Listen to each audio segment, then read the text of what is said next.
The Tower of London. The novel by Harrison Ainsworth, freely adapted for radio in 13 parts by Tony Vandenberg. With Gudrun Ure, Malcolm Hayes, Beth Boyd, and Christopher Bidmead. Episode 1, In Triumph Borne.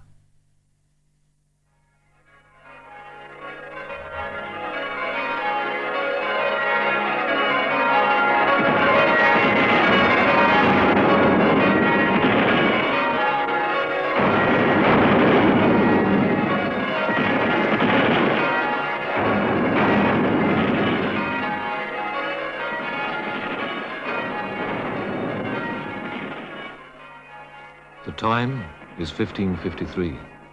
The place, the Tower of London, where the newly crowned Queen Jane is about to spend the first days of her reign. King Edward VI had died 4 days before. The Duke of Northumberland, Lord Protector, had kept the news of Edward's death from his half-sisters, the Princesses Mary and Elizabeth, so that he might, in his own interest, install on the throne his daughter-in-law, the young Lady Jane Grey. His next planned step was to have her make his son, Lord Guildford Dudley, king. At first, Lady Jane Grey, who though young was extremely learned and intelligent, wished to avoid the succession, because she knew she had no legal right to it. Nay, Edward's sisters, Mary and Elizabeth, have prior claims. I am not so young, nor so little read in the guiles of fortune to suffer myself to be taken by them. If fortune enrich any, it is but to make them the subject of her spoil. What she adorned but yesterday is today her pastime, and if I now permit her to adorn and crown me, I must tomorrow suffer her to crush and tear me to pieces. Nay, with what crown does she present me? A crown which has been violently and shamefully wrested from Catherine of Aragon, made more unfortunate by the execution of Anne Boleyn and others who wore it after her. And why, then, would you have me add my blood to theirs, and be the third victim from whom this fatal crown may be ravished with the head that wears it? But she was persuaded by her husband, Lord Guildford Dudley, and the Lord Protector, Duke of Northumberland, and crowned on the 6th of July, 1553, with lavish ceremony.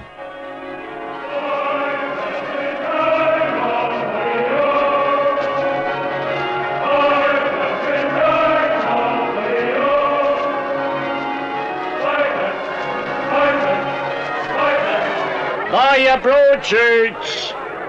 By your broadsheets! Hear about the crowning of the little Lady Jane Grey. Hear about the deeds of Lord Guildford Dudley and the deeds of his father, the Duke of Northumberland, Lord Protector of England. Boy ye! Boy ye! Move on now, move on. Even licensed fools may find their licenses revoked if they're too malapert. No harm, Master Magog, no harm. You shall find more harm than you reckon, knave, if you don't set on. Master Head Jailer, good Master Nightall, less haste, I beg you. We'll be gone before the curfew bell has ceased tolling. See that you are, or the Tower dungeons may lodge new tenants. Good night, Master Nightall. I'm gone. And would I might see you no more, head jailer, spy, and torturer.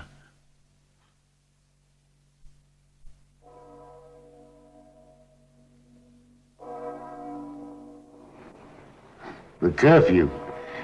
That bell always sets me thinking of the old days. The warders will be bringing the prisoners back to the cells, but not us off duty in Warders Hall. We have time for another verse, friend Ribble. If you can stand it, though my voice is growing rusty. Well, it needs oiling. Pass you can.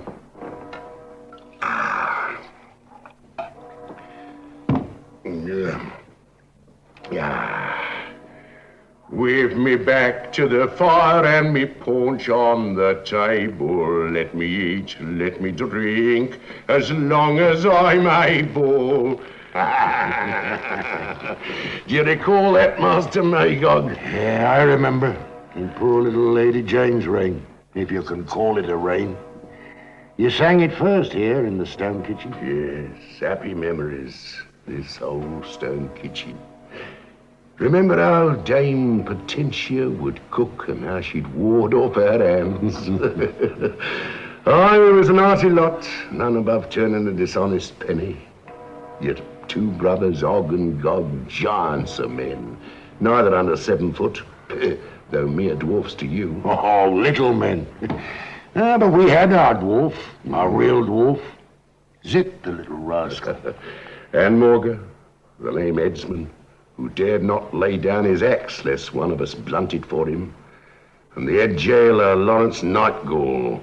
And now they're all safe. Dead of age, Morga's axe, or banished. Bloody days. Aye. Now, I can still shed a tear when I think on her met of little Lady Jane, and how her eyes sparkled on the day she came to the tower. Come to the tower to die. It was unthinkable. Unthinkable that her slim young throat should be fated for Morga's axe. That was a cold day. Grey, overcast, without a breath of air. As though nature dare not breathe, lest anyone whispered treason. The little lady came to the tower from Baynard's castle by barge. Ribbons, flags, shields everywhere. And the bells of the city pealing out. And the royal band playing for the young queen.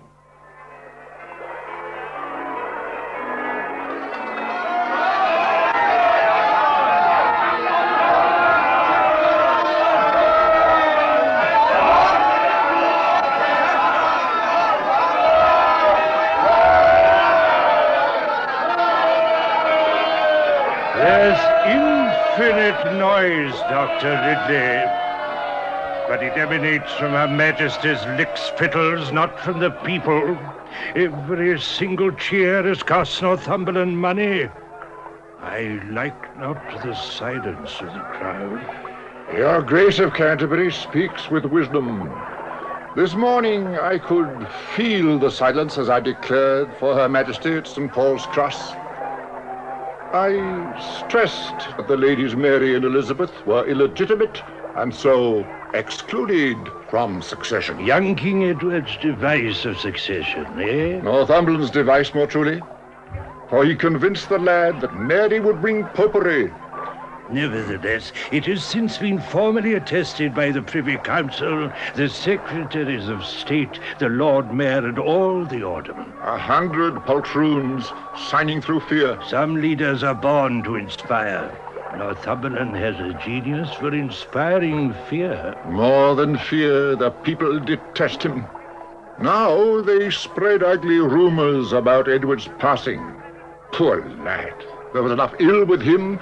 Measles, consumption, and ague, enough to kill a dozen men. And the replacing at the end of his faithful old nurse by a reputed witch has fed the rumors. Not that they needed feeding. Northumberland's policies have done little to ease the lot of the common folk. Why, the shilling is now worth less than half its face value, besides being made of inferior metal. Nevertheless, this morning I speak the truth. Jane is the valid heir. May God preserve the Queen and us. And us? If Mary were to come to the throne, martyrdom may be the swiftest passport to heaven, but I've little mind to embrace it yet. We have bitter enemies, Doctor. Bitter enemies. There, for instance, are 2 of them, coming to the wharf. Simon Renard and Noailles. Yes, our subtle ambassador from Spain and his little less subtle friend of France. Renard is aptly named, a fox of a man, though his skin be swarthy from his Spanish son. Jesuit trained, I'll be sworn. And de Noailles? De Noailles would not see us allied with Spain. He knows that the blood of Aragon running through Mary's veins would lead her to favor a Spanish match. If Renard and de Noailles were to drown between here and the tower, It would be a happy accident. A most unchristian thought, Doctor, but not one with which I would disagree.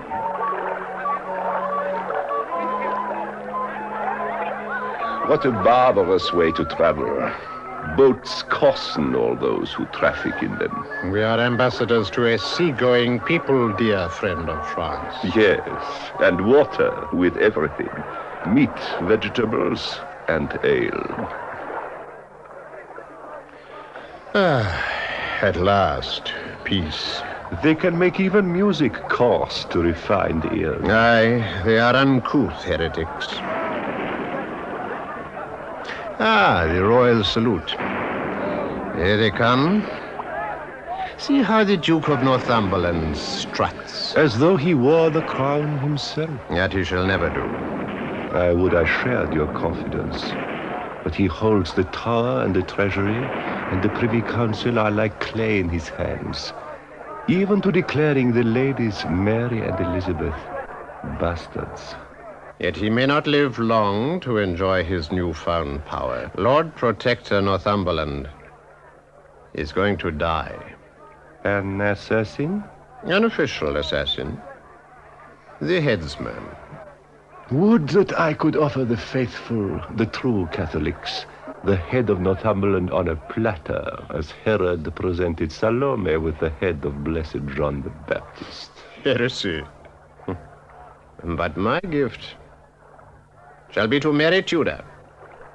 I shall offer her the fairest head in England, the head of the Lady Jane. And the succession. Mary. Mary Stuart, Mary Tudor. Why not Elizabeth? Naturally, you would prefer a queen with French sympathies. But that you, a faithful member of the Church of Rome, should suggest a heretic. Sometimes religion must kneel to politics. Mary could marry. Your Spanish prince is unmarried. Spain and England. You see dangers where none exist. Note that young man.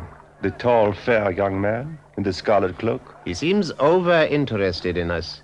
His face lost color as I spoke of Mary Tudor. From his clothes, he could be a squire, and so perhaps have an understanding of court affairs.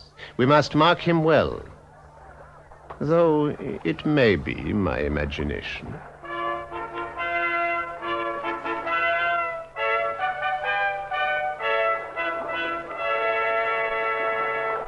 Ah, but here comes Lady Jane, our little queen.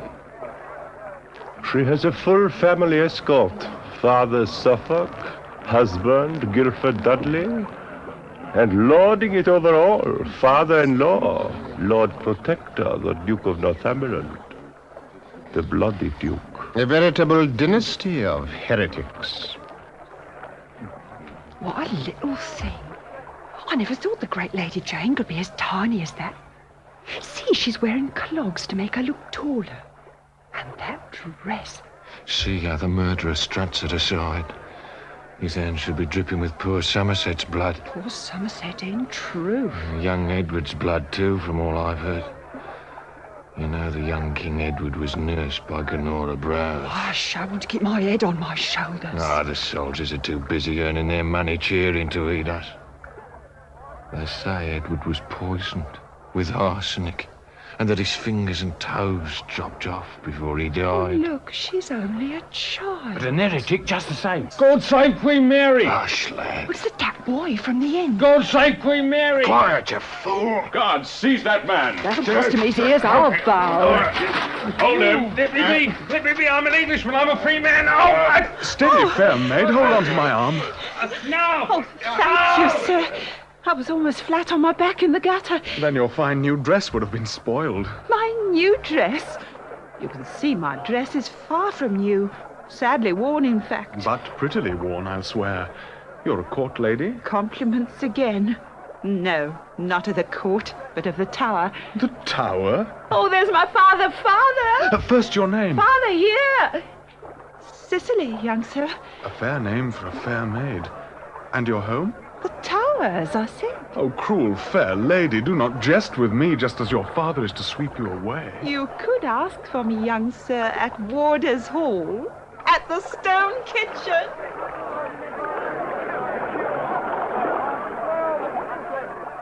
Time to embark. Let them see you smile, my queen. Queen, yes. But my people don't want me. What matters what the people want? Their lot is to do as we wish. The young man back there, he cheered for Cousin Mary. There are always traitors. It is one of the rubs of greatness. But do not concern yourself with the crowd. They'll learn to love you and cheer you. I'll see to that. In the name of the devil, what's that boat doing? Guards, stop that boat! No, my love. It's only an old woman and a boatman. No more arrests, I pray you. I can stand no more this day. All boats were to stand off by 50 paces. A boon, milady. A boon. Watch. Arrest that woman, I say. No, sweet love, no. She intends me no harm. Let her come to me. Leave her alone. What would you, good woman? Go not back to the tower. Turn back before it be too late. Turn back. But why? Ask no questions. Danger lurks there. Danger for you and your husband. My husband? Good woman, come closer.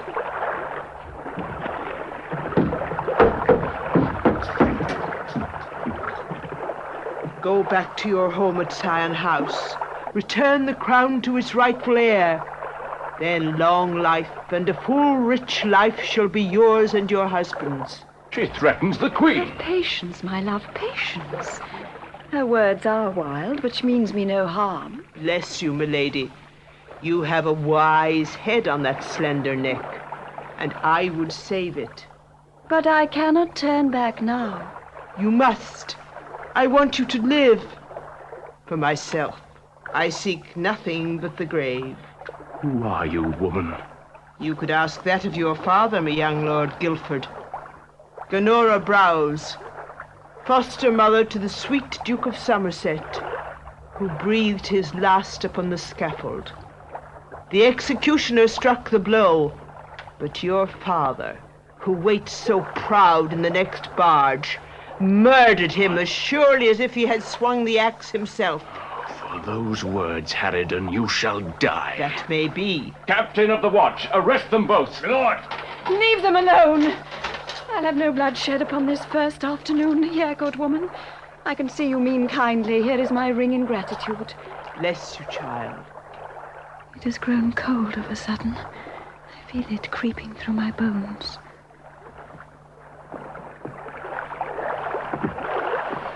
I would not let her go so easily.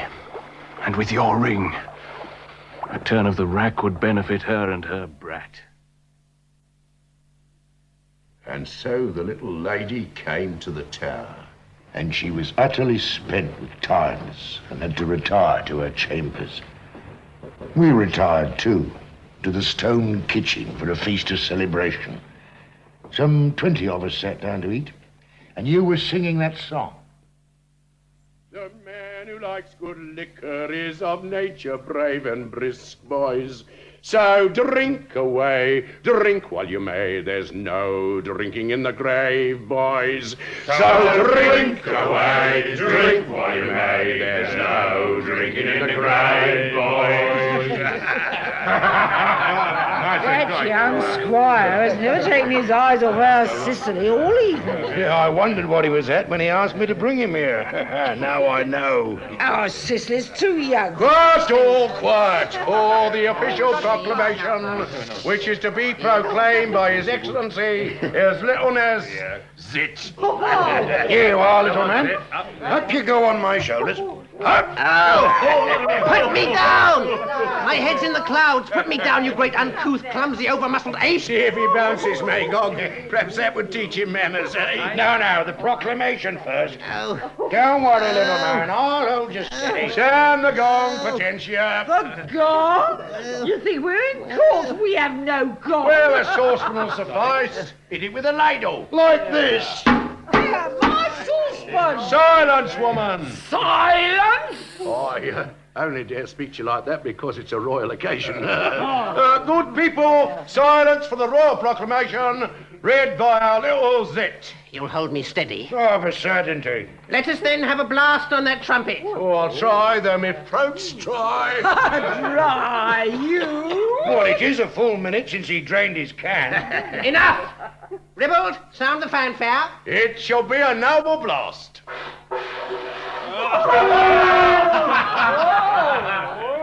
In this year of our Lord, 1553, I, Jane, by the grace of God, Queen of England, France, and Ireland, God bless the Irish, defender of the faith, to all our loving, faithful, and obedience, and to every one of them, greeting. Careful, you lout, you almost dropped me. Well, the trumpet startled me. I thought he'd finished. I've barely begun. But it's a dry document, bone dry. Like me. Ah, it is that. Well, young man, when you've finished gazing at our Sicily, will you fill our glasses? Willingly, but should you not put down your human burden first? My burden? I do not notice him. This saphead would not notice anything. Saphead? Such an insult. Master Magog, hang him up on the armourer's hook. An hour or two up there will cool his temper. Oh, you would not dare. Not dare? Why? I'm Oh, you ape, you bumpkin, you thunderhead, you lummox, you nutty. You shall stay there until you repent each one of those. Oh, repent? Why, you over-muscled lout. That's 2 more insults at 20 minutes each. How long will he really leave the dwarf hanging there? Not long. My mother, Dame Trusbutt, will see to that. Magog always does as she tells him. Come in, gentlemen. Come in. Welcome to our humble abode. We shall sit here. Move, young man. Make room for their these gentlemen. No, I wish him to sit here beside me. And I am right comfortable, sir. There is ample room at the other end of the table. As you wish. And certain we can talk more quietly at the other end. Oh, that's an end of our festivities. His mere presence spoils all gaiety. Who is that man? Just another admirer, young sir. Another admirer? I shall challenge him to a duel. And be arrested and maybe foreshortened by Hesmond Morgar's axe, while your adversary goes free. Who is he to enjoy such immunity from the law? I jest, but he frightens me. Lawrence Nightgall, the head jailer. Oh? Everyone fears him. Well, I fear him not. We'll test his power when my master, Lord Dudley, shares the crown. Lord Dudley is a just man. But ruled by his father, they say. No, they say anything. Some of it with justice. But politics are not for such delicate, fragile ears. Perchance there is more danger in your compliments than in Nightgall's threats. I intend you no danger, only to proffer you my love. Love? But we've only just met. Love is not hobbled by the hours. Sir, I may not listen to such words. Besides, my mother needs help. I must leave you. Leave me? And wilt thou leave me thus? Say nay, for shame, to save thee from the blame of all my grief and grame. And wilt thou leave me thus? Say nay, say nay. Prettily spoken. Your loveliness is a demanding muse. Your muse? Or Sir Thomas Wyatt? Oh, you recognized it. Sir, even a humble pantler's daughter may learn to read if she wishes. Cicely! Oh. The company calls for a song. What, you'll stay to hear me sing, young sir? Nothing could stop it. Now, peace, please. She's back to giving you orders again, Ribble. As if I were her husband. Pray silence all. For Sicily, the little queen of our stone kitchen. And if you utter a single word, my little mannikin, you shall hang there for another hour. A single word. What shall I say since faith is dead and truth away from you is fled? Should I be led with doubleness?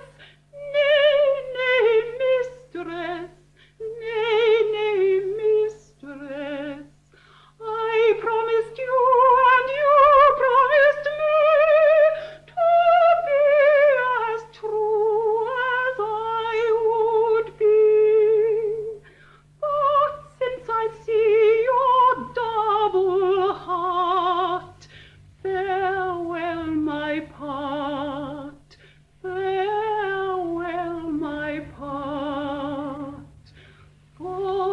Master Mayog. Who are those two men with Lawrence Nightcall? They're too heavily wrapped for their faces to be seen, despite the heat of the kitchen. By their dress, they're foreigners.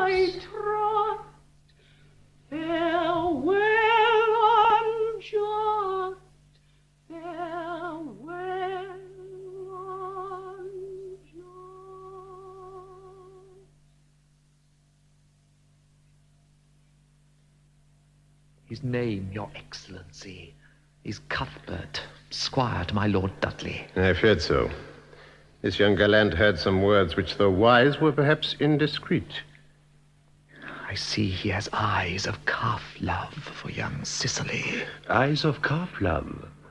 Do I detect the yellow hue of jealousy in your eyes, Master Jailer? I'll not deny it.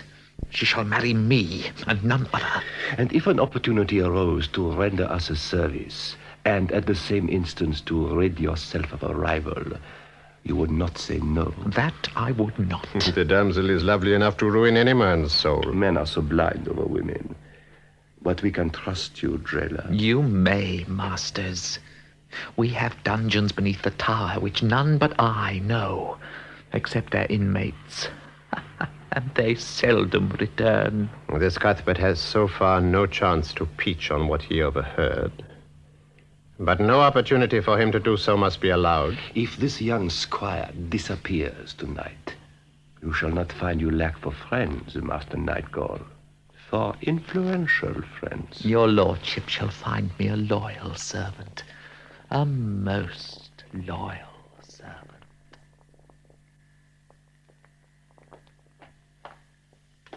Farewell, my friend. I hope to repay your help one day.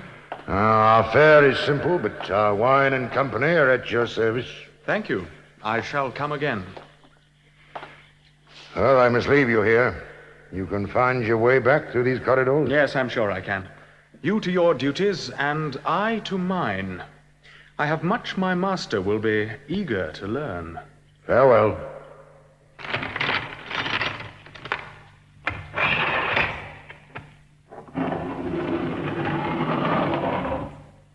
Farewell, Master Cuthbert.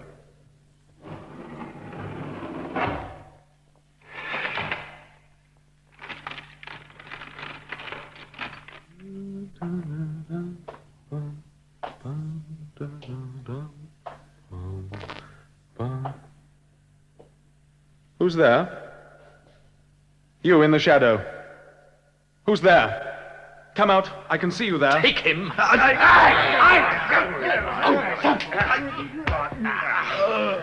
Here is your money, and keep your tongues silent, if you would keep your tongues in your head.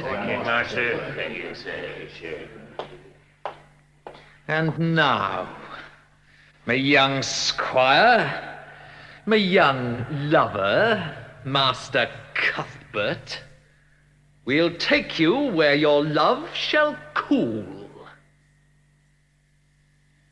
What for to take 'tis not my mind, but to forsake one so unkind. And as I find, so will I trust. Farewell, unjust.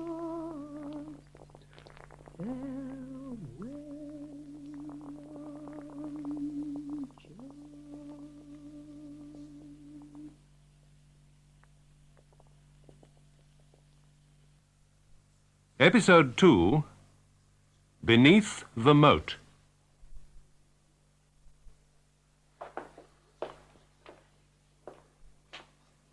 Who's there? You in the shadow. Who's there? Come out. I can see you there. Take him!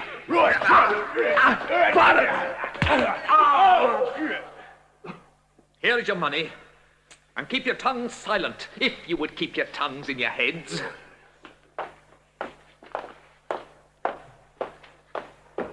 And now, my young squire, my young lover, Master Cuthbert, we'll take you where your love shall cool.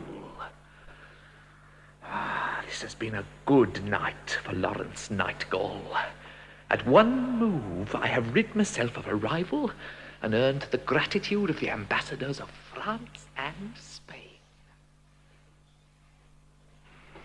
It had been a full day indeed for all of us. A day of still and storm, of feasting and fear. All of us knew the Duke of Northumberland had forced the little lady's claim for his own end. Ah, there was no doubt of that. The Duke would be ruler of England. I trembled at the thought, trembled. He was no lover of the common man, and I was, and am, a very common man, so I trembled. You trembled? You showed few signs of it. You were too busy downing pot after pot of the good dame's spiced ale. True, but it was not for wish of it, just to drink the little lady's health and to wish her long life. Oh, the sacrifices we make for royalty. My head aches even today to think of it. Well, we'll cure that with another tankard. There you are. Yes. We all drank freely that night, save yourself. For you was warder of the night watch. Yeah, and my head was clear the next morning. But you were not the only sufferer, Master Ruddle. No? On that very evening, let alone next morning, I'd wager that young Master Cuthbert might have welcomed even Headsman's Morgar's axe as a relief for his battered pate. Yeah, he'd certainly had a full day too, falling in love, overhearing what he should have been wiser not to hear, and making an enemy of Lawrence Nightgall. And, as we heard later on, being imprisoned in one of the jailer's own dungeons. Oh, that Nightgall. A vile man, full of hate, envy, lust, and malice. A scheming, vicious knave. And through him, young Cuthbert couldn't join his master, my Lord Dudley. And so Dudley was not warned of the Spanish ambassador's plot. And when the Privy Council met that night, they were in ignorance of the letter sent to Mary. The council chamber in the White Tower was dazzling. You remember a huge room it was. It made you tremble to have to walk its length in full view. True. It made even me look small. We were fortunate indeed not to be called on special duty. Yeah. For all the lords, bishops and councillors were present, each demanding more attendance than the next in rank. To my mind, they'd have been better off lowering jugs of honest ale than with all their plotting and planning. I'm with you there. All out for their own ends, save for the little lady, perched on the throne with its vast gold canopy. Mind you, Northumberland was taking few chances. The Duke made certain that all should see the strength of his hand. Your Majesty, Your Grace of Canterbury, my lords, I hold here a letter from the Lady Mary. From the It's rightful written under seal. From the It comes future from Kenninghall in You Norfolk. have said to her. Yes, though The they Lady cannot have Mary reached her for another started 2 the days. journey to the bedside But I of sent her earlier to brother. warn her that she would be But then taken if she turned back. proceeded. Thank God for that. The Lady Mary has the impudence to lay claim to the imperial crown of this great realm. She demands that her right and title be proclaimed in the city of London and all other meeting places throughout the land. Now, my lords, what say you? What answer will you make to these idle and shameless claims? We shall treat them with the scorn they merit. But, my Lord Arundel, that may not be. Such silence would be misconstrued. That it would. Your advice, my lord, borders on treachery. I intended none. My heart is as loyal to her grace as my sword is ever alert at her command. Your Majesty, there is no man more loyal than my Lord Arundel. That I know well, Excellency of Spain. I shall tell you, my lords, what answer you shall make. First, you shall inform this misguided lady that on the death of her half-brother, King Edward of pious memory, Queen Jane became the rightful and lawful holder of the imperial crown. You shall further inform the Lady Mary that this was appointed by the dying king, and that in his devise of succession, he commanded it should be so. That document, my lords, was subscribed by each one of you in your own hands. This we shall tell the lady, so she may learn of your unswerving loyalty to Queen Jane. Further, you shall remind the Lady Mary that through her mother, Catherine of Aragon, she is illegitimate, and so could never inherit the crown. And this also applies to her half-sister Elizabeth, through her mother, Anne Boleyn. Finally, you shall tell the royal lady that any further claims she makes shall be deemed treason, and she will be held accountable for it. This shall be your answer. And we shall consider it. Will they subscribe it, Father? That they will, and quick. My lords, your decision must be swift. Even now, a messenger stands ready to convey your dispatch to the Lady Mary. Kenning Hall is 3 days' journey. Decision and dispatch, those are the words. So, to spare your lordships undue trouble, I have already prepared your dispatch. Prepared it? Yes, my Lord of Arundel prepared it. It only lacks your lordship's signatures. Will it please you, my Lord Arundel, or you, Sir William Cecil, to cast an eye over it to see whether it differs from what I have counselled? I wish you all to be fully satisfied. No one wishes to peruse the document? No? Then I conclude you are all well satisfied. Your Grace concludes overmuch. I am not satisfied, nor shall I subscribe it. If this dispatch be signed, Queen Mary's hopes are set at naught. She will suspect you all of treachery and will embark for France. That is what Northumberland plans. We shall defeat him, here and now. You are over certain. So it appears that some of you are uncertain in mind. Well, we shall debate the matter. Bring pen and paper. Your Grace of Canterbury, my Lord Cranmer, would wish to sign first.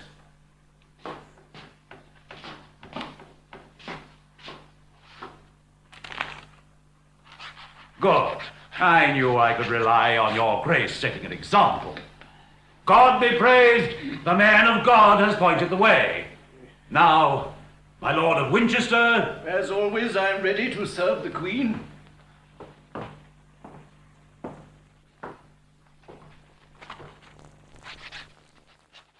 Good. Now I shall attach my own. Now my son, Lord Dudley. This shall be our answer to the traitors. Now, my Lord of Arundel. My lord, we await your signature. Then your lordship will wait long. I am in no mood to furnish it. As you wish. My Lord Salisbury. What? Do you too desert your queen? God's mercy, I've been mistaken in you. Huntington, you fold your arms. Cecil! I will not sign, nor shall any of us. This is not the act of free men. Free men? A few strokes of the pen is all I ask. You shall all sign, vile, perjured traitors that you are. I will have your hands to this paper, or by God's precious soul, I shall seal it in your blood. Sergeant at Arms, attach the personages of these lords.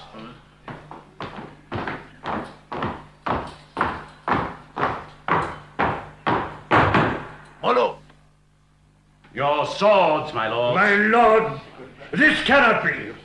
What next do you propose? The block. No, my lord. Yes, daughter-in-law. Before heaven, these are traitors. True.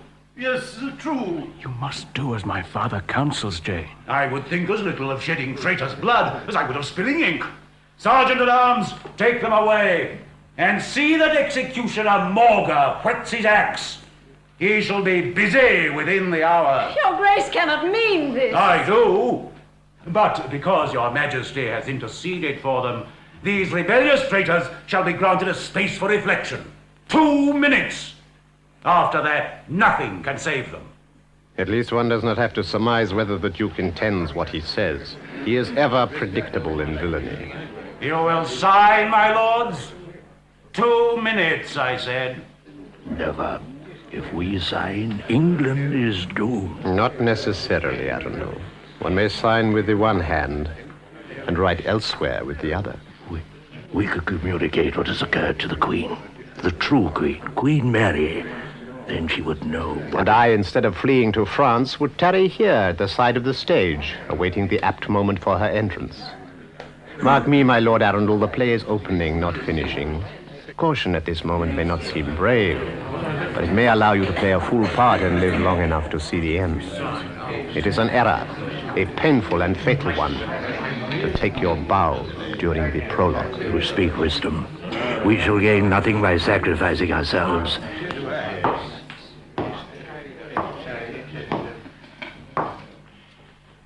Your argument is strong, Your Grace.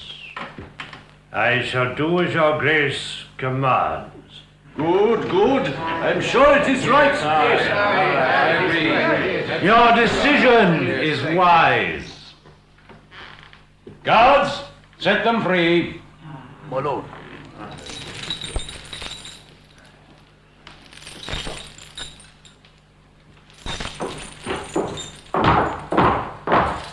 And now, my Lord of Arundel,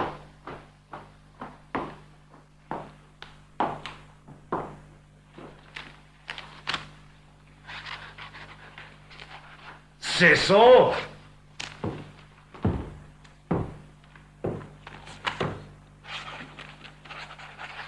Huntington,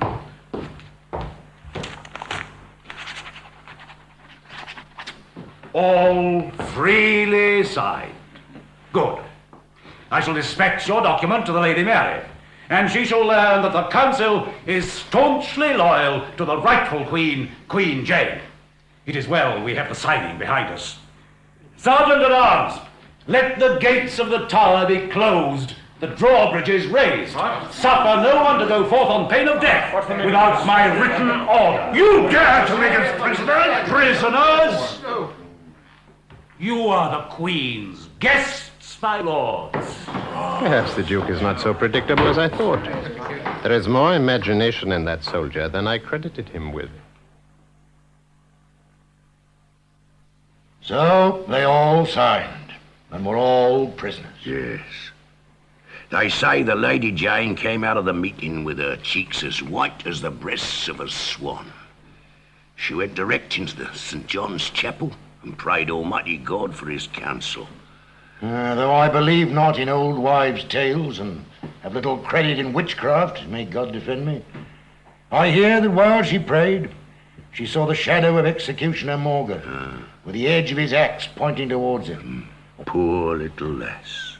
And no sooner was she back in her chambers than my Lord of Winchester, in his office of Royal Treasurer, brought her the royal jewels and the imperial crown. Winchester was like the rest of them. Now Northumberland had won, he wished to prove he was loyal. Their heads were settling back onto their necks. I like not Winchester, altogether too devious for me. And here, Your Majesty, is the gold chain. You will espy the 40 clusters of delicate pearls. And here is the emerald and diamond necklace. They will look lovely on your white neck, my little dove. Little dove? Woman, you address the Queen. She can never be aught to me but my little dove. I have nursed her through all her sicknesses, you know. Today they may term me tire woman, but it is nurse I am still. Mistress Ellen, I would not be anything but your little dove. When my parents punished me, which I know they did with reason. But over often. Yes, perhaps they were over ready with their hands. But it was on Mistress Ellen's breast that I dried my tears. Nevertheless, His Grace has cause for reproach. You are the Queen. Am I?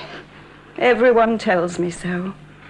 But they tell me with their lips, while their eyes gainsay their words. Your Majesty's subjects are loyal, truly loyal. The truth thereof is shown by this, by the imperial crown. Never have I cast my old eyes on anything so rich. Do but marvel here at the two historic stones. The one, the Black Prince's ruby. The other, the sapphire of Edward the Confessor, so nearly lost by your ancestor, King Henry V, on the bloody field of Agincourt.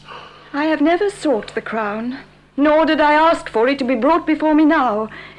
I will not wear it. I do not regard myself as queen. But, Your Grace, it must be worn at your coronation. You will surely wish to see whether it becomes you, whether it be fitted to your head. Just try it for a moment, my dove, Your Grace. I cannot. It is not intended for my head. Your Majesty is queen, both in fact and in our hearts, but surely Your Grace is also a woman. And could any woman resist the temptation to wear a new bonnet or dress? See how it fits, I entreat you. Your Grace may handle it without fear. This shall not be the sole crown. Another shall be created for your husband for his coronation. His coronation, Lord Dudley King? I love my husband, my Lord Winchester. He shall ever protect me, but king, never. Take this crown away. I am in no mood to look further on such riches. Send Lord Dudley to me. I shall debate this matter with my husband. That night, I finished my duties late. I never thought to find you all still in the stone kitchen. Well, the wine had kept us all awake and merry. Awake and merry? Half the company was snoring, and half had staggered out to void their overladen stomachs. Only the strongest had survived. Yes, I remember, and I must confess my memory is not all that clear. There was left Dame Potentia, Zip, and young Cicely. Yes, her eyes were starry that night. No doubt she daydreamed of young Cuthbert. She'd have sung all night to us, so borne away by love she was. Yeah, she sung like a nightingale. What shall I say since faith is dead and truth away from you is fled? Should I be led with doubleness? Nay, nay, mistress, nay, nay, mistress. Well sung. It demands a singer and player of my talent to know true skill when he hears it. Well, now I'll give you a stave myself. If the Dame Potentia will first rid my gullet of the dust with a pot of spiced mead.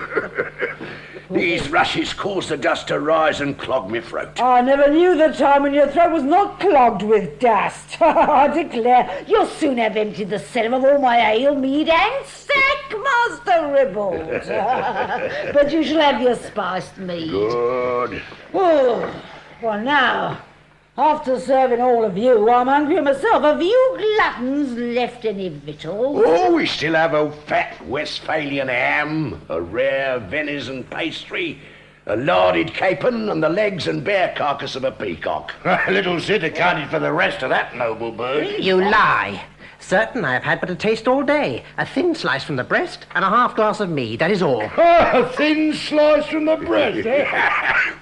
I saw you guzzle a brace of linnets, half a goose, old sturgeon stuffed with pike sauce. Oh, the mere thought of such over-rich fare causes my stomach to tremble. I have not the vulgar tastes of Goliaths like you, whose bodies have outgrown your brains. Oh, our little friend asked for another taste of the hook. I'll spit the first of you overgrown louts who dares lay a hand on me. Nay, nay, leave him alone, Master Magog, and you, Ribald. You two are as vexatious as each other. There shall be no more teasing of our little Zit tonight. Come in, Master Nightgall. Take a seat. A glass of sack will warm your bones. 'Tis true our dungeons are cold enough to freeze a man's blood, as many have found to their cost, and some shall find. Well, here, Master Nightgall. Always he brings a gay and carefree note to our festivities. Did you speak, Runt? I merely welcomed you to our company. You have overmuch to say for yourself of late. Remember, I can soon cut short your capers. Come, Chief Jailer. Try the sack. And Master Magog. And me. Oh, I suppose you must have your mead. Though I doubt not a river has flown down your throat tonight. A vast river at that. Now, Ribald, your song. Right. If ever I marry, I'll marry a maid To marry a widow, I'm sore afraid. You are thoughtful, Mistress Cicely. No doubt you are thinking on the young squire who left an hour since. I'll not deny it. I am. I knew it. Perhaps he dared to tell you he loved you. And what answer did you make him? You have no right to question me. I overheard you tell him you loved him, and that you loved none other. I told but the truth. I do love him, and shall wed him. You think he would wed you? A pantler's daughter. I believe him. You will never see him again, Cicely. How can you say that? He has left the tower forever. Impossible. The Duke has closed all the gates, and no man or woman dare leaves under penalty of death. I tell you, he has gone forever. Do not grieve. Listen to me. I have loved you desperately. I would give my very soul for you. No, do not cast me aside for a vain young gallant. He would never wed you. He has sworn he will. Indeed. His oath shall never be fulfilled. You shall become Mistress Nightgall. Never. Do you think I'd wed a man like you? You dare tell me that to my face? Stop, you're hurting my arm. Leave your hold of this damsel, Master Nightgall, or I'll break you in two. Not at your bidding, warder. So you wish to try your strength? No, leave me go. I say, leave me. Break his back while you're at it. Not a man will I miss him. swear he's dangling like a marionette. I'll make you pay for this, Magog. I'll use your dagger for a toothpick. See? Little blunt for my teeth, though. Yeah, go away, Nightgall.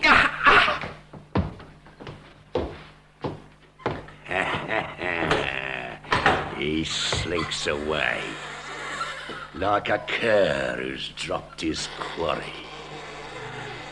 But others will suffer for his humbling. I'll be bound. Oh, a ghost has chilled our feast. Let's have some drink, Dame Potentia. Right. And Ribble, cheer us up. With me back to the fire and me punch on the table. Let me eat, let me drink as long as Where go you, Mistress Cicely? I would follow Jailer Nightgall. He has spoken strangely of the young squire. Take care, I beg of you. I would accompany you to see that you come to no harm.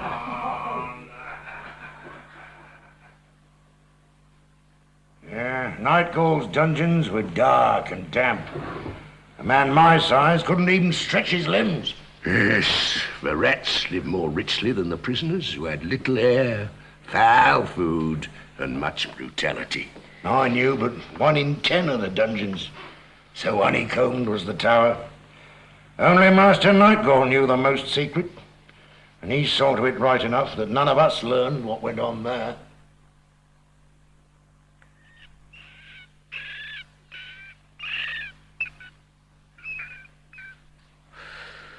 Oh, my head.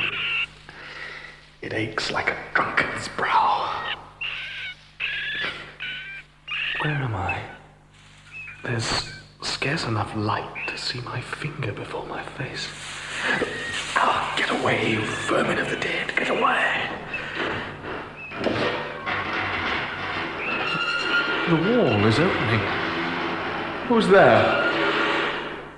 Have you seen my child, my young sir? Have you seen my child? She's a girl, a young girl. Your child? Yes, my baby one. My child.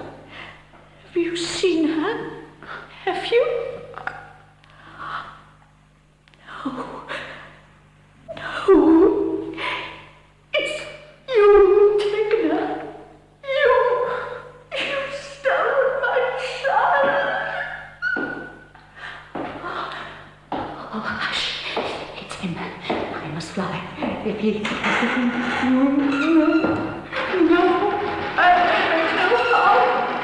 No, not the ticket. No. Take her away. You know what to do.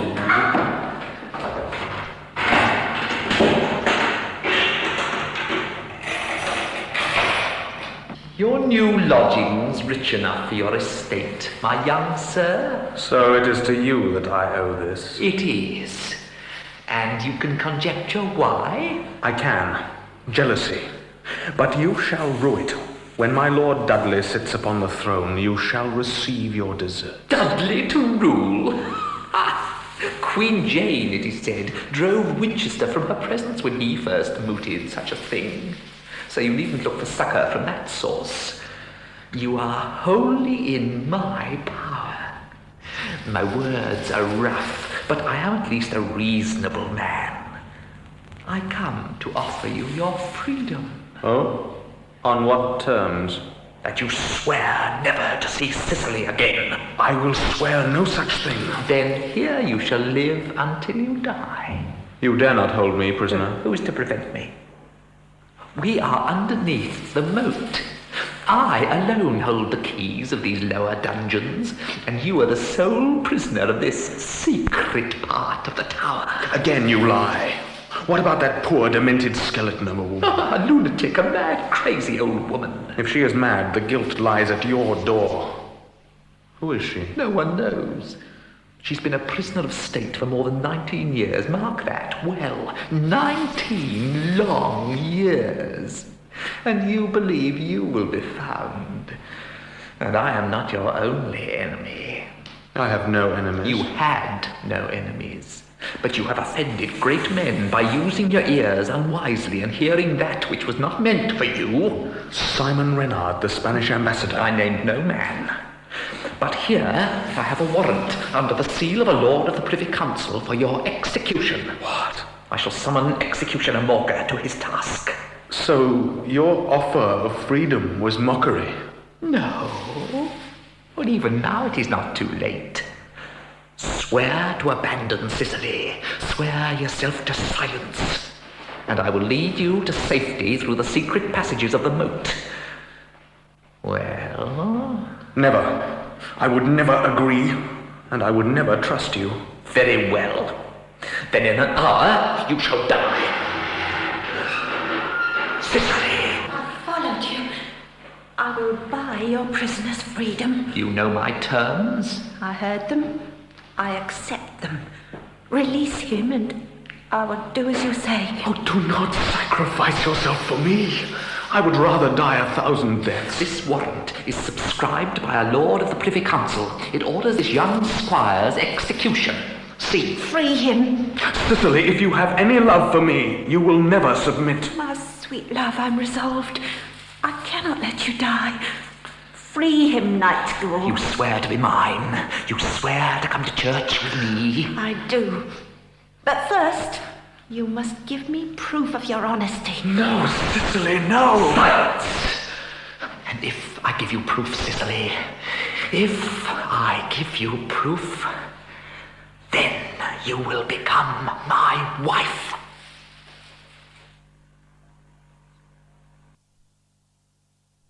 Episode 3, Poison on the Wind. You swear to be mine, Cicely. You swear to go to church with me. I do. After you've given me proof, you'll keep your word. No. Silence. And Cicely, if I give you proof... If you will keep your oath and free Cuthbert and see him back safely so that his powerful enemies may not find him, then I will wed you. Cicely, never, no. But only when you've given me proof that you have carried out your promise. Agreed. You shall have your proof. Then you must withdraw now. Cuthbert and I must speak alone before we conclude our pact. Alone? Alone. We must agree on what token Cuthbert will send me to prove he's safe. It must be secret from you. Only then shall I know for certain he's safe. I'm not certain. You refuse, and our agreement is cancelled, and cancelled finally. Oh, very well. But no trickery, mind. And make haste.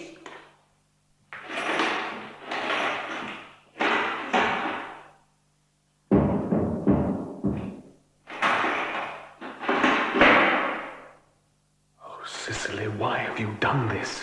How can you promise yourself to him? Of course I shall not wed him, but let him think he has me.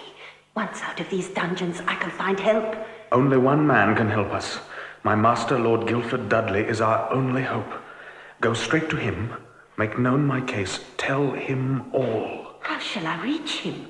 And will he believe my words? Take this ring. He will know it. It bears his arms.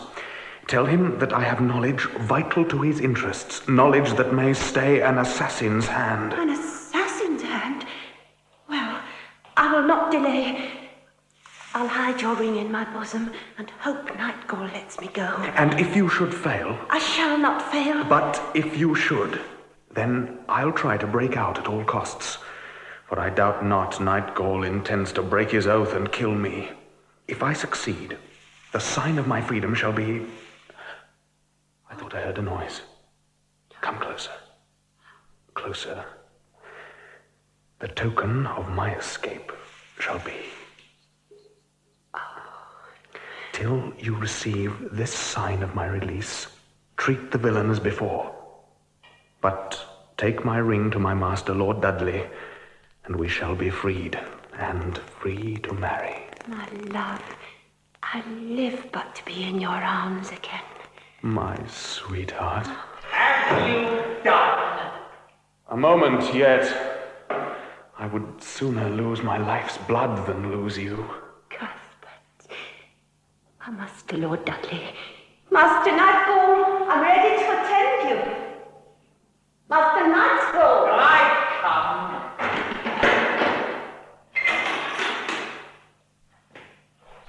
In the next hour, I shall return and release you, young squire.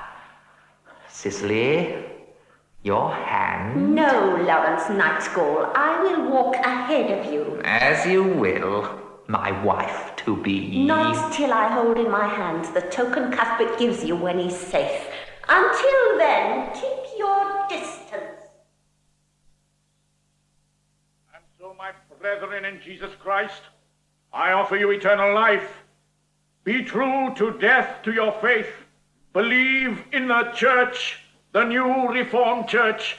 Cast off the shackles of Rome. Cry no popery. Strip the Jezebel's robes from off your priests, and let the fires burn hot on Tyburn for those who would enslave us to Rome. Vengeance is mine, saith the Lord.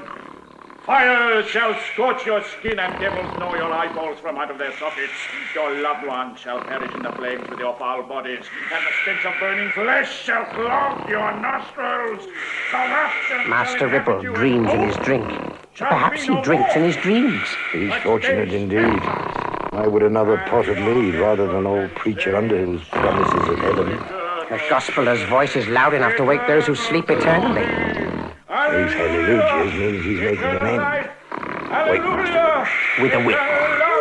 Hallelujah! Oh, wake my beard. Oh, still drunk out of boy. I'll open him up like an apple. His entrails for dragging and rocking on the floor. God be praised! Hallelujah! Hallelujah! Hallelujah!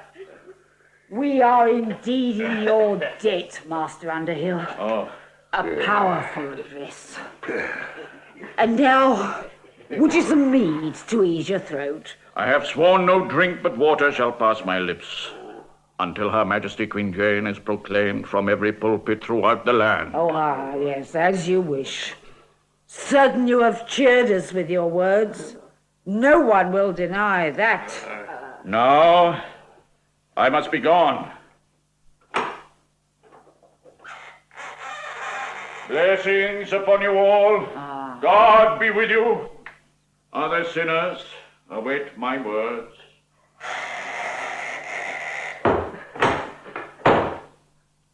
And right welcome they are to them. I would Mistress Cicely were here to charm the gospel sourness from our ears. Yes, I can still smell scorching flesh and hear the owls of the damned. Where can she be? Peter has been seeking her this full half hour. It's late, and we would to bed. I know not if I should speak. I but watched her leave and spoke to her, warning her. She was following... but here she is. Where have you been, child? You shall know all soon enough. But, Mother, I must go to the royal chambers. I must see Lord Guilford Dudley or the Duke without delay. I have much to tell them. You must have lost your wits. The Duke nor his son would never grant you a fleeting moment of their precious time. He shall see me, what I have to relate. Orders! Magog, Ribald, your duty, I charge you, to the bloody tower, to Executioner Morga. What? Tell him to hasten with the sworn tormentor to the dungeons neath the Devlin Tower. No. Justice shall be done upon the prisoner tonight. Oh, no, Go do to your not go. chamber, girl, and do not stir until I bring you the token. Token? What's the meaning of this talk? The meaning? Your daughter was about to elope with a young squire of Lord Dudley. Elope? Lock her in her chamber. Mother, how can you Pay no believe... attention to her tears and entreaties, and above all, take care no one has communication with her. You may trust me, Master Nightgall. Cicely, I know too well what these court gallants will venture. Anything when a pretty lass is concerned. No young girl's virtue is secure these days. King Henry saw to that. Now come on, Cicely, eat quickly. Oh. I'll see you to your chamber. Sit here, Master Jailer. I would speak with you. Zit. What's happened to the young squire? Little Zit. He's safe. You are safe? Yes, but take Have no this harm ring in- to my Lord Dudley. Say the owner is imprisoned. Lord Dudley must act now as there's an order for execution. I understand. Hasten, please. You shall be well rewarded, I promise. I wish no reward but your happiness. I kiss your A night fingers. for festivity, for feasting, not for harm. Your charity does you credit, Master Nightgall. Come, young mistress, eat up. You've led us a pretty jig this night. You shall not be out of my sight in the future. That I promise you. It was easy for fair Cicely to bid little Zit hasten, but it was late. Already the watch had closed all gates, so we had to wait till dawn. But it would have been safer if she'd trusted the ring to you, Magog. No one could wrench anything from you. Maybe not. Little Zit did what he could, though. But by the time he reached the royal apartments, Dudley and his father, the Lord Protector, were closeted with the Queen. Your Grace of Northumberland, yesterday we gave audience to my Lord of Winchester. That I know. We are well aware that nothing occurs within these walls of which your Grace remains ignorant. My father looks only to the good of the throne. That I doubt not, Dudley. But the royal treasurer told us we might handle the imperial crown with confidence, for he would make another for your head. Surely he might surmise that every wife would raise her husband to equal estate. To us, his words carried more certainty than surmise, your Grace. Well, Dudley, what have you to say? It is true, my queen, that my father and the nobles wish to elevate me to the same dignity as yourself. But the nobles have not the power to do so, my lord. Nor have you. We alone can accomplish this. Then, dear beloved wife, dear Jane, I know I shall be king. You must not know that, Dudley. We must have longer to consider. Longer to consider? He is your husband, child. He may command your obedience. And we, my lord, are your queen. And your son's queen. You know you shall always be my queen and my love. But have a few hours of rule so changed your nature that you no longer love me as before? You were all meekness and compliance, loving and so warmly my wife. You are as dear to me as ever. But take the advice of a queen. Be not wholly guided by the counsels of your father. Certain a son shall be loyal to his father. That I know, your grace. But he must also be loyal to his wife, and must learn to think on his own behalf. Oh, cannot you see, my love? The step you propose to take is beset with danger, desperate danger. It could cost us our crown, and yet not bring one for you. We will defer the matter for later reflection. You do not love me, Jane. You know, Dudley, that that is not true. You do not love me. Tonight we shall lie apart. I'll to Sion House. There I shall recall your love, the love I thought you bore me. I shall remember Jane, my child wife, Jane whom I loved, not Jane, the cold, unloving queen. You have brought this upon yourself, child. Perchance a few hours alone will bring you to see, we think, only of your interest. There's Helen! There's Helen! Oh, what must I do? There, my little dove. Cry. Don't try to stem your tears. I would make him king, Miss Helen. King this instant. If it were not a matter of policy. Why did he not understand? Why does he not know that his father controls us all? As though we were his puppets. There, my dove. There. The Duke is not the ruler of this land. Remember, you are the queen. Queen. Yes. Yes, I am the queen. And I shall act like one. They said the council was agreed that my husband become king. Oh, but is this so? We shall see, Mistress Helen. Summon my Lord Arundel to me. We will find out the truth of this matter.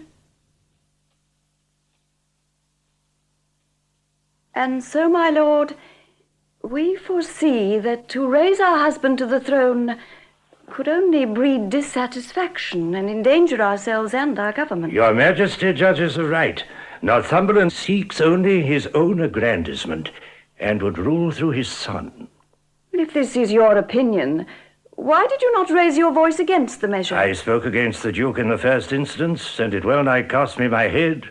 Northumberland rules. To disobey is to die, and for what? Nothing. Yet, if he be not checked, I am no friend to the Duke, but I wish your Majesty well. You have conducted yourself bravely for one so young. I can do with the good wishes of honest men. I grant you are old in wisdom far beyond your years, but think on this. It is on the first decisive movement of a reign, as in a battle, that victory depends. If you yield, all is lost.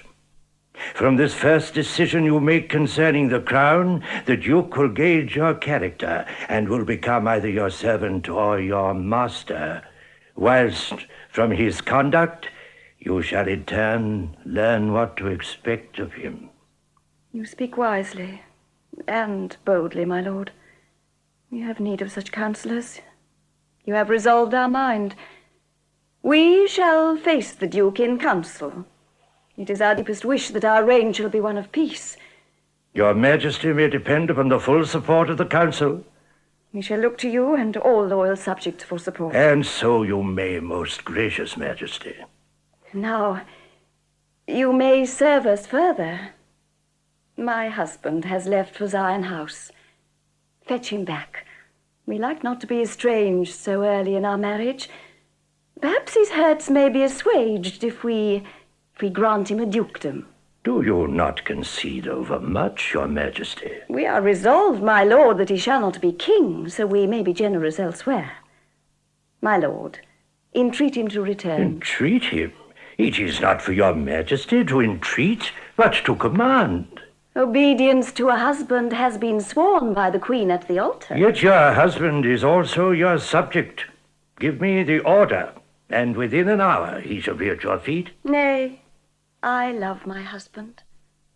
We trust he will answer our plea readily, of his own free will.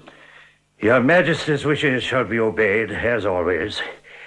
But I must have your royal license to depart, for do not forget we are prisoners of my Lord Protector. You shall have our warrant. Our secretary will draw up the parchment. We will sign it and seal it with our own ring. It will have to be subscribed by the Duke. The gatekeepers will not hold your seal as sufficient authority. Are we not queen? Is not our authority absolute? The Duke's followers name you queen. But they look upon Northumberland as sovereign. We need no further assurance, my lord, that you are his mortal enemy. I am your majesty's loyal subject, and if this safe passage be respected, I will confess I have wronged him. And if it be not respected, we have wronged you. You shall have it instantly, and our royal bard shall be at your service. The royal seal was refused. The Duke ruled by fear. None dared gainsay him.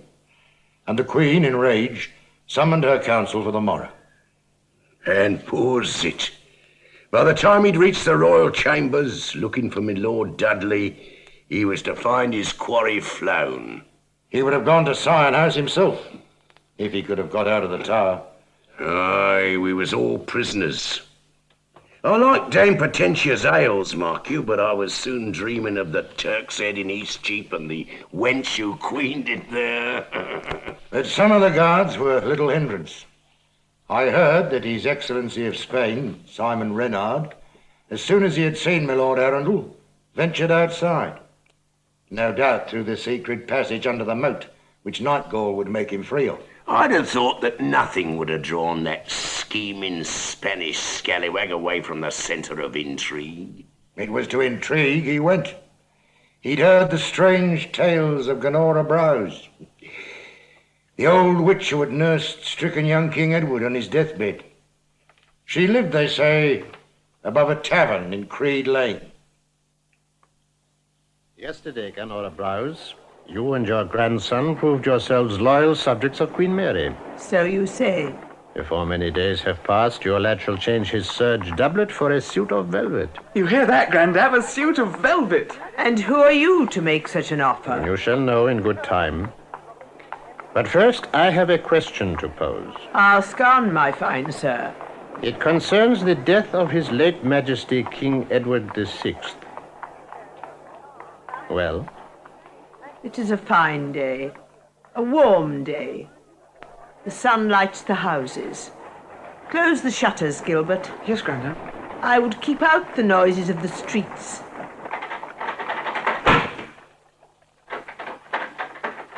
They close freely. And so they should. I like them closed tight when I talk. I find the darkness lends the ears extra sense. What wish you, sire? To know the truth of Edward's death. You need have no fear. I am of the Privy Council, and we would prove the king was poisoned at Northumberland's behest. And if it could be proved? Then Northumberland shall lose his head. That thought has a pleasing ring. But what of the Lady Jane? It shall deprive her of her crown. And perchance of her head, too. Then it shall never be proved. No? The torturer can wring it from you, witch. Let it be tried. There are many aches and pains in old age that must be borne. It's hard to frighten a woman already on the threshold of death. Grandam, say no more. You shall not imperil yourself. No harm shall befall her, boy, I give you my word. I believed you both to be loyal subjects of Queen Mary. I was mistaken, it appears. That you were not. So how can Queen Mary come to power while Jane is on the throne? But you plot her life. You would murder Queen Jane. No, rather only I can preserve her. My intent is to destroy Northumberland and restore the crown to the rightful queen. If that may be accomplished without cutting off the Lady Jane's head, I shall be content. If that be so, if Jane's life be safe, I will speak. Excellency of Spain, I can prove King Edward was poisoned at Northumberland's order. You must indeed prove it if I am to act. Your proof. The surest. My hand administered the fatal draught. Yours? Mine. And if telling so will cost Northumberland his head, then I will speak. I was foster mother to the sweet Duke of Somerset, and I would avenge myself and avenge all the common folk for his untimely death. The details, woman. When I came to the king, he was sick. He had but a short time to live. But short as it was too long for the Duke of Northumberland. His ambition could brook no delay. Trusting no one, he prepared a potion with his own hands. A potion I administered. In 6 hours, Edward was a corpse. Murdered? May God have mercy on your soul. I murdered, though death was already waiting at Edward's door. God will call me to answer for it, but I did it to bring Northumberland within my power. The king was past all remedy, though he might have lingered for weeks. The duke was impatient for the crown. I was impatient too, for the duke's head. Your vengeance shall be gratified, Gunora Browse. You must accompany me to the tower. The tower? No, grandam, though you have sinned dreadfully. She shall come to no harm. Hinder me not, boy. I have but a short time left, and I yearn for Northumberland's head, as a miser yearns for gold. The rumours what was whispered through the tower were not untrue. Certain each one of us knew about the Lady Jane summoning Northumberland to council almost before the nobles who were ordered to attend. Little Zit brought that news when he returned from the royal chambers. I'd never seen him so downcast. He looked like a wife whose pastry hasn't risen.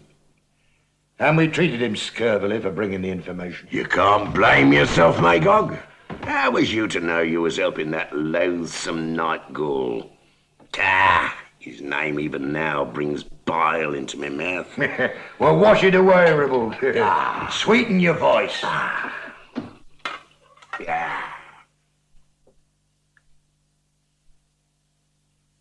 And the farmer said, "That be no black beetle, brother. That be the priest." More ale, dame.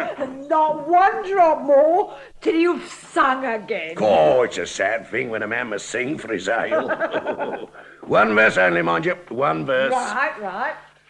With me back to the fire and me punch on the table. Let me eat, let me drink as long as I'm able.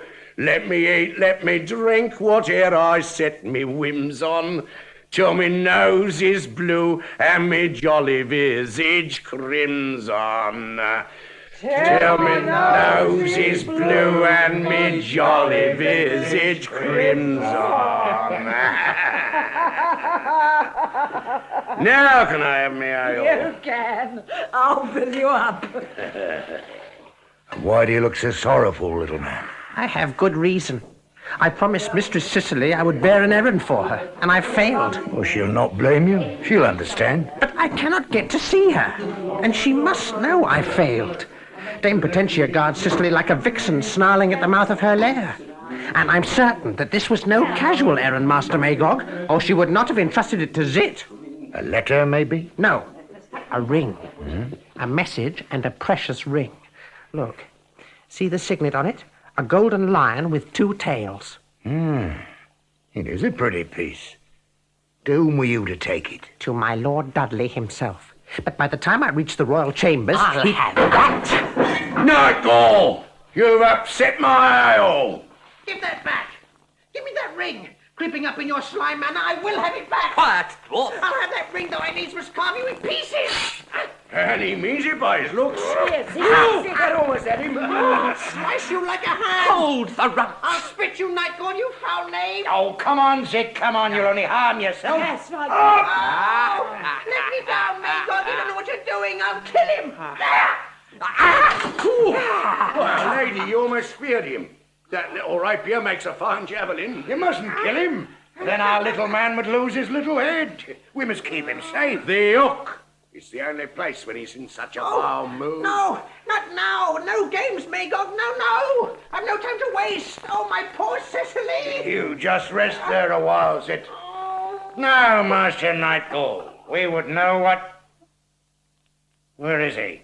He slunk away as soon as you hung our mannequin from the hook. I think Zit's rapier passed too close for his liking. But he shall answer when he returns. Don't worry, little man. Magog will get your ring back for you. Oh, you ignorant elephant! You brainless oaf! If you knew what you'd done. Your pardon, Dame Potentia. Potentia. I have news for your young daughter. Oh. News which shall cure her lovesickness forever. In that case, you are right welcome, Master Nightgall. She has scarcely ceased crying since I closed the door of her chamber upon her. Where is she now? I have no time to lose. I have a secret execution to attend before daybreak. Secret execution's a little bit of the murders, to my mind. I would not for all the power of the Duke hold your office or that of executioner, Morgan. Nor yours for the same fee, mistress, to wait upon those drunken oafs. Tastes differ. Now, where is Cicely, good dame? In her chamber, here. You shall see her. Cicely! Oh, sweetheart, Master Nightgall desires to speak with you. Does he bring me the token from Cuthbert? I know not what you mean.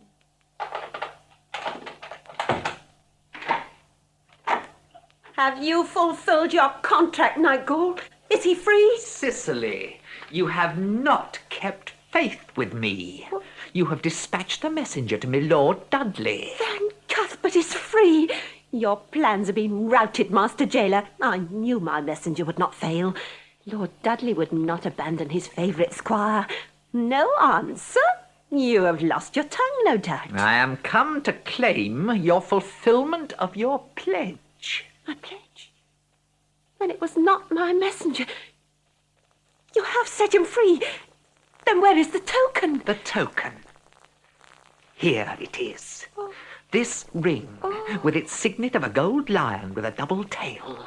It is Cuthbert's ring. Lost. All is lost. Look to your daughter, Dame Potentia. It seems she has fainted. Episode 4, Rumblings of Revolt. When I prevented little Zit piercing Lawrence Nightgall, I did no good. You did what you thought best. You said you was going to face him with stealing the ring, and you'd have done so there and then had we not been ordered to attend Her Majesty at St. Peter's Chapel. Aye, at Mass. Archbishop Cranmer's new English Mass. Yes. Those who held to the Roman faith dared not risk their immortal souls by attending the service. Right. They waited for Her Majesty at the top of the tower steps, leading down to the main door. Wonderful thing is religion. Each man knows he's truly right, and the other man truly wrong. You utter an unbeliever's sermon. But you're not wrong.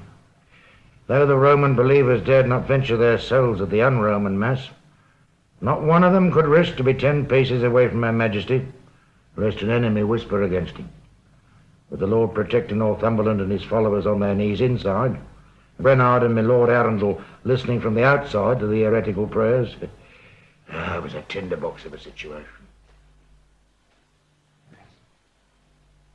To assist us with our grace, so that we may continue in that holy fellowship, Holy fellowship, all such good works the Lord as thou protect hast her and his prepared for prayerful us to son. walk in. How heathen sound the Through great Jesus words were Christ our mouthed Lord, in English. To whom with thee and the Holy Ghost be all honor and glory, world without end.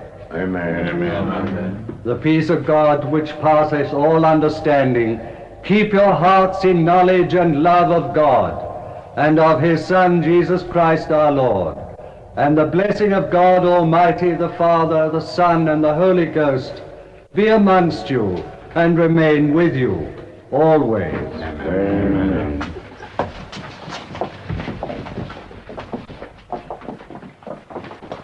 Your Majesty, I might have chosen a more fitting time and place to seek an audience, but what I have to say emboldens me to approach you direct. Your Excellency knows he always has my ear. Perhaps, Your Majesty, with respect and homage, it were better if we talked apart. Indeed. The chapel will serve. Sirs, stand you aloof. Your Majesty, I speak for Spain. Forgive me if I speak bluntly. I understand Your Majesty has learned of the plans of certain of your nobles to persuade your husband, Lord Guildford Dudley, to attempt the crown. Persuade is an ill-chosen word. But your Excellency need have no fear. So tell your king, tomorrow at council we shall inform the Lord Protector, the Duke of Northumberland, that though his son shall remain my husband and master within the family, and though he shall be raised in rank, he shall never be king. Majesty, your decision is wise. But may I say hazardous? Hazardous? Northumberland is an ambitious man. A ruthless man, as many have found to their cost. No one, however noble his blood, has been safe from the Lord Protector's vengeance. You warn me, Ambassador. Speak out plainly. Your Majesty, you see these sorry sepulchres. Here lie the mortal remains of Anne Boleyn. When she married and put on the crown, do you think she foresaw the headsman's axe? In this tomb lies capricious Catherine Howard. She saw no shadow of the scaffold when she moved in Henry's arms. But here, Your Majesty, and of even greater moment to Your Majesty, lies the headless corpse of Edward Seymour, Duke of Somerset. Somerset was a good man. He served his king well and the king's people. Today he lies here rotting when he should be still alive. His fault? He stood between Lord Protector Northumberland and supreme power. With Somerset dead, there remained only one impediment, the king himself. And Edward, sixth of that name, died young. My royal cousin was always a sickly youth. Perhaps. But, Your Majesty, perhaps he might have lived longer. Ambassador of Spain, you palter with us. Do you suggest that King Edward... Majesty, you will never wear your crown with safety until Northumberland, too, lies here. His Excellency Don Simon Renard, Ambassador of His Imperial Majesty King Philip of Spain. Your Grace. Excellency. Leave us the room apart.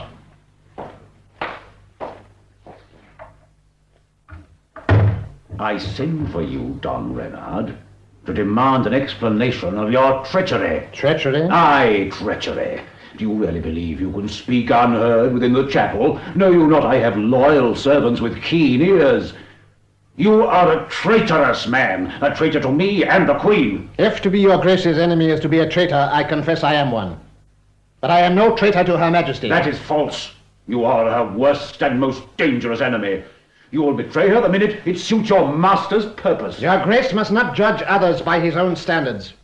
You shall pay for those words, Excellency. 'Tis said that threatened men live long. Maybe, but not when Northumberland makes the threat. My lords, Sir Edward Hastings and 4,000 men have rebelled and joined forces with the Lady Mary. 5 counties are in revolt. Suffolk, Norfolk, Buckinghamshire, Oxfordshire, and Northamptonshire. A revolution. Your Majesty, what action shall we take? It must be checked, my Lord Admiral, and presently. To whom will your Majesty entrust command? To my Lord of Suffolk. He is well fitted for it, besides being your father. Let him lead, and all will know they fight for Queen Jane. My father? Aye, Suffolk is a proved leader. Make out his warrant under seal. Already ordnance and munition are being brought. Your father should set out tonight. Your Majesty, I do not agree. The honor should be given to the Duke of Northumberland. I need hardly remind your Majesty that he, the Lord Protector, is the greatest general in your realm, and he has been victorious in Norfolk once already. By experience, knowledge, and wisdom, His Grace, the Lord Protector, Duke of Northumberland, inspires men's trust. Northumberland, your Grace hears the argument. Will you undertake my warrant? I would shed my blood freely for your Majesty, but I see through their designs. Their aim is to separate us and so destroy us. Let Her Majesty's father, Suffolk, take command. I will remain in custody of the Tower. Do not allow him to decline, Your Majesty. By this means you will assure a double victory. Victory over Mary and the Catholics, and safety for yourself. If Suffolk departs, the Lord Protector is left absolute master of the Tower. Then you will never be truly queen. I understand. Your Grace, we pray you accede to the Council's voice and to our own. We are sure your fears are groundless. No man here but wishes you victory. And why not your father, Suffolk? Your Grace has reminded us often enough that we are young in years. Now I speak as a woman. My husband has absented himself from me. I must have a protector. And whom would I wish but my own father? That is natural enough, Northumberland. You will therefore, my Lord Protector, deliver up the keys of the tower to the Duke of Suffolk and take our commission for the wars. I will, as ever, obey your Majesty's command. Your warrant under the Great Seal shall be prepared. My lords, before I and my sons ride north, I would remind you of your loyalties. Each one of you signed the devise of succession. Each one of you owes Her Majesty your allegiance. Do not think if you mean deceit, God will not revenge it. Let him who plots betrayal know that I shall return. If your Grace mistrusts any of us, you are deceived. I pray God it be so. I am sorry, your Grace, not to go with you. I would cheerfully spend my blood at your feet. Judas. May heaven speed your Grace. In a few days, I will bring in the Lady Mary captive or dead, like the rebel she is. And so we are rid of Northumberland. Suffolk will provide little difficulty. Who shall now oppose us? Queen Mary shall be proclaimed in London before tomorrow night. The rabble shall shout, "Long live the Queen," and mean the true Queen. Here, finest cut of beef, fit for a queen, and fit for your pocket. From the royal stables, you mean? My beef is as fresh as a maiden's flush, and just as rare. Is trade good? Good? Never has a market been as lively as this. They say hundreds watch the Duke leave Shoreditch. Watched I, but none wished him Godspeed. But it must have been a brave sight. 300 foot, 2,000 horses and a great train of artillery. And the nobles all in their finery, eh? But what are the soldiers' hearts? Most favour Mary. And speaking of hearts, I got the finest hearts in Smithfield. They are rich with blood to thicken your sauces. When Mary comes, the market will flow with blood, but with human blood. And the slaughterer will be Edmund Morgan, not the butcher.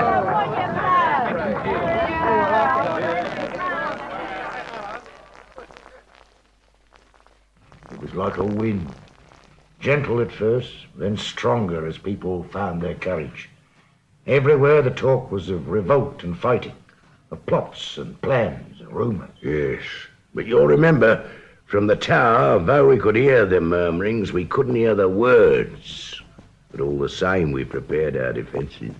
The only people who did not know there was danger were those in the dungeons, who could hear no sound from the outside world. Young Squire Cuthbert, for one, though he was not entirely alone. The mad woman prisoner of the tower, the crazed Alexia, had found him once again. She was a winsome child, my little one, like a doll. Her hair was near gold, and her eyes as blue as the skies I can scarce remember. My baby, where is my baby? My little love, where is she? I am sure your baby is safe. Safe? Who can be safe in this hell? My pretty one, where is my pretty one? Oh, save me, kind sir. Save me from him. He will kill me. Kill me. So, she's found her way to you again. She knows the tower's secrets almost as well as me. Do not let him touch me. Not touch me! Come along, Alexia. You shall have a nice warm cell to yourself. Come along now. Quietly, Alexia. Alexia. I will not answer to that name. Give me my rightful title. Leave me a part of myself at least. What is your title? Beware, answer him not. He shall not harm you. Tell me, how are you called? I am The lady. Yes. The lady. Alexia. I have forgot my name. Just Alexia. What has become of your child? My child? Can you not see her, young man? Here in my arms. There, my pretty one. Do not cry. Sleep gently, my baby. Sleep softly, my child. Though the night may be dark and the wind may be wild, let nothing, my baby, Alexia. disturb your sweet dreams. Stop your noise, For Alexia. the night is your cradle. I say stop that noise. And follow me, or I'll have you scourged. Oh, he dare not. Dare not. As it seems. Alexia. Stay. I must go. I can stand no more pain.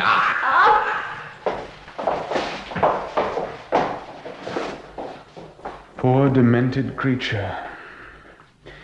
But I can spare little pity for others. My own case is parlous enough. Night Gaul is an arrogant knave. Perhaps too arrogant. How to turn that to advantage?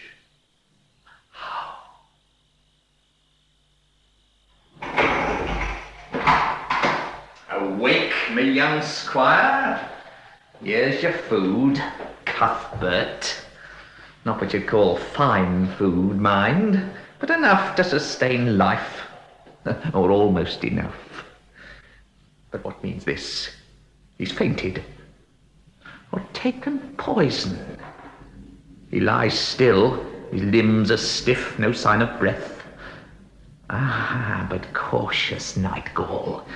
Cautious, it could be a trick. And if so, a fatal trick, for my dagger will confirm it. Fainted or dead, either way you will not feel my dagger, which is a pity. Think on Sicily when you wake in hell.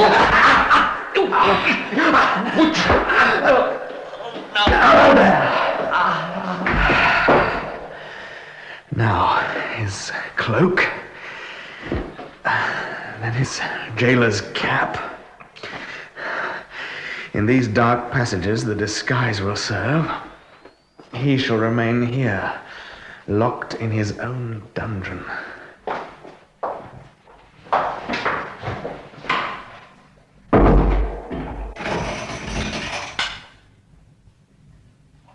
How dark it is.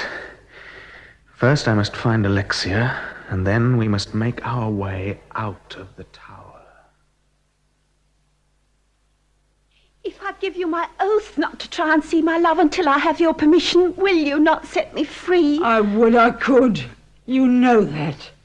But what would you, child?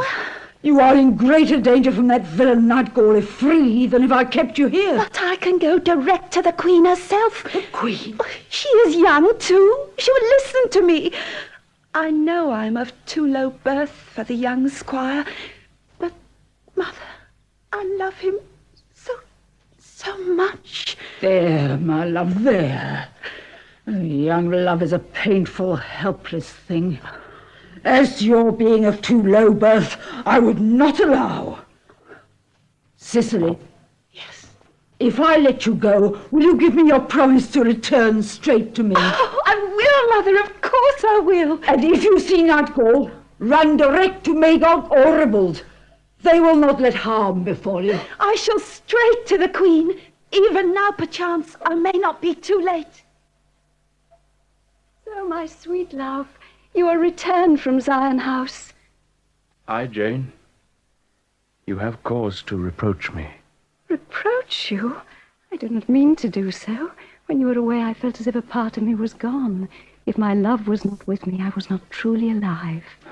Jane. My love, we have no time for pretty talk. With the Duke gone, we must look to the future. I know you think only of my interests, but the crown itself means far less to me than my husband's love. But we have not lost the crown yet, my sweet. I have a letter here from my father from Bury St. Edmunds. Tomorrow he joins battle. Tomorrow we shall see the end of the Lady Mary. Trust you are right. You'll see I'm right. And then we will deal with the traitors. Traitors? Oh, it is a word we use too often for men who follow their consciences. Oh, you are too soft, my love, too kind. I would make them pay on the block. The Lord Suffolk, Your Majesty. I bring ill news. All the troops desert the Duke and declare for the Lady Mary. Unless we send the Lord Protector more men and munitions, he may have to withdraw. Then we must send him them. I am ready this hour to march at their head. We cannot spend a single man. London is in revolt. The rabble may storm the tower. If we dispatch the few loyal soldiers remaining, we are lost. My father saw the truth. It is the council who betray us. The council and the Spanish fox. The ambassador of Spain is no fox. Simon Renard has been a good friend to me. Oh, you are deceived, my queen. Spain conspires against your life. Daughter Jane, Majesty, I beg you heed your husband. Believe your father. Jane, Dudley speaks true. In faith, I know not whom to trust. Are the yeomen loyal? As yet, but wavering. If nothing is done to confirm their loyalty, I fear they may desert. And the council provide for their own safety. Jane, I must leave you. Everything now depends on resolution, on action. So long as you are mistress of the Tower, you are mistress of London and Queen of England. Give me a warrant for the arrest of the whole council, together with Renard and de Noailles. I will instantly effect it. Oh, my Lord of Suffolk, Father... Listen, Jane. Listen to your husband. This bold step will force them to declare their allegiances, and those that prove enemies will at least be in our power. We understand. You shall have the warrant. Make it out and we will sign it. The traitors shall be punished. My lord, my dear husband, you shall have the powers you seek. The document shall be in your hand this hour. Your Majesty. What is it, Mistress Ellen? A girl seeks audience. Young Cicely, daughter of the Tower Pantler. By what she tells me, I believe your Majesty would wish to see her. Very well, nurse. You would not speak without reason. She may enter. Your Majesty. Rise, Mistress Cicely. Your Majesty. Is this Lord Guilford Dudley? I am. Then it is to you I would speak. It concerns your squire. He is secretly imprisoned in the dungeons under the Devlin Tower. Cuthbert? How, imprisoned? I've been seeking him these last 2 days. And he has information for you, vital information. He has news of a planned assassination. You say only Nightgall has the key. That is so, my lord. But I must get in. My squire's life depends on it. And you shall, my lord, you shall. Fool, you have no key. I need no key, little man. Stand back. Give a man room.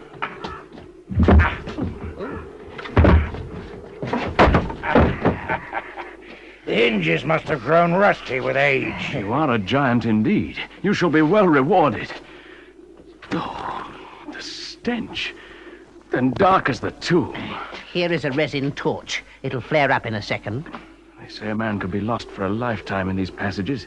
There I may be of service. I've followed Nightgall round the tower. I know these passages. We shall not be lost.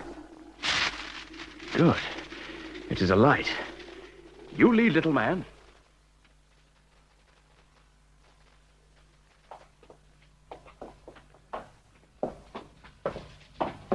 I know my way well enough. This is where Nightgall keeps those who wait the executioner's axe. This dungeon is the waiting room for the torture chamber. And next to it, the dungeon to which they return. They need no shackles then. The rack has seen to that. And below, beneath the moat, are the dungeons where live those who may remain for life. Some die here of torture, some hunger, and some of old age. Who's there? Help me! Help me! But what is this? Master Nightgall? You imprisoned in your own dungeons? This I never thought to see. Wait till I tell the warders. Enough, dwarf. Unlock the door. Now, why should I do that? Because it shall be the worse for you if you don't. Is this the jailer, Night Gall? It is, my lord. Then open the door.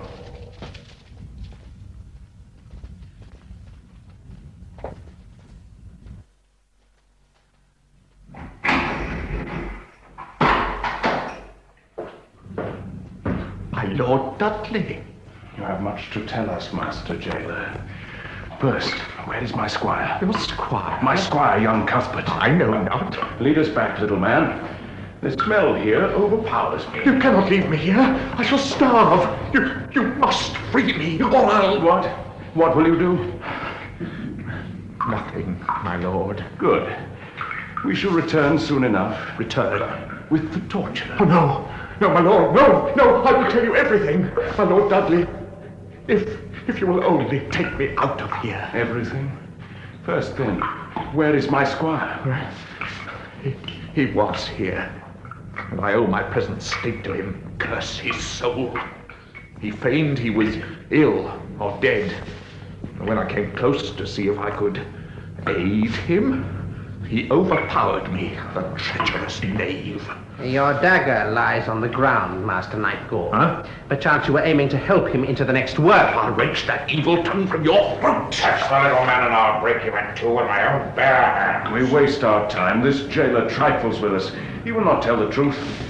So we must persuade him. Let us away. Oh, no, my lord, no! I will tell all. I will tell you what you want to know.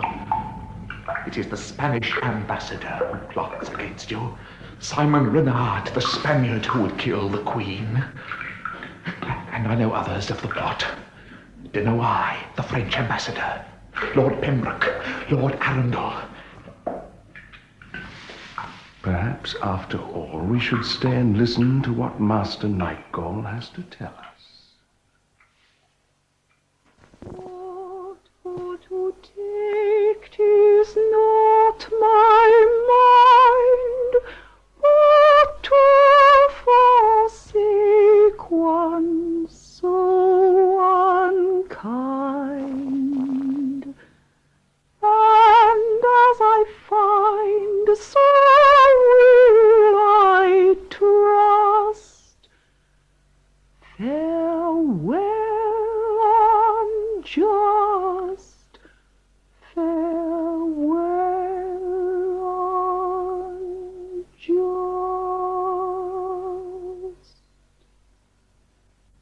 You sing sweetly, but sadly. Do not grieve. My Lord Dudley shall find your love for you. Yes? His Excellency the Spanish ambassador demands audience. Demands? I've just signed a warrant for his arrest. How dare you, sir? You enter without permission. I have my duty as ambassador of Spain. The matter is urgent. I have a document for your Majesty's signature. Your Majesty, forgive me. I am not fit for state affairs. Nay, stay. I would have one friend by me when I speak with Spain's embassy. Your Majesty, I would have preferred to see you alone, but perhaps it is as well. This girl may be useful. She may witness your signing of these papers. Papers? What right has the ambassador of Spain to thrust papers on the Queen of England? Read the document, Your Majesty. And what is the document, Your Excellency of Spain? Read it, Queen Jane of England. Read it, Your Majesty. This document is your deed of abdication. Episode 5, To Lose the Crown. How dare you, sir? You enter without permission. I have my duty as ambassador of Spain. The matter is urgent. I have a document for your Majesty's signature. Your Majesty, forgive me. I am not fit for state affairs. Nay, stay. I would have one friend by me when I speak with Spain's embassy. Your Majesty, I would have preferred to see you alone, but perhaps it is as well. This girl may be useful. She may witness your signing of these papers. Papers? What right has the ambassador of Spain to thrust papers on the Queen of England? Read the document, Your Majesty. And what is this document, Your Excellency of Spain? Read it, Queen Jane of England. Read it, Your Majesty. This document is your deed of abdication. Seems our husband, Lord Dudley, had good cause for his appraisal of your loyalty. If we nursed some regrets on signing the warrant for your arrest, we have none now. Believe me, you do me an injustice. I am not your enemy. Indeed, I come here as a friend to warn you. Warn us? Of the peril in which you stand. My lady, by this hour tomorrow, you will no longer be queen. Already I have news from Cambridge. The Lord Protector has been forced to retreat without even an exchange of fire. The citizens will rise against you. Fly now while there is yet time. Your Excellency takes advantage of our years. You think us more simple than we are. Young as you are, I have never undervalued your mind. No doubt. It would suit your purpose well if we were to quit the tower. Then there would be no rallying point for our loyal forces, and you could bring the Lady Mary to the throne. Your master, the Emperor of Spain, would be well satisfied to see a true servant of the Pope upon the English throne. He might even contemplate uniting the two countries by a politic marriage. I do not deny I would that Lady Mary wore the crown. I've always worked to this end. But I do not wish your death. At first I saw no other way but by your death. Now that is unnecessary.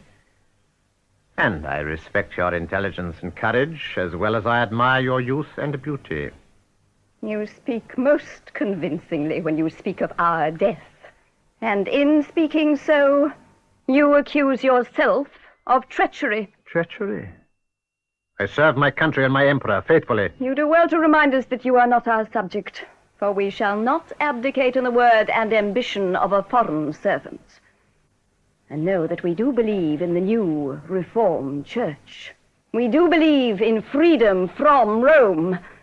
At first we doubted whether the Almighty intended us to be queen.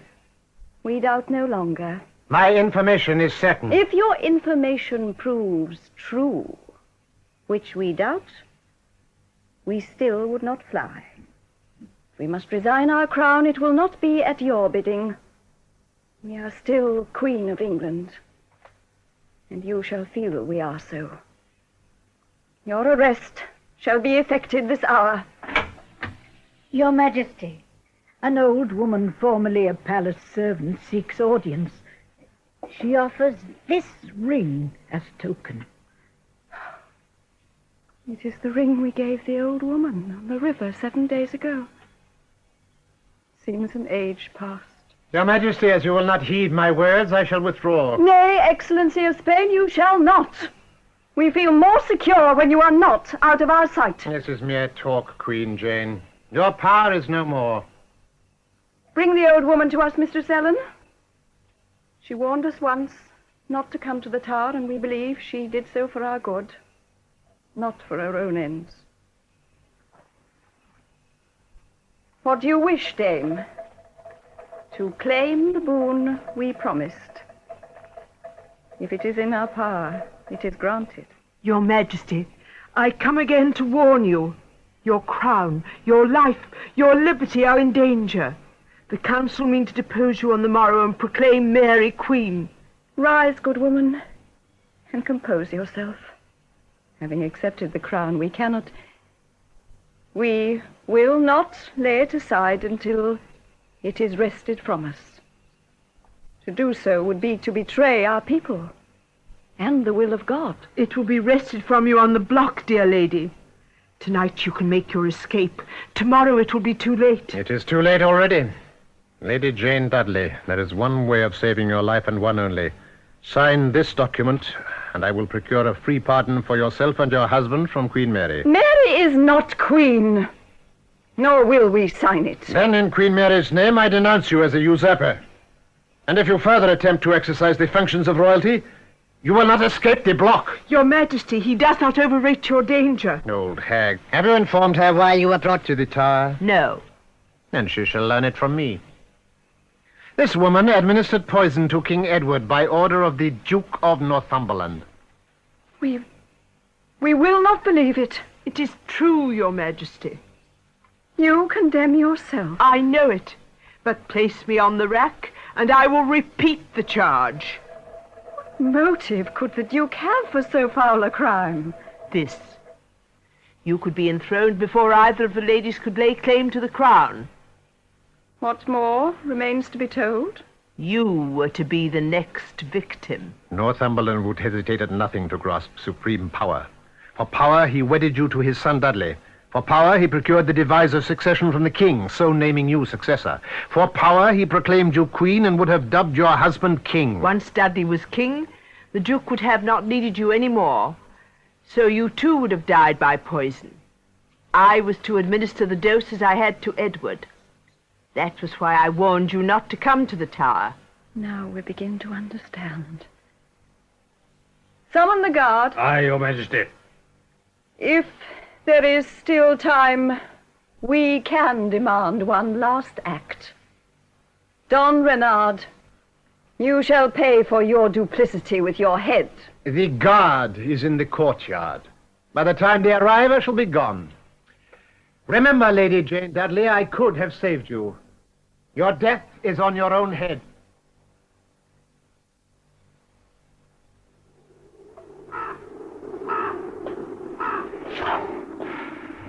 Safe enough.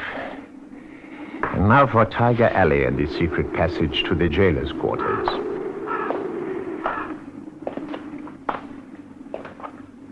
Here it is. The third stone from the pillar.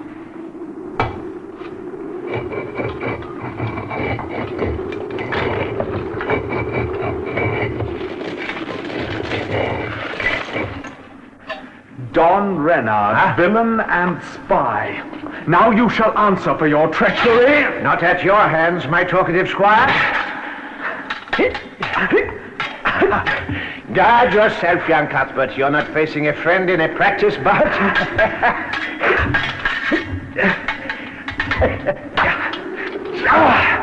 Too slow, my young friend. You must go to the wars before braving a true swordsman. But you shall live. We may need your evidence later. Don Renard, I swear... Cuthbert, back to your master, Lord Dudley, back to the foolish child Jane. Tell her I said she would have been wiser to heed me.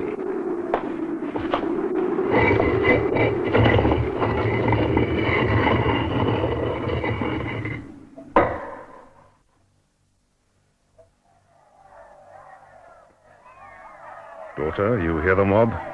There are no loyal subjects. They are true rebels, followers of Mary, or base time service, suborned and bribed by Don Renard and the Catholic faction. Our power is gone. Our lives in danger. Believe me, daughter, you can do nothing now to save us but resign the crown. Never, Jane. The Lord Mayor, the aldermen, the bishops, and most of the lords have taken their places, but the Catholic leaders have not yet arrived. Jane, dear wife and majesty, boldly assume your power. Enthrone yourself under the state canopy and challenge them to dare to be disloyal. Very well. We will put all in this hazard. Let proclamation be made.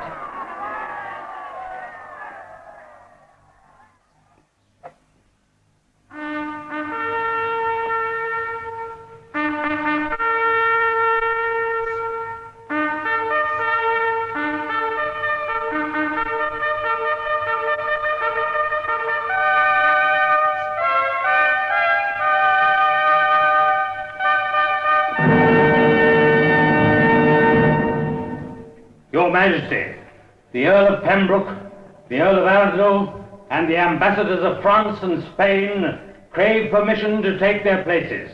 They are all welcome.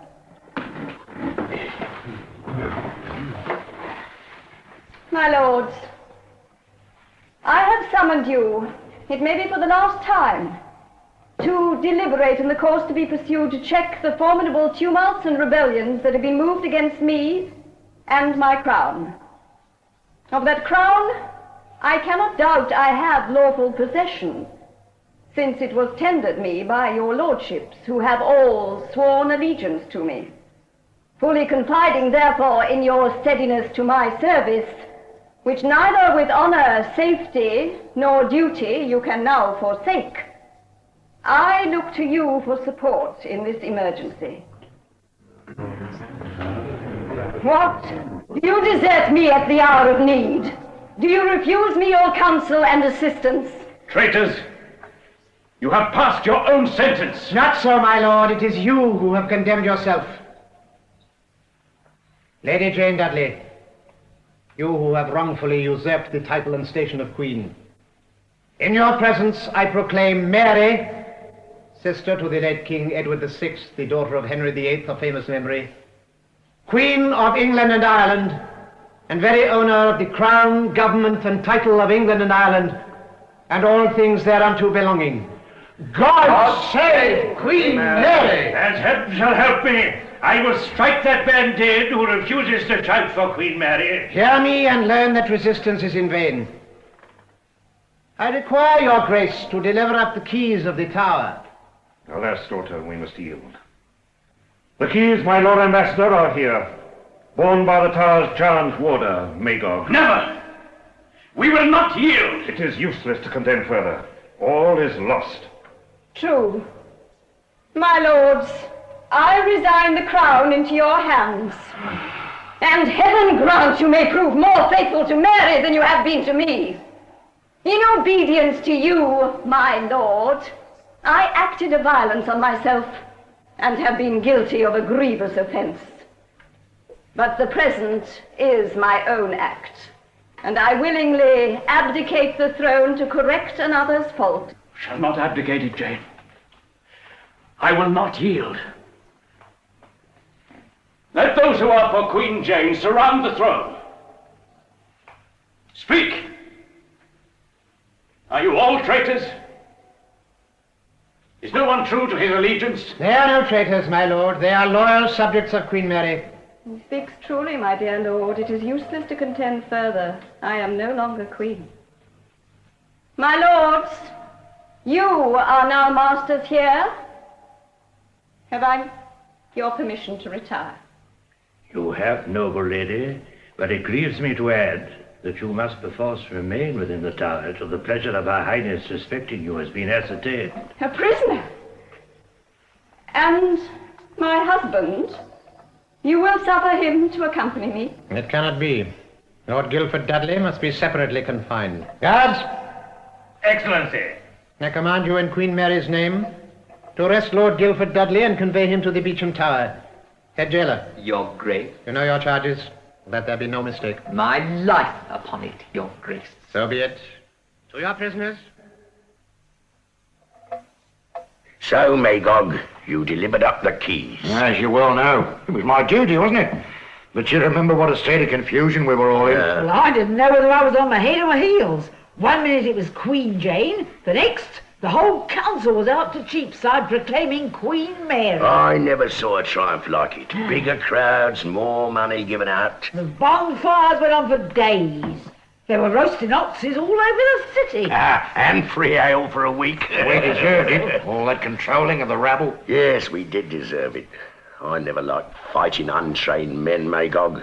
Fighting should be between professional soldiers, trained men who know what they're at. Yeah, yet a rabble's a frightening thing, especially when urged on by those in authority. Only soldiers know what honor really means. To the nobles, it's just a word to decorate their shells. You're becoming a philosopher, Ribald.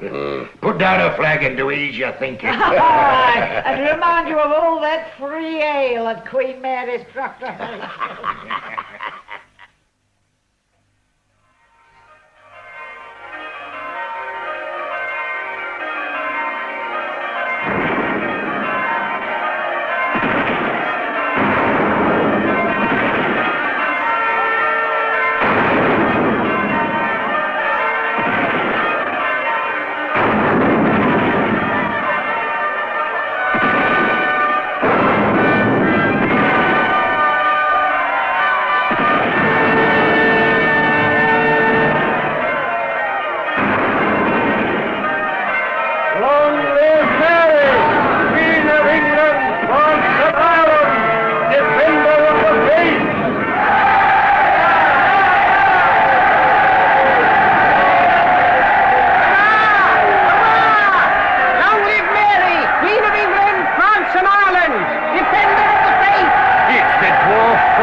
true Queen Jane, the other queen, the Lady Jane, is imprisoned in the tower.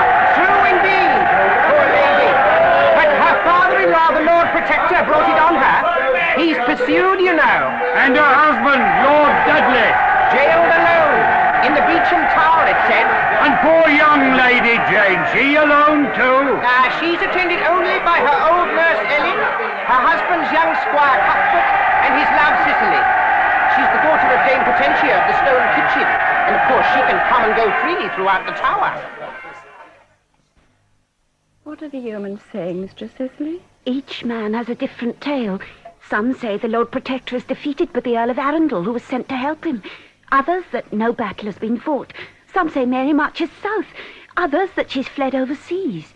I know no longer what to believe, or whom to believe. I dare not look into the future. But whatever happens to me, or to my dear Dudley, whatever happens, you must be happy with your Cuthbert. Our tragedy must not mar your lives, too. His Grace the Duke of Suffolk. Oh, Father! You have come to me? Yes, I have come to you. With news. Grave news, I'm afraid. The council have met in secret. And? They have proclaimed Mary queen. Loyal betrayers. Traitors! Daughter, you speak wildly without thought. We are not traitors, no. We? You forget that I, too, am a member of the council. I was not at the meeting, of course, or the decision might have been different. But we abide by the majority, so, of course, their views are my views. It cannot be otherwise. You too, Father. You turn against me, your Majesty. Do not cry, Cicely. Nothing more can hurt me. There is no longer honesty in men. Recriminations avail nothing. I was at fault, I admit it. I should have opposed your royal ambitions. I never truly wished to see you on the throne. The Lord Protector persuaded me. Quite against my better judgment, he forced me to it. Father, you try to justify yourself. You desert me, though you urged me to accept the crown. Urged you? Those are too strong words. You have grown over-proud, daughter. We never brought you up to think yourself of royal blood, never. You must admit that. You have grown big with conceit. You must resign yourself, sue to Mary, and be content again with humble, private life. Willingly content, and the more so that I left private life out of obedience to you. You misunderstood my wishes. You must not blame me. And now, will Mary let me go home? Go home? We must await Her Majesty's wishes. Much better to await her pleasure. Even now, my Lord Arundel is on his way to declare the council's decision officially to you. And now, my daughter, my very dear daughter, I must leave you. Leave me. No! And not from choice, I assure you. There are things that must be done. I shall pray for you.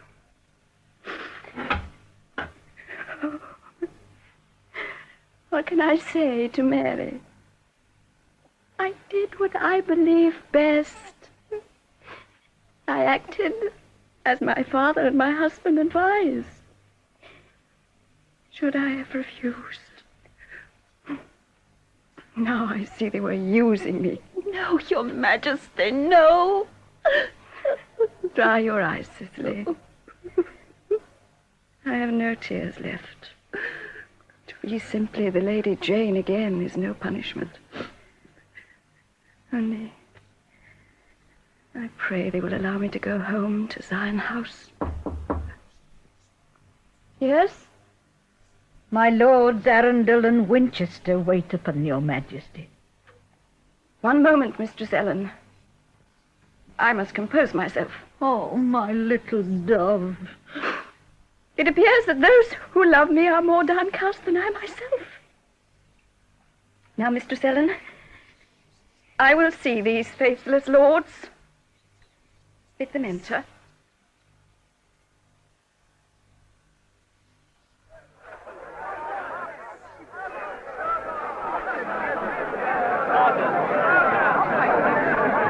Well, Mary is queen now. It is proclaimed. But what of Queen Jane? Queen Jane, indeed, a Protestant heretic. She had no right at Lady Jane. Yeah, I would not wager a penny for her chance of escaping the block. Oh, poor unhappy woman. Council declared for Mary as swift as lightning. Aye, they raced to proclaim her queen. They always proclaim for the power of the day.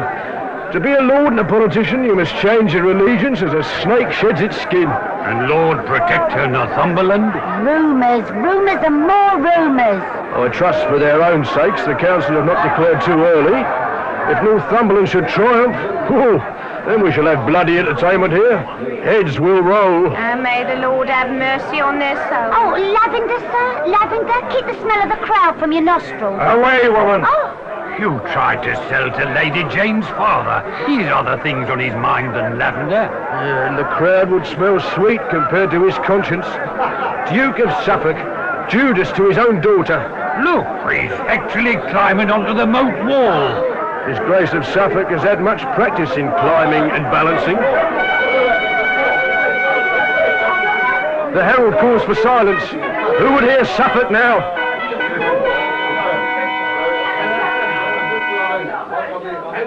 Good people! Good people! Good people? Why, he means us. Let me speak! Yes, speak, while you still have a tongue to speak with. A double tongue yet. Go back to your godless church. I am come to give you news. You would better pray for forgiveness. The Duke of Suffolk pray? To what God? Silence! Silence! Let his lordship speak. There can be no harm in listening. That's Magog, the giant warder from the tower. And he speaks for the Jew. No, he speaks for himself. For if the Duke is attacked, he must defend him. Silence! Good people! The Lady Mary is queen. Our queen. The rightful queen. You take till now to learn that, heretic. I, as a member of the Privy Council of England, declare this to you. You? You were not even there! But the Council have sent me here to say that they acted as I would have wished. We must all swear loyalty to the new Queen. Let Queen Mary enter her capital to the cheers of her faithful subjects. I am but one man. A simple man, but I proclaim with all my heart, Mary, Queen! And your daughter, Lady Jane! No, Mary! It'll be best to withdraw, Your Grace. I'm not picking up stones. Come down, Your Grace.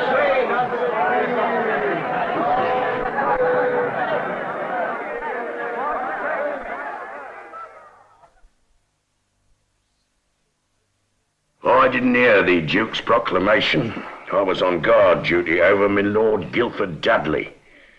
We marched him over to the Beauchamp Tower and installed him there a close prisoner. And I was bringing my Lord Suffolk back through the crowds.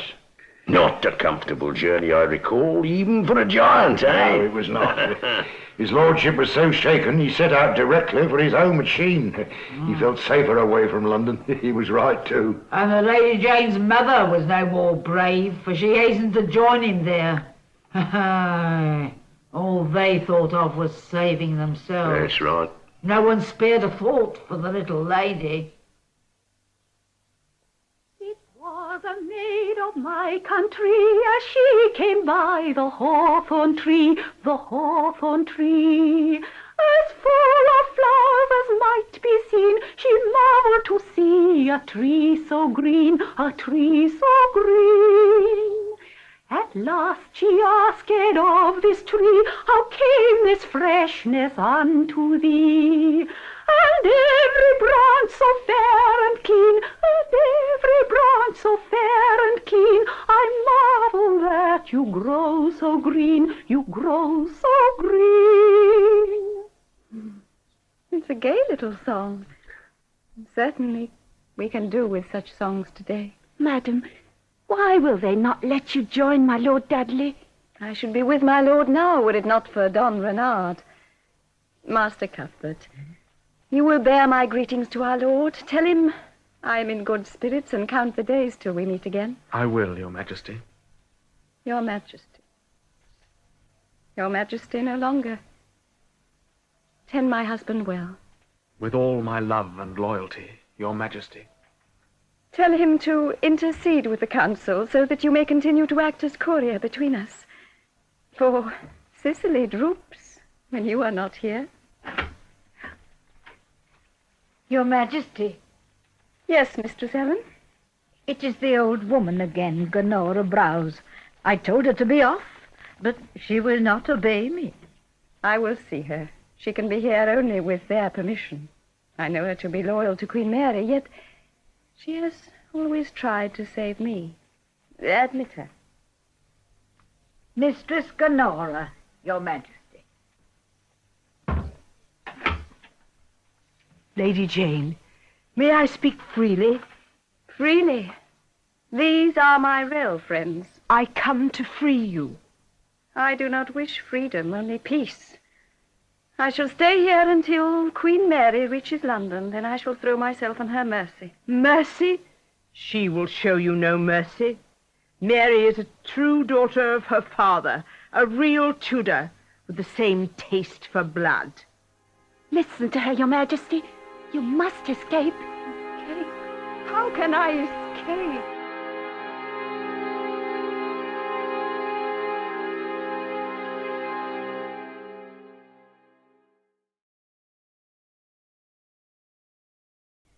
Episode 6. The Swing of the Axe. It was daybreak before they reached Sion House. And old Gonora kept her promise about Lord Dudley. He joined the Lady Jane there the next morning. Heaven grant, my lord, we be permitted to pass the rest of our days in peace here at Sion House. Why should we not? We cannot harm Queen Mary. And yet, I've not entirely abandoned all hope. Our fortunes might yet be restored. Never. Even if the crown were offered to me again, I would spurn it. My love, your ambition will bring us both to the scaffold. With 5,000 men. No, with 1,000. The Lord Protector is more than a match for rebels. If only you'd listened to me. If you'd not refused to make me king. If you'd not posted my father to the east, all would be well. Today you would be queen, and I king. Even then, my reign would not have lasted long. My own father deserted me. I now know that your father was insane for power. He set me upon the throne as a puppet. When the time came, he would have removed me without compunction. Shame. I do not wish to hurt you, Dudley. Only to check this mad ambition which still eats you up. You cannot believe this of my father. I would I did not, but I have proof. The Lord Protector, your father, poisoned my cousin, King Edward. And he would, in his own time, have poisoned me. Impossible. Well, how could you? What evidence can you produce? Proof positive. And from the hand of the old woman who released us both from the tower, from Gonora Browse, King Edward's old nurse. It took Don Renard only 2 days to find where the Lady Jane was hiding. Lord Clinton, the governor of the tower, was sent to bring her back. But Gonora Browse reached Sion House first. Then why didn't they fly? They waited to be taken like rabbits waiting for the snake to strike. You must leave now. Now. The Duke is a prisoner. He surrendered to Arundel crying for mercy. Yes, crying like a schoolboy. That I will not believe. If he grovel before Arundel, how will he play the man on the scaffold? Go, old woman. Will you mock our misery? I come not to mock, but to warn. Leave now for your lives. For that I thank you. But leave us alone. I shall not run away again.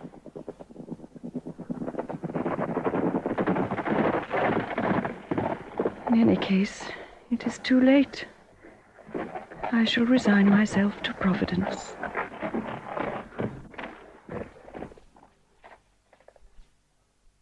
So you are ready, your ladyship? Then we must not delay. May my young attendant go with me? Your tower woman, old Nurse Ellen, waits for you in your apartments at the tower. Come, the barge is ready. No, Cicely. Good child. Farewell. And my thanks and blessing. My lady. And may not young Cuthbert accompany me? If he chooses. But as your squire, he will be captive too. I will follow my master even to the death. You may yet do that. It costs little to proclaim loyalty. I wish to be with you, your majesty. You may not go with me, Cicely. Enough. Ready, bargeman? Aye, sir. Set on. Ladies.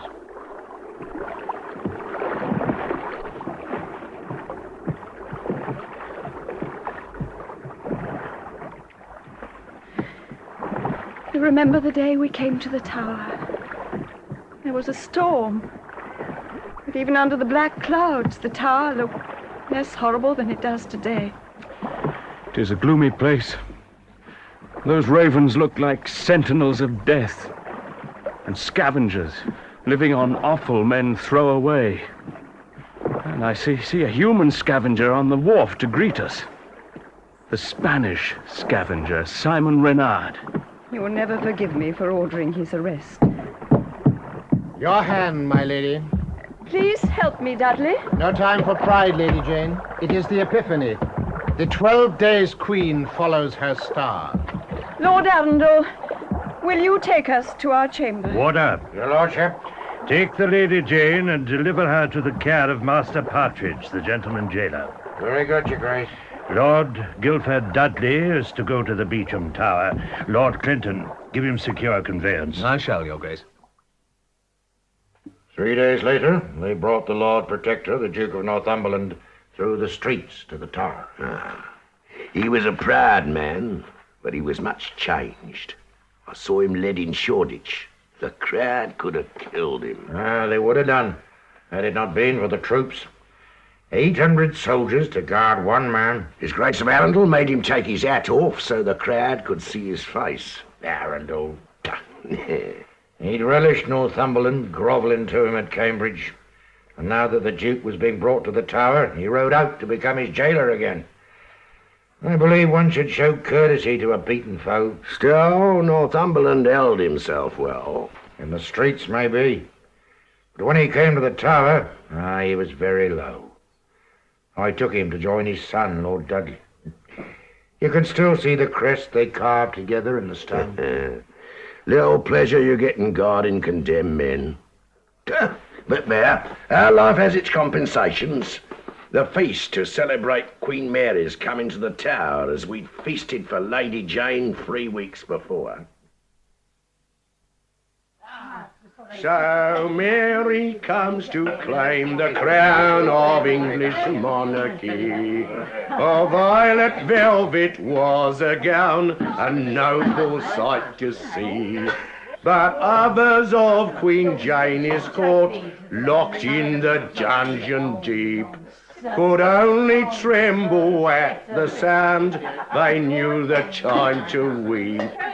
But 'tis not now the time to cry, but to sing and dance and dine, and drink to our Queen Majesty in ale and mead and wine. In ale and mead and wine. You do not join in our singing, Master Nightgall. Perchance you would rather he sang that witty ditty about the imprisoned jailer. Perchance court clowns will not enjoy such freedom under Queen Mary. Perchance someone may tell the Queen how Lord Dudley came to hear about the plot against you. I have warned you before. We will have no more threats, Master Nightgall. Oh, Cicely, won't you just wet your lips? It'll cheer you. You need cheering, child.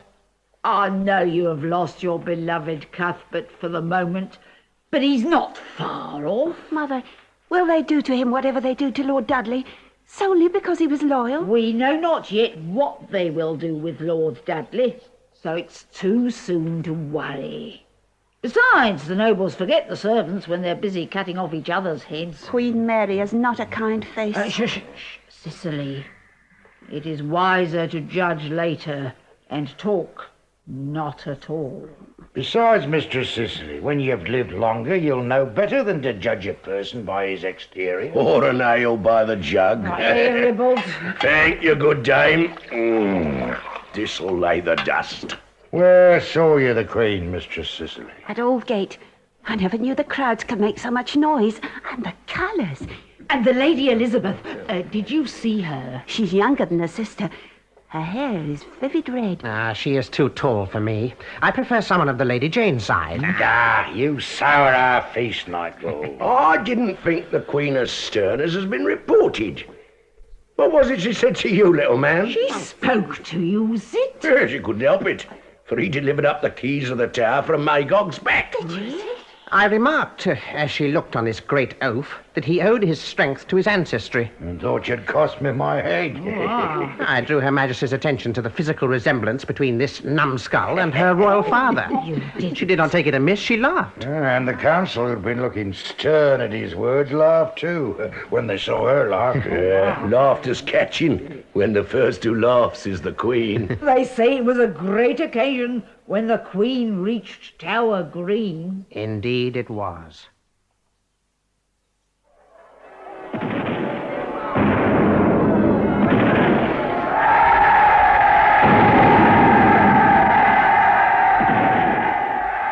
What do we wait for, Your Majesty? Guess, Sister Elizabeth. Nay, tell me. I cannot guess. We have sent Lord Clinton to free those who have been imprisoned for their loyalty. Politic and popular at once, Your Majesty, and just. I wonder what Northumberland thinks of this acclaim. The cannonade must have shattered his windows, and the cheers for Your Majesty, his eardrums. You shall hear more than the cannonade. You shall hear sentence. And the Lady Jane?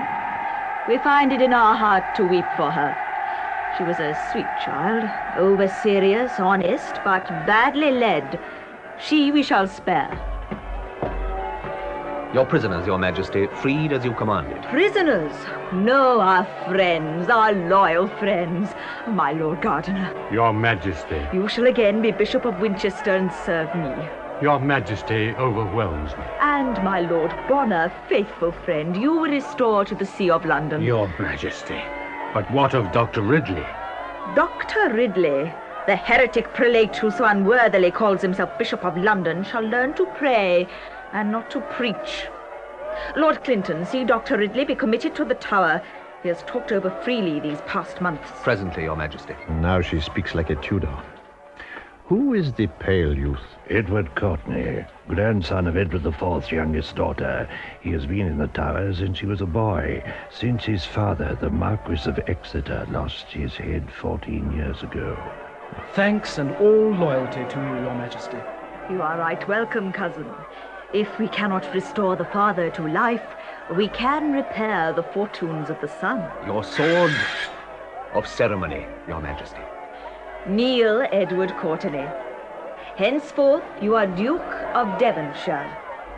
You may kiss our hand. She gazes at him with woman's eyes. As if she would bestow her hand on him in earnest. I have quite another husband in mind. A Spaniard Arbiswald. Hush, my lord. I would not deny I heard our words. The French must not get us what we propose. And now Her Majesty summons Bishop Cranmer. It should not be without interest. She means to have Edward's body buried in the Roman rite. Roman or Reformed, it is time he was under the ground. Cranmer is shaking his head. If he will not have mass in Westminster Abbey, likely enough he will take up lodgings in Gardiner's old chamber in the Tower. The Tower. Look at her eye. Cranmer is a brave man, and like to need his courage. So you refuse, my lord? We may find ways of persuading your grace to become more flexible. We will tell you once more. My cousin Edward, 6th king of that name, shall be buried at Westminster Abbey with the full Roman rites. You will not argue long against us.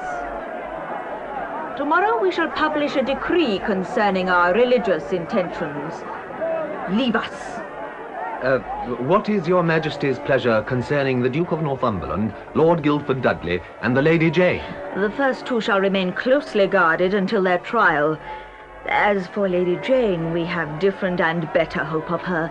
The Lady Jane will continue Master Partridge's guest for the present. And now, my lords, to the palace.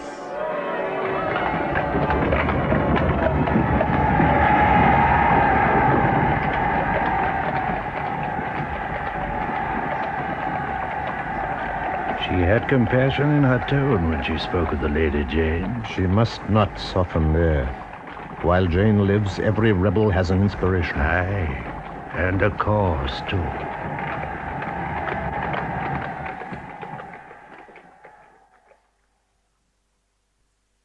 Never had we so many prisoners. The Lady Jane at Master Partridge's, the gentleman jailers, Dudley in Bowyer House, to make room for his father. Every dungeon was in use. Even Lord Suffolk was brought back from Sheen. Headsman Morgan kept polishing his axe. His holiday was over. As I remember, Northumberland was the first to be tried. You took him to Westminster all yourself, didn't you? I did, through a sullen, smouldering crowd. I would know if to act under the authority of the Sovereign and the Council, and by warrant of the Great Seal of England, can be termed treason. The Great Seal, Your Grace, to which you refer, was not the seal of a lawful queen, but of a usurper, as you acknowledged when you proclaimed Queen Mary at Cambridge. And therefore it is not a warrant at all. Your second issue. Is it fitting that those who are equally culpable should sit in judgment? His point is soundly made. Arundel must deal with it as shortly as possible. Of course, many of the noble lords here in attendance did support you. It is merely an academic point. None of you sitting here in judgment has been accused. By the law, all are innocent till proved otherwise. Is that not the truth? I do not think that point, my Lord Gardiner, would stand long argument. Others may be implicated, Your Grace, yet there is no accusation against them. So until they are accused, they are free men, free in law to give judgment. Since it seems useless to argue, I plead guilty, and entreat Your Grace to petition Her Majesty on my behalf. No need for discussion. It is already decided. My lord, this is the sentence passed upon you. You shall be taken through London to Tyburn. There you shall be hanged, your bowels burned and your head removed from your body. It shall then be set on London Bridge. So perish all who plot against Her Gracious Majesty. Warder, take the prisoner back to the Tower. My lord.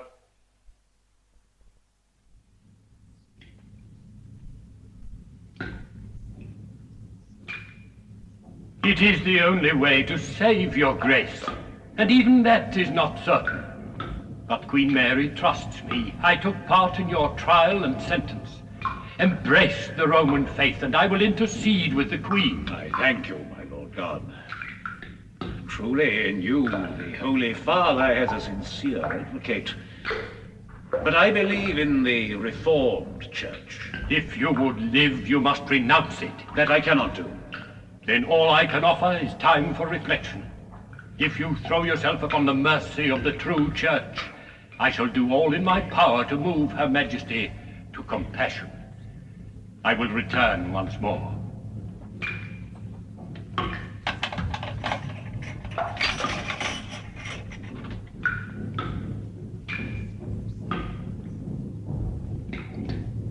What use is it to save my life if I lose my soul? And yet, to live, there is always hope.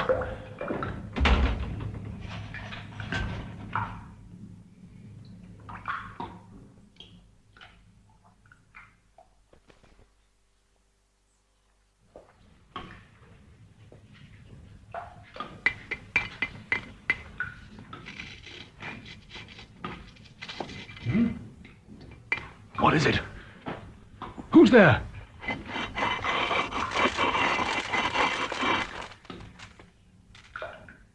Who's there? Will you murder me? Quiet, Your Grace. Quiet for your life. A woman. Who is it? Where are you? How can you enter my cell, and why? I came by a secret passage known only to the tower jailers. Speak, woman, who are you? Your too obedient servant, Glenora Browse. Glenora. Come to gloat on my wretchedness. Well, you know my case is hopeless. Not hopeless. That is why I am here. I can promise you that if you publicly embrace the Church of Rome, your life will be spared. Even Bishop Gardner could not promise that. But I can. I am authorized to promise by one who has the ear of the Queen. The ambassador of Spain. Don Simon Renard. Weigh well my message. Once within the church, and you are saved. Old woman, I mistrust you. I will die faithful to the Protestant Church of England in which I have lived. So be it. Farewell, Duke of Northumberland. When we next meet, it will be upon Tower Hill, with Headsman Morgar and his axe. Farewell. Hold! If I could trust you, Glenora. You could in earlier years, remember? And life is cheaply bought at the price of a public speech. To die a Protestant, or live a Catholic. A live dog, they say, is better than a dead lion. I will agree, Glenora. So tell the ambassador of Spain. I will say and write whatever he dictates. He shall come to you in the morning. You have my word. I swear by the Holy Cross that if you are betrayed, I shall die the moment you do. That I swear by the Holy Cross.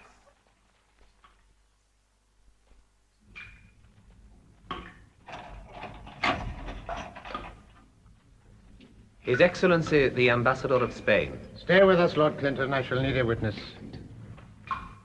Well, Northumberland, you will sign this declaration of your adherence to the true Church of Rome. Give it to me. In your own hand, I see, Simon Renard. So that there shall be no doubtful or false phrasings. Sign, and you will be free. The people shall see how merciful is Rome to her faithful. I swear it. Sign. Very well. I shall sign. My Lord Clinton, as witness, sign, if you please. My lord. So, I will instantly inform Queen Mary, and Bishop Gardner will receive you into Mother Church. For now, reflect and pray. Farewell. Good day, Your Grace.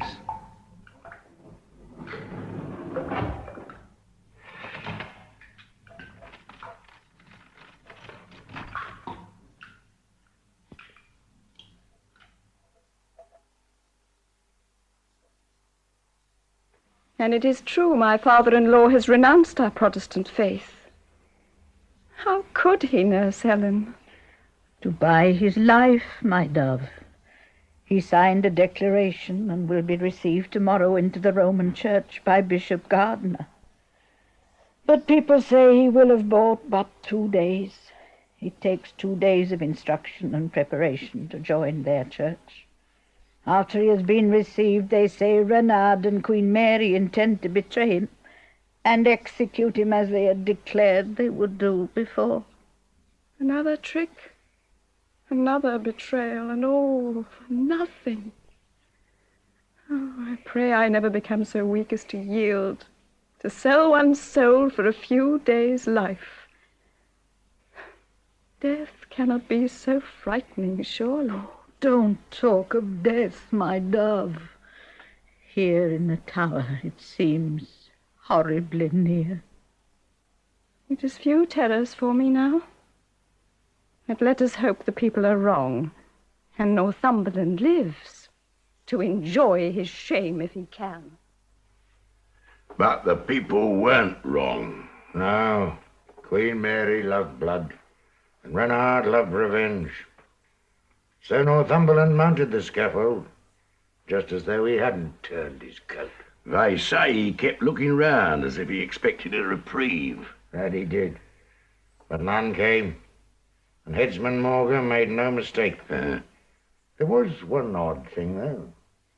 An old woman, we'd seen her round the tower often enough, held up a kerchief stained with blood just as Morgan raised his axe. She'd stabbed herself and died in a moment. Yeah. All this talk of blood makes me sweat. Another can, Magog. Let's forget.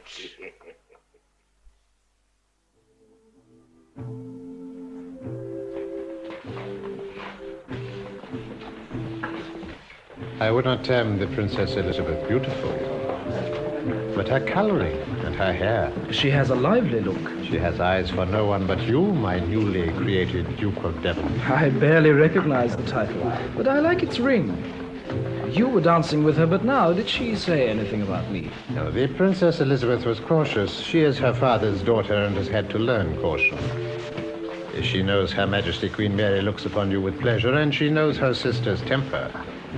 But she remarked she had never seen a man so handsome, and how your skin showed nothing of prison pallor. And I think, though I would not swear it, she sighed as she spoke of your imprisonment. I would know her better. If it were not for Queen Mary, I... Do not think of that. The Queen may glance at you with eyes of love, but she is not for you. Why, she is 15 years your elder. Besides, Mary the Queen must make a royal marriage. Your Excellency forgets. My blood is royal. Of course I do not forget it, Your Grace. But Queen Mary will put her country before her heart. Now, the Lady Elizabeth, that would be a match indeed.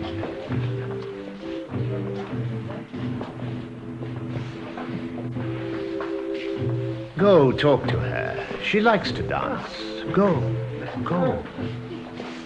That young gallant's behavior belies his looks. He has spent every night of freedom in the city stews. Yet Queen Mary looks at him overmuch. Perchance if she sees him with the Lady Elizabeth, it may help to cure her malady. De Noailles has been watching you all evening. He has been a true friend. But from today, both of us know our paths lie separate ways. It would not please King Henry of France if Mary were to wed with Spain. I must to the Queen.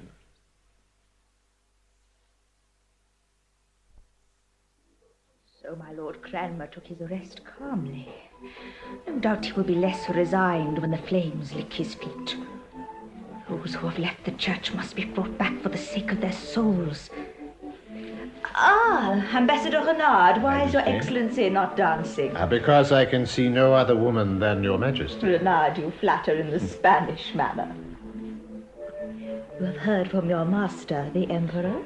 His Majesty says that he himself would have wished your hand, but that Your Highness deserves a younger squire. But his son, he is strong and handsome. He would bring you the lands of Burgundy immediately, and then in time, the throne of Spain. We have been thinking, Your Excellency, that there are advantages to be gained by our wedding an Englishman. This country has seen overmuch blood. A Spanish match might inflame rebellion. But who in England has blood worthy of Your Majesty? There is one. His Grace, the Duke of Devon. He is in direct descent from King Edward IV. But he is a little, might one say, light-hearted? Yes, Your Excellency. I know that since he has been freed, His Grace has spent much time on the boards of the city. But he is young. It is to be expected. Your Majesty is tolerant indeed.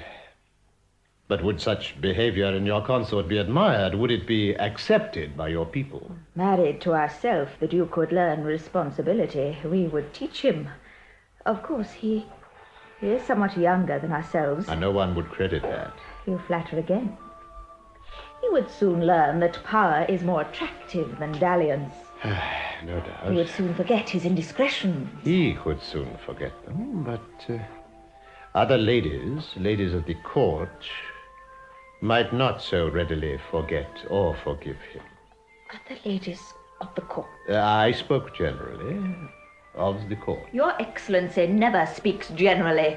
Speak out particularly, and not with so guarded a tongue. Since Your Majesty commands it, I know not the truth, of course, but the court says... No, I should not say it. What does the court say? It says... The Princess Elizabeth has eyes for no one but young Courtney, Duke of Devonshire. And that His Grace is captivated by her youth and vitality. Look there, Your Majesty. You see them dancing?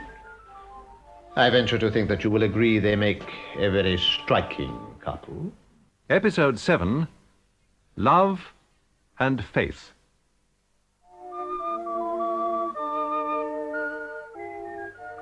I know not the truth, of course, but the court says... No, I should not say it. What does the court say? It says the Princess Elizabeth has eyes for no one but young Courtney, Duke of Devonshire.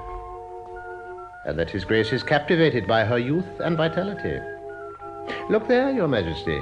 You see them dancing? I venture to think that you will agree they make a very striking couple.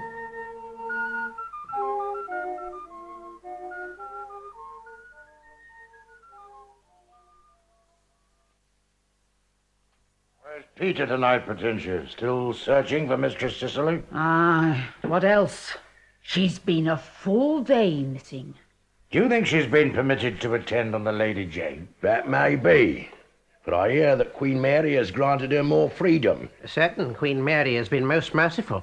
The Lady Jane's allowed into her gardens, her father Suffolk is released, and even Northumberland's son set free. Not Lord Guildford Dudley. No, Dudley's still in prison. It'll be asking overmuch for him to escape the block. The Protestant churchmen have not fared so well. They say a warrant has been issued for the Archbishop of Canterbury. Yes, Cranmer will shortly join Ridley and Latimer as our guests. And we shall all become devout. It's said the French ambassador to Noailles is pressing the Queen to follow her heart and wed my Lord Courtney. A very French argument. Yeah. The Spanish ambassador, Don Renard, has other ideas. Well, of course. He'd wed her to his master, Philip, and make the Catholics safe. Yeah, so Courtney is able to court Princess Elizabeth. They say Renard has even carried love notes between them. His Grace the Duke of Devonshire, Your Majesty. Admit him. Well, sir? Your Majesty, I do not understand why your feelings towards me... I have sent for you, my lord, for the last time. For the last time, my gracious mistress? Do not interrupt.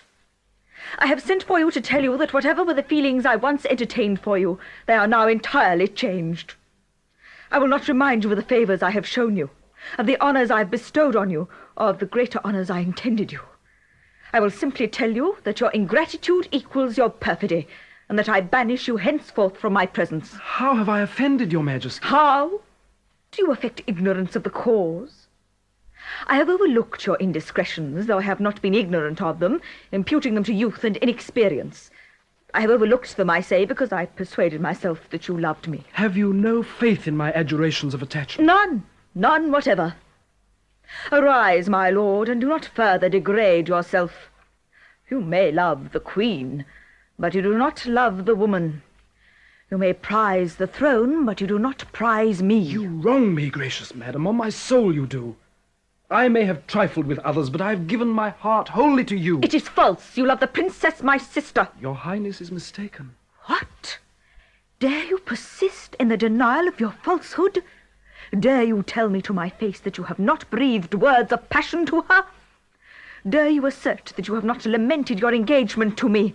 Dare you say this? I dare, madam. Then your own word shall give you the lie, traitor. Here is your letter to Elizabeth, wherein you tell her so. Confusion! Renard has betrayed me. Is this letter your writing? I will not prevaricate, madam, it is. And in the face of this, you declare you have not deceived me? I have deceived you, gracious majesty, but I have never ceased to love you. My lord, beware how you attempt to deceive me further. Or as God shall judge me, you shall find that the daughter of Henry VIII is not to be offended with impunity. I know you are terrible in anger, gracious majesty, but you are also just. Judge me, condemn me if you please, but hear me. He who gave you that letter, Simon Renard, counselled me to write it. Oh. I have been guilty of folly, madness, but not the black perfidy your Highness imagines. Dismiss me from your presence. Send me into exile. I deserve any punishment. But do not believe that I have ceased to love you. I know not what you term love, my lord, but I have no idea of sharing the affection of any man with another.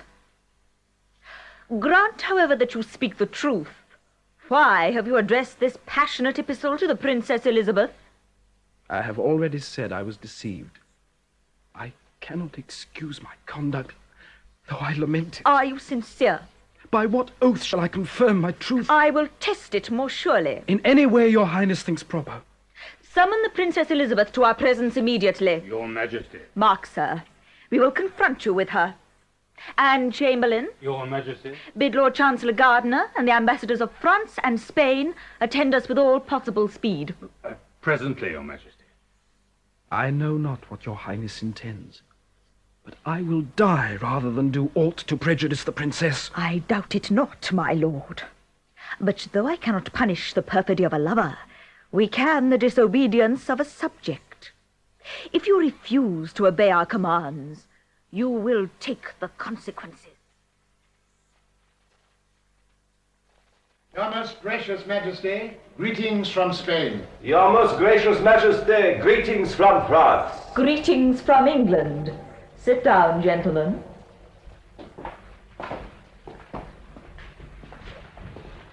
We have serious business before us. Elizabeth, stand there. You there, Courtenay. Your Majesty. Your Majesty. My lords, it is no secret to you that of all those proposed in marriage, the princes of Spain and Portugal, the king of the Romans, Cardinal Pole and others, we have preferred this light man here, whom we ourselves have raised to the rank he now holds, and enriched with the estates he enjoys. We know it, gracious Majesty, and we think your highness has made a happy choice, and one most acceptable to your subjects. Do we not, Don Renard, Monsieur de Noailles? The alliance is in all respects agreeable to my sovereign Henry II of France. What then if we inform you that the Lord Courtenay has rejected my proposal? What if he has broken his oath of fidelity? What if he has cast aside the crown offered him, and smitten by the charms of a youthful beauty, abandoned the queen who has stooped to raise him to her throne? Impossible. You are mistaken. You shall hear him avow his perfidy with his own lips. When I do hear it, I will believe it. But I cannot think him capable of such madness. Nor I. What if we tell you that this false lord has transferred his affections to our sister? Your Highness! Peace! And she, well knowing his engagement to ourself, has dared to encourage his suit. Whoever told your Majesty this lied in his throat? I own myself guilty, but the Princess Elizabeth is no partner to my folly. You do well to shield her, my lord, but you cannot deceive us. She is equally culpable. Nay, more so, if it comes to this. If I had repressed my admirations for Lord Courtenay, he would have made no advances to me. I am the most to blame in this matter. Not so. Let my folly and presumption be visited on my head. I pray your highness to pass sentence on me at once. But do not let the princess suffer for my fault. So, we have brought you to your confessions at last. If we had before doubted your love for each other, your present conduct would have convinced us of it. You shall have your request, my lord. We will pass sentence upon you. Hold, madam. Before the sentence is passed and irrevocable, reflect, if only for one moment. You are a great queen and the daughter of a great king, but the rashness of one moment may annihilate all your future peace, destroy the hopes of your people and the prosperity of your reign. Lord Courtenay's conduct is unpardonable, I allow, but for your own sake, for the sake of your kingdom, not for his, I beseech you to overlook it. That he loves you, I am assured. Let him declare as much. Hear me, then. I bitterly repent my rashness. Though I can never hope to be restored to the place I once held in your Majesty's affections, I shall never cease to reproach myself, never cease to love you.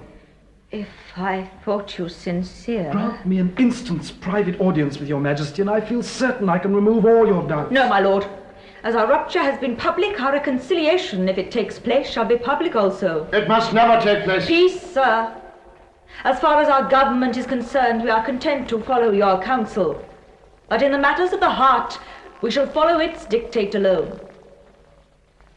Declare, my lord, in the presence of these gentlemen, in that of our sister, rival, we ought to say, that you have deceived her, and though your conduct may have misled her, have never swerved from your devotion to herself. Do you assert this, my lord?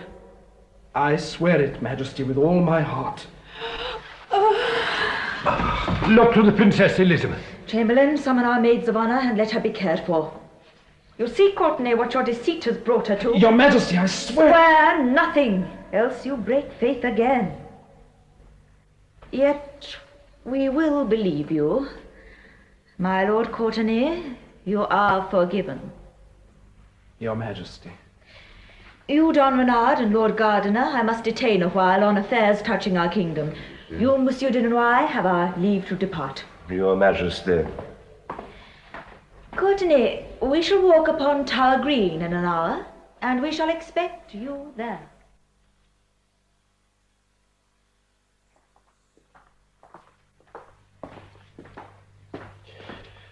Ma foi, Courtenay, that was a narrow escape. I thought you were doomed, and Don Renard victorious for Spain. Aye, it was not only my losing all hope of the crown. Mary is Henry VIII's true daughter. However he branded her with bastardy, she might have sent me to the block as fast as he would have done. Oh, the damned Spaniard! Careful how you cross him. Cross him? I will challenge him. I'll suffer him no longer. When he comes out, I will challenge him.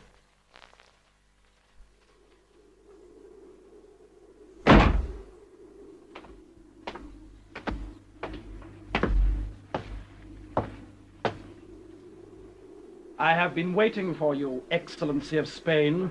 You are double-faced, a scoundrel and a coward. Your lordship talks.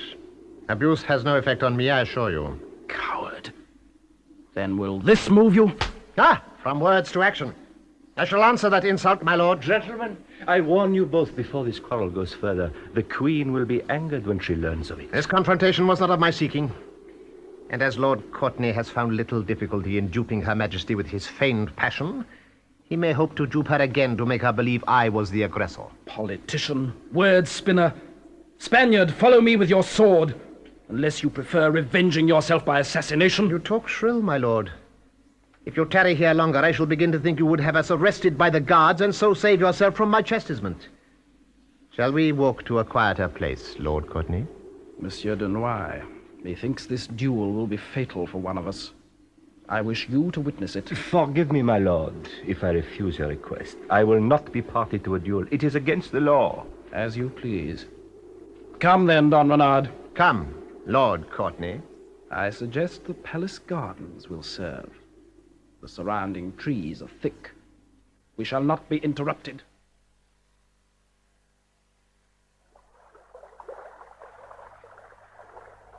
I am ready, Your Excellency. And I.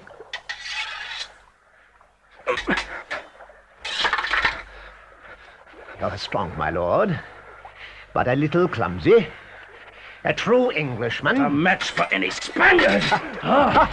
You retreat. Look to yourself.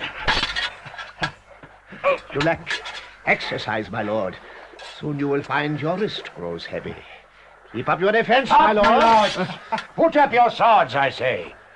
One move from either of you, and I shall take you in my arms. My lords, I command you in the name of the Queen to deliver up your weapons to me. Lord Courtenay? What if I refuse? Well, you will compel me to enforce my words. Me and my friend here. Very well. As the Queen commands. Excellency of Spain? It is fit an affair so ridiculously begun should have such a bizarre ending. Take it. This affair is not ended, Don Renard. You will note that, Master Magog. Lord Courtenay would continue to brawl against the law. Both must be arrested. At all events, I shall take the responsibility upon myself. It seems I arrived at a critical moment for you, Lord Courtenay. His blade was within an inch of your breast. Rogue. Tend them, Magog, while I hasten to Her Majesty to ask her pleasure. I saw you bring 'em back, with Zit swaggering like a little turkey cock. I thought he'd trip on those two swords. They was twice his size. Little Zit was comical, but the two lords were passionate. I've never seen such open hatred in their faces in young Courtney's. And Don Renard kept on baiting him all the time. We all had a free issue of ale, I remember, as a reward for your stopping the duel. But even then we wasn't happy, for Mistress Cicely was still missing. We'd all tried everywhere we could think of, and finally Dame Potentia went to the Lady Jane, but Cicely wasn't there. Indeed, the Lady Jane might well have not been there herself. For the Spanish ambassador had been with the Queen, and you can be sure he was not urging her to leniency. No, not Don Renard. I'll wager a cup of sack. The advice of my master, the Emperor, is not to spare a single one of the rebels. Above all, the Lady Jane must die. Oh, Jane is so young, so beautiful, so intelligent. I have such happy memories of her childhood. I would rather bring her soul to Holy Church than her head to the block. Dean Feckenham is debating with her again today. We have good hopes of convincing her of her errors. Lord Guilford Dudley, her husband, has heeded our words. He, if need be, will help to sway her to the right path. With confidence in his faith and reason, I leave Dean Feckenham to wrestle with her soul. You have our leave to go, my lords.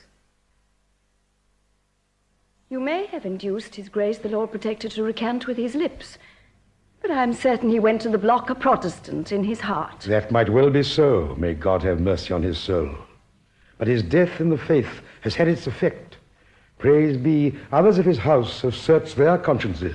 You allude to my husband, Dean Feckenham? I do, praise be to God. Lord Dudley, too, has been converted. First the father, then the son. It is ill news indeed, may heaven pardon him. Am I to understand that this apostasy, I can call it no more charitable name, was obtained by an offer of pardon? No, not by offer of pardon. His life is still in the balance. Though the Queen rejoices in his conversion, she will pardon him only if you yourself embrace the faith. My lord, not even to save my husband's life would I consent. I will not risk my immortal soul by surrendering to Rome and her abominations. Oh, Lady Jane, I would rejoice in a victory over Satan could I save your soul from perdition. I know you would, Father, but I cannot deny my beliefs. Yours is a pernicious and idolatrous religion, founded on the vanities and inventions of man, not on the word of God.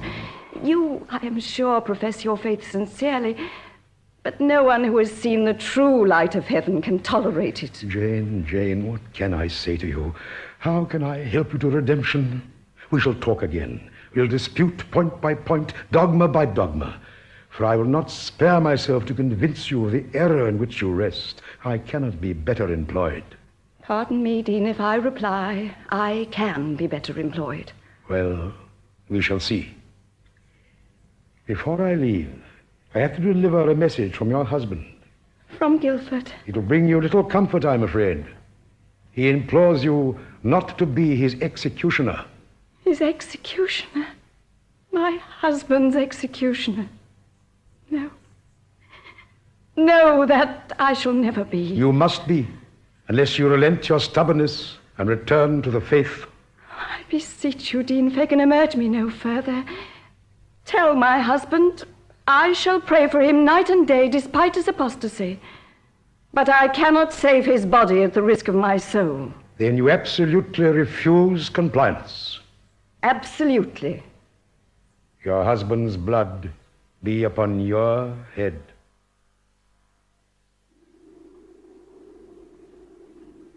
Warder, why are we here? I was told we were to meet Bishop Gardner at the Beauchamp Tower. We call first at St. Peter's, your ladyship. Upon whose orders? Her Majesty's. But I think really upon the Spanish ambassador's suggestion. Why Her Majesty has released him after the duel, I cannot understand. Don Renard, you will yet see me to my grave. My lady, enter the church and wait in the Lady Chapel. Your husband will attend you presently. I thank you, Your Excellency.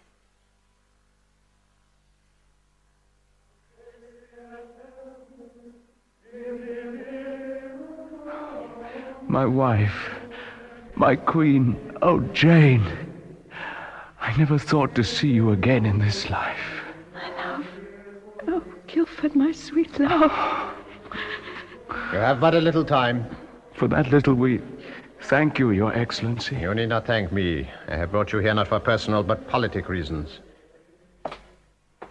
I wish you both to look well upon this tomb. Read and mark the inscription.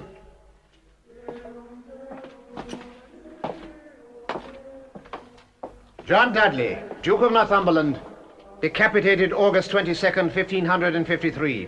My father. Yes. Here lies the victim, and Don Renard. Here stands the executioner. 3 months ago, within this very chapel, I told your father he would occupy that grave. My words have been fulfilled. Now I tell you, his son and daughter-in-law, both of you, unless you are reconciled to Holy Church, you will follow him to the block and be buried beside him here.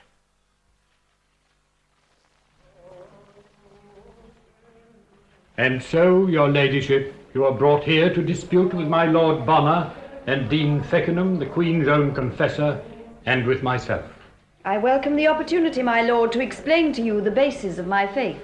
I know you come here an unbeliever. I pray you will depart confirmed in the Catholic faith. Dean Feckenham. My daughter, let us commence with fundamentals. First of all, the Mass, the holy sacrifice. We believe that at the moment of consecration, the host becomes the body of Christ and the wine becomes his precious blood. You do not believe this. I believe this to be a most holy moment. And at this instant, I believe the host becomes the emblem of Christ's body, as the wine becomes a sign that he shed his blood for us.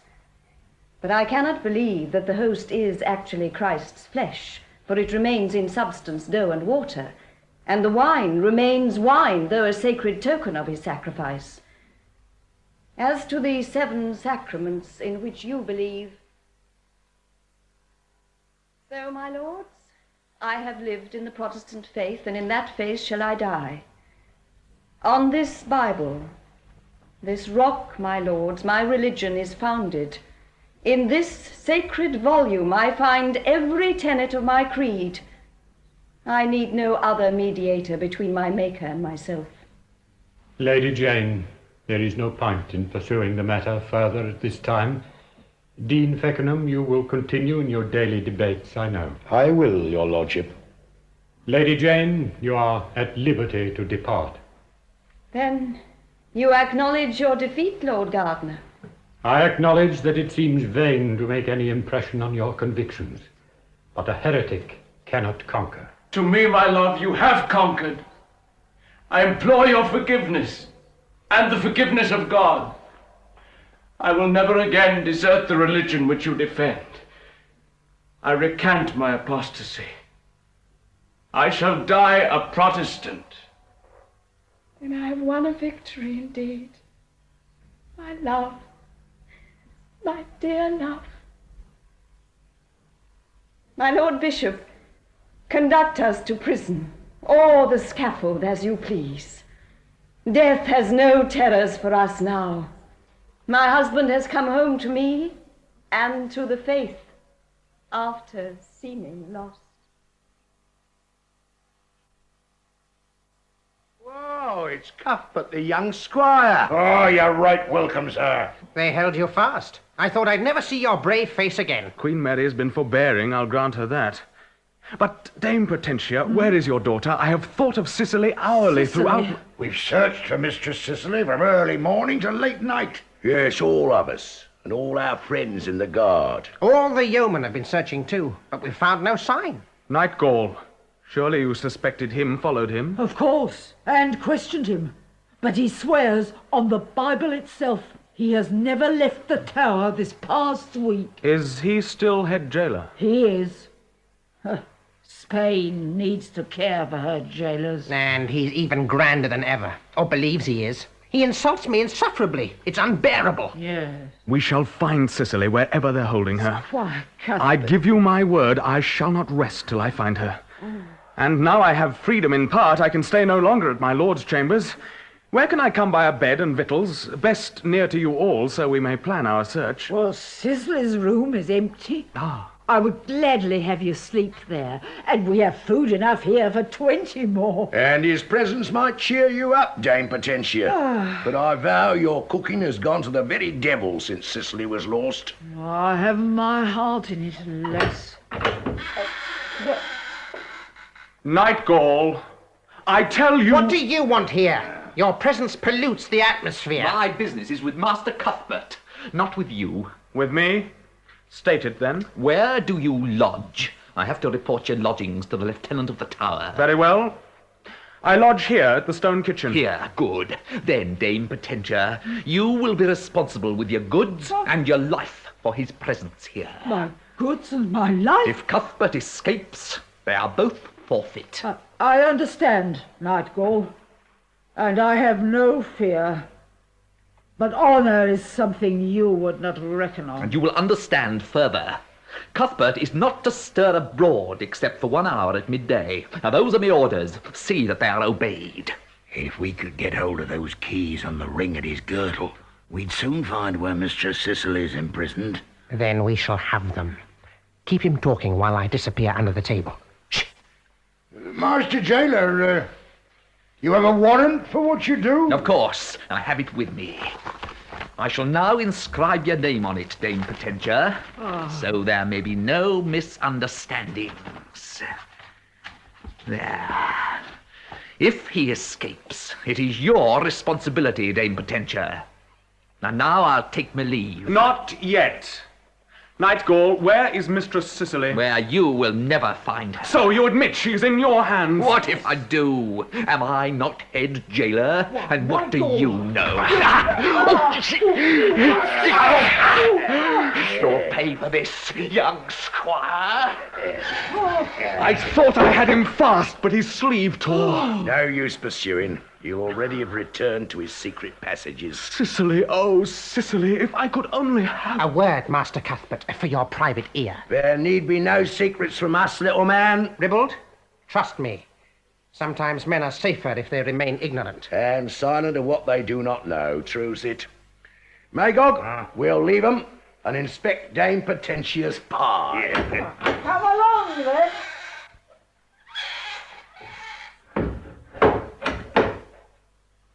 Like you, Master Cuthbert, I believe we should seek the mistress through Lawrence Nightgall.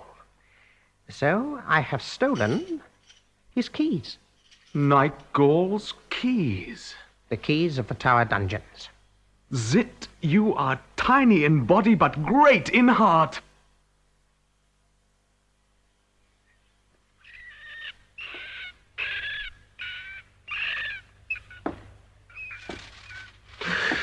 Filthy vermin.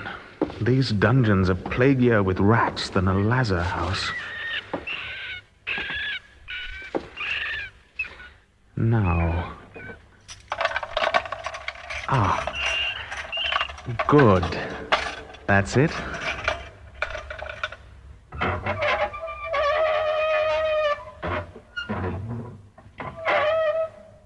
Empty. No.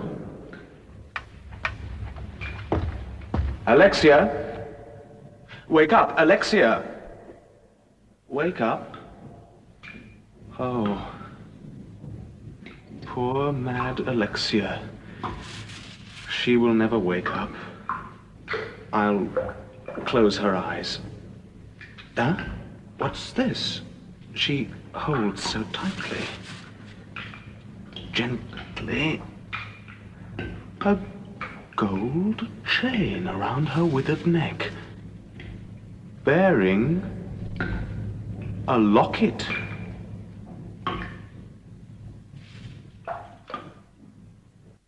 Episode 8, The Passion of the Queen.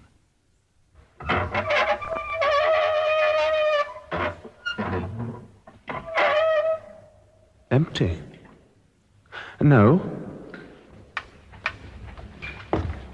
Alexia! Wake up, Alexia! Wake up. Oh. Poor mad Alexia. She will never wake up. I'll close her eyes. Ah, what's this? She holds so tightly. Gently. A gold chain around her withered neck, bearing a locket.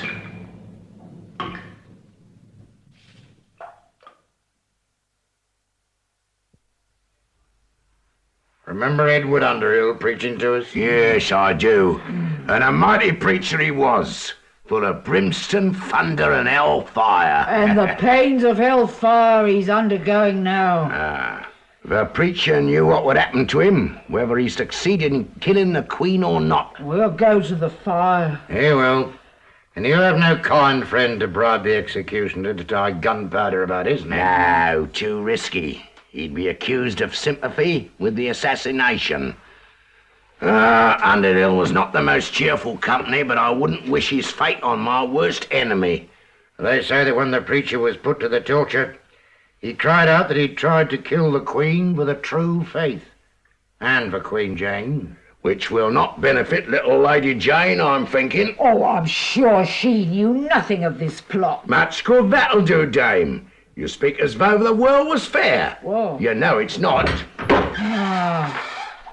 Great news, good dame. What's it? Tonight, there is to be a great masque to celebrate Her Majesty's escape. Masque? The court will be in its full finery, and all will be wearing masks. Wow. There'll be a dragon breathing fire, and drink. Fountains of it. And I, Zit the dwarf, am to play a leading part in it all. An imp of a devil? The opposite. No, Zit is to be a god, a real god. The god of love himself, Dan Cupid, with arrows of gold.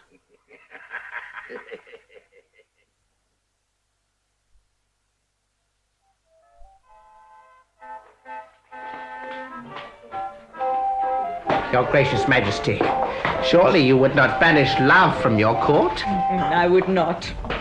Well, you have been over free with your darts this night, Master Cupid. It is true I have touched some noble hearts with my shafts. Indeed, I pierced the Duke of Devonshire. Through the heart, little man. But, Courtenay, bolt shot at random may cause random loving.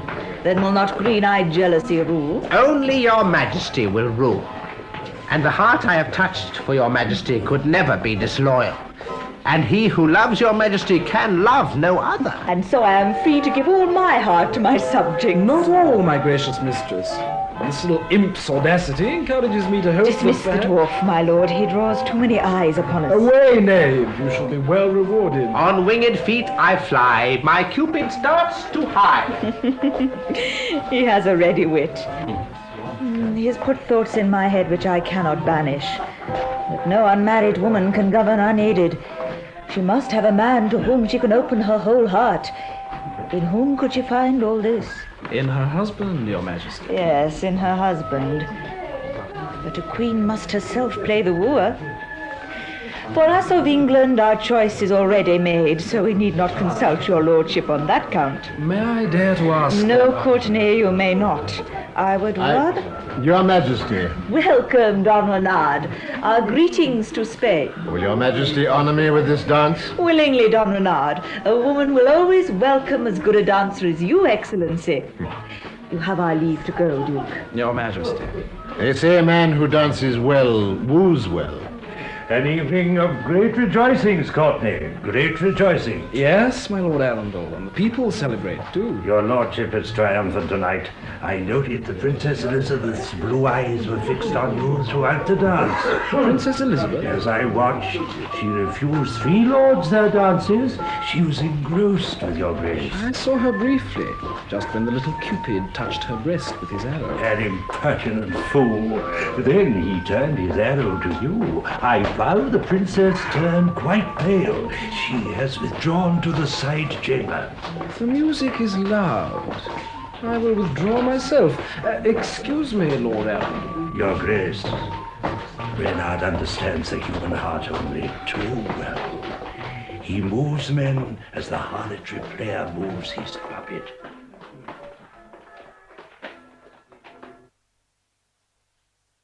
How dare you, Duke of Devonshire? You are adding insult to betrayal. I come to beg forgiveness. I had no choice when the Queen challenged me. Then you have my compassion, if not my forgiveness. Oh, Courtney, how you have deceived me. As I have deceived myself. A paltry prevarication. Leave me. I will not leave you, Elizabeth, until I have made you understand. Through the long years I was shut up in the tower, I dreamed of an ideal beauty. In you I found my dream. You think I'm a fool? Listen, I implore you. When I was released, I was told your sister, Queen Mary, looked on me with favour. Dazzled by the thought I was loved by a queen, I imagined that I returned her passion. I finished by convincing myself of it. I did not know what true love was. You talk smoothly. Hear me out. Then your Highness smiled at me. And I knew I could never love your sister, Elizabeth. You were the only love of my heart. Believe me, Elizabeth. My love. Your love? And you about to wed my sister, the Queen? If you have no respect for me, at least have some for yourself. Very well, Elizabeth. Tell me you no longer love me. If I say I do not love you, I belie my heart. But if I say that your words don't fill me with contempt, then I betray my reason. Now your grace shall listen to me. Tomorrow I shall seek Queen Mary's permission to leave the court. I shall not return till I have cured myself of you. Elizabeth, no! I will renounce Mary and the throne. I cannot bear to lose you. You are pledged to my sister. I shall never marry her. Elizabeth, go with me this very night. Will you come now? We will answer that question. She will not. Wretch, had I not heard this with my own ears, I could not have believed it. Come forward, Don Renard. Your Majesty. Since I owe this discovery to you, you shall witness the Duke of Devonshire's disgrace. I cannot defend myself, Your Majesty. Defend yourself, when I have heard your every word. If Don Renard had not brought me here behind the arras to hear for myself, I would not have believed it. Eavesdropping is worthy of the ambassador of Spain, but scarcely befits the Queen of England. When the Queen has to deal with betrayers, she may stoop to their level. I shall never cease to be grateful to Don Renard. Had I promised myself to you, all would have been over. I would have considered my word binding. I rejoice to have been the means of saving your Majesty. For you, Elizabeth, how can I now call you sister? Yet I have more pity for you than anger. You, too, have been this villain's dupe. Your Majesty, dear sister. Your Majesty, allow me to explain. God's death! Summon the guard, Don Renard. Well, we are waiting. Decide nothing in haste, I implore your Majesty. Disgrace is better than imprisonment. You punish the Duke sufficiently in casting him off. Obey me, Excellency. Your Majesty, the Duke's crime cannot amount to treason. Your Highness can disgrace him, but not charge him. The law gives you no authority. My father, Henry VIII, had not authority for all he did. He was absolute king, and I am absolute queen. The Duke of Devonshire shall await my judgment in the Tower. A dungeon shall give him space to reflect on his iniquity. As for the Princess Elizabeth, she shall... I beseech you, do not visit my faults upon Elizabeth. Silence, Courtney, and leave me to my sister. Mary, I lent a willing ear to his words. If your Majesty rejects him, there is nothing to prevent my accepting him. Please give me your royal permission. How dare you? You will wait our pleasure in your own apartment. Leave us. Excellency, tonight you will attend us in our chamber. I still counsel caution, your Majesty. But I will show you how to revenge yourself. Unite yourself to Prince Philip. The Emperor favors the match. Like yourself, the Prince is a Catholic and will help you restore our faith throughout your kingdom. We will give such a match our consideration. Better to act now, your Majesty. Prince Philip is in every aspect more richly endowed than the Duke. See, in this locket. Here is his portrait. And a larger portrait by the great Titian is to be dispatched. He certainly is very handsome. And His Highness is as eager for the match as his father. I ventured to send him your Majesty's portrait. You shall hear in what rapturous terms he has replied. He says, her features are chiseled so finely, the mouth firm, yet with lips ripe for... That is enough, Don Renard. More unions are made through pique than through affection. Perhaps mine will be so. Your Excellency shall meet me at midnight in St. John's Chapel. There I will solemnly affiance myself to Prince Philip. But the matter must be kept secret, for I would choose my own moment for telling the council. And the dancing went on right through the night, my little dove. I wish them joy, for I am so happy in my lord's steadfastness to the church, I would not have thought it possible to lie under the shadow of Morga's axe and still rest content. But it is truly so. I envy no one, not even the Queen. The Queen? I spoke to Zit, the tower dwarf, this morning. He was still in his dress as Cupid. At midnight he had found a need for air and ventured outside. And what do you think he saw? How could I know? He saw Her Majesty and Senor Renard entering St. John's Chapel. And a minute later they were joined by Dean Feckenham. A good man and kind. And little Zit crept in after them. The Dean held a service, just for the three of them.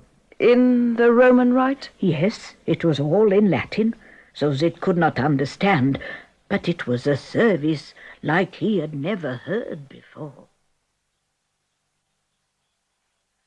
You talk to us, Bishop Gardiner, of the unsettled state of my government, and how our people might be stirred up if we were to have the Duke of Devonshire executed. But, my Lord Gardiner, he has spurned the Queen. Nothing but his head will heal our wound. I do not deny his offence. He has acted most vilely. But execute him, and you will alienate thousands of your subjects. Even if that be so, yet I will be revenged on them both. My sister Elizabeth shall suffer the final penalty too. This must not be. Here, on my knees, your Majesty, I plead with you. Banish Courtenay, even take his life. But do not raise your hand against your sister.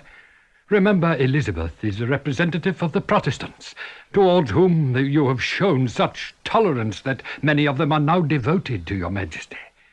Your first Parliament has not yet met. The marriage of your illustrious parents has not yet been confirmed. Your succession is not yet legally assured. Do not alienate your friends. But if we set them free, they will marry. Do you think we could bear to see the man we have loved, the man who has mocked us, united with our own sister? We have the power to avenge ourselves, and by our father's head we will do so. Could you avenge yourself with safety? Though I should lament it, I would not oppose you. But you cannot. Remember that the Lady Jane and her husband Dudley still live. You will revive their supporters, and then you will be forced to execute them to prevent another rebellion. Thousands may die because of your jealousy. Oh, my Lord Gardiner, you reason well. We are fortunate in our adviser. Now you may rise, and with my thanks, for your persuasion has convinced us. Your Majesty, let me venture one word more. You are angry, but anger can die. Love does not die so swiftly. Is it not possible that after a time, when he has felt the full weight of your displeasure, the Duke may not be restored to your affection? Never, never! And even if I wished it, it would be too late. Too late? Am I to understand that your Majesty has You are to understand nothing more than you are told. I see you have here a miniature of Philip of Spain. This is the one person on whom I should desire your Majesty's choice not to fall. And what objections have you to the prince? 3. First, like all Spaniards, Prince Philip is of tyrannical nature, which would cause your Majesty unhappiness. Second, the match would be disagreeable to your subjects. The English cannot brook a foreign yoke. And third, such an alliance would plunge us into endless wars with France. It is too late for words, my Lord Bishop. Alas, Majesty, I understand your words. You have acted under the influence of passion, and with evil counsellors and foreign counsellors to boot. God grant that no harm may come of it.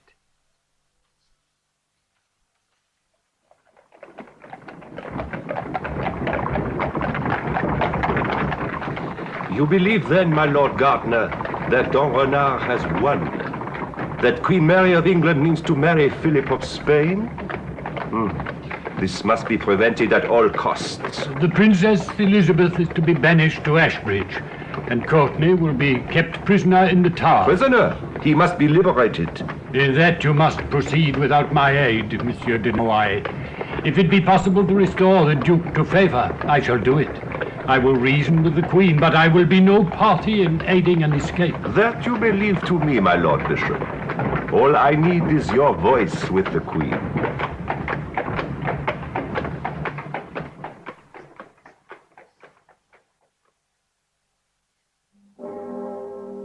So you see, my Lord Suffolk, there is still a chance for Queen Jane. Sir Thomas Wyatt, you I know to be a loyal Englishman. But would you see a Spaniard on the throne? A Spaniard? My Lord Thomas Grey, your brother, the Duke of Suffolk, could become the real power. Then your position. Sir Nicholas, would you see the church destroyed and Rome triumphant?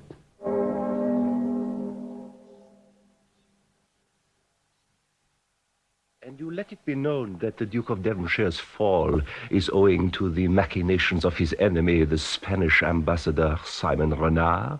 I have, Monsieur de Noailles, I have. Already it has been repeated back to me at least 3 times. Good. Now, can you devise some way of reaching my Lord Courtenay in the lieutenant's lodgings? I can, Your Excellency. Ignorant bumpkins may mock at Zit because he is not, shall we say, large. But I can go where others cannot. But if I do this for Your Excellency, shall I be rewarded? Amply. Take this purse as earnest of what is to follow. I do not desire gold. What I aspire to is rank. If I help to free my Lord Courtenay, and he is restored to favor, perhaps I might be promoted to some vacant post. You laugh. No, I think your idea excellent. Excellent. It may be possible. Now, one more task. The Princess Elizabeth rides out today for Ashbridge. I want her to receive this note. That will be simple. Whilst the crowds are kept back by the guards, Zit may go anywhere. He is privileged. None dare touch him. I know. I will see that Magog, that great oaf, loses his cap in front of the lady's horse. That will cause sufficient diversion for me to slip the note into her hand. Excellent. You have a genius for this work, my little man. Genius, Your Excellency. Genius? And it shall be recognized. We Frenchmen are loyal to our servants. Do this and help me free my Lord Courtenay, and you shall be knighted. Knighted? Certainly, and within a month. Sir Zit, of the court, the Honourable Sir Zit. It has a fine ring. Then Nightgall will have to obey me. Nightgall, I shall say, fetch me my shoes, and he will have to run and do it.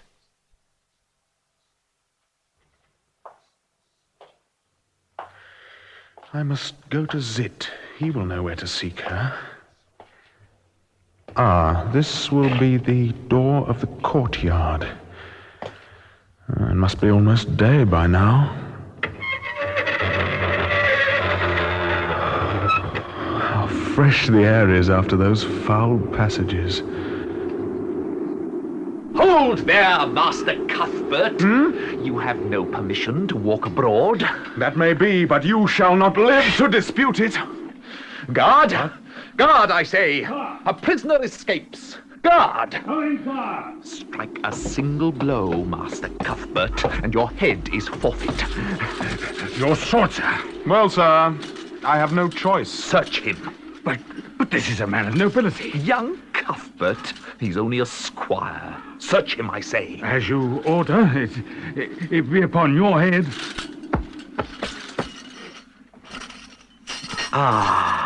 My keys. You have much to answer for, my young squire. Out of the way. Take away the prisoner, yeoman. and see that he is safely held. No! Do not touch me! No! Leave me alone! Quiet! There's no one to hear you. But your friends search for you, and they look everywhere. You shall be moved to the tower by the iron gate. There you will be safely hid. I will go nowhere with you. I would rather die here, in the dungeons, than become your bride. You think that now, but another month in the dungeons may alter your tone. Another month on dry bread, bread to share with the rats. I had one prisoner here for years. She was self-willed at first, but she became my slave. What Nightgall ordered, she obeyed. I am not she. You talk proudly, but you shall never be free unless you consent to become Mistress Nightgall. That I shall never become. Never. We shall see. Now, come. No! No! Along. Come along. No, don't touch me! No! You brought that upon yourself. And now I shall have to carry you. But you're a little thing, and pretty. A very, very pretty little thing. Lord Courtney was moved to the bell tower for greater safety, and we were all on duty for a full 24 hours. While little Zit strutted about looking wise as if he knew more than all of us together. He had something to do with what was going on, and that was something to do with Lord Courtney and his escape.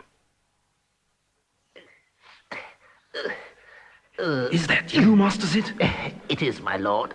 And what a squeeze, I vow. Far more difficult than the lieutenant's lodgings. At last. Now, we must pull up the rope. Gently now, gently. It wasn't heard. Here they are. A rapier and a dagger for your lordship. Oh, it's good to be armed again. Now, little man, what's the plan? Sir Thomas Wyatt is waiting with the boat across the moat. And you will go over the roofs. You must deal with the sentinel there as quietly as you can. Now, here's a rope. Now, wind it round you, like this. Yes. There, that's it. So your arms are free. Fasten it to the wooden support of the belfry. You are coming with me? No. I shall wait until I see your lordship near to the moat, and then fire a petronel. And that will be the signal for Sir Thomas to cross for you. But your shot will warn the guard. Yes, but the flash will draw them to me and away from your lordship. I shall be gone by the time they reach here. Good. But the main question is, how do I get out of this cell? That is a plan of my own devising. It is clever, I think. Only Zit could accomplish it. Go on, little man. You will call in the jailer. I shall hide behind the door. As he steps forward, I run tiptoe behind his back out of the room. I mount the steps out of view and wait. You then send the jailer away. I return, take the key from the hook where it hangs outside the door, turn the key, and your lordship will be free. On the face of it, it seems good enough. Good enough? It's a masterstroke. You must play your part, though. As to the jailer, what do I tell him? Anything that will send him away from here. I'm ready. Behind the door, little man. Shh. Ready. Jailer! Jailer, I want you here. Oh, come in. Come in. The fool comes.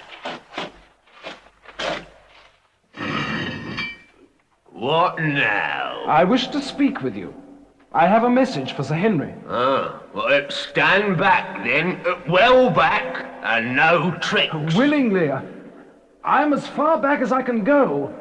Against the window bars, as you can see from your Judas peephole. Your lordship is welcome to his humour.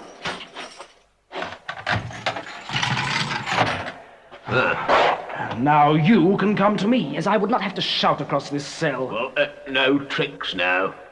I am armed. I would have you go to Sir Henry. Tell him that the note I received, which caused me to be removed from the comfort of the lieutenant's lodgings to this unhospitable cell, has given me reason to realize that those who sent me it, though wishing me well, imperil my life. Huh? I would not that the Queen should blame me for their intentions, so I wish pen and paper to write to Her Majesty. Well, I don't know. Hello. Sir Henry will not thank you for delay. Well, very well, sir. Now, your lordship, here is your rapier and dagger. Godspeed, your grace. Tonight I shall be with the Lady Elizabeth at Ashbridge. You shall have your reward. My reward? Sir Zit, certainly. But why should it end there? Lord Zit, perhaps. Lord Zit at the tower. He should be on the roof by now. God's death! That will have awakened the dead. I must have the petronel fired now. Look! There's a rope here! And there he is! There! By the boat! Sound the alarm! Sound the alarm! A warning signal, do you reckon? Yes. A boat has started across the moat.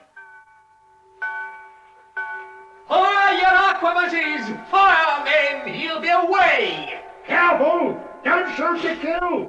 He's the Queen's favourite! The Queen's prisoner! Fire to kill! No nonsense now! Fire to kill!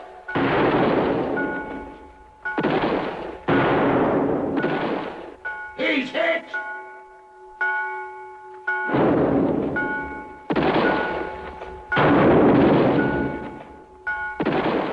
May Sir Thomas Wyatt be skillful with that boat. Drowning is as bad as bleeding to death.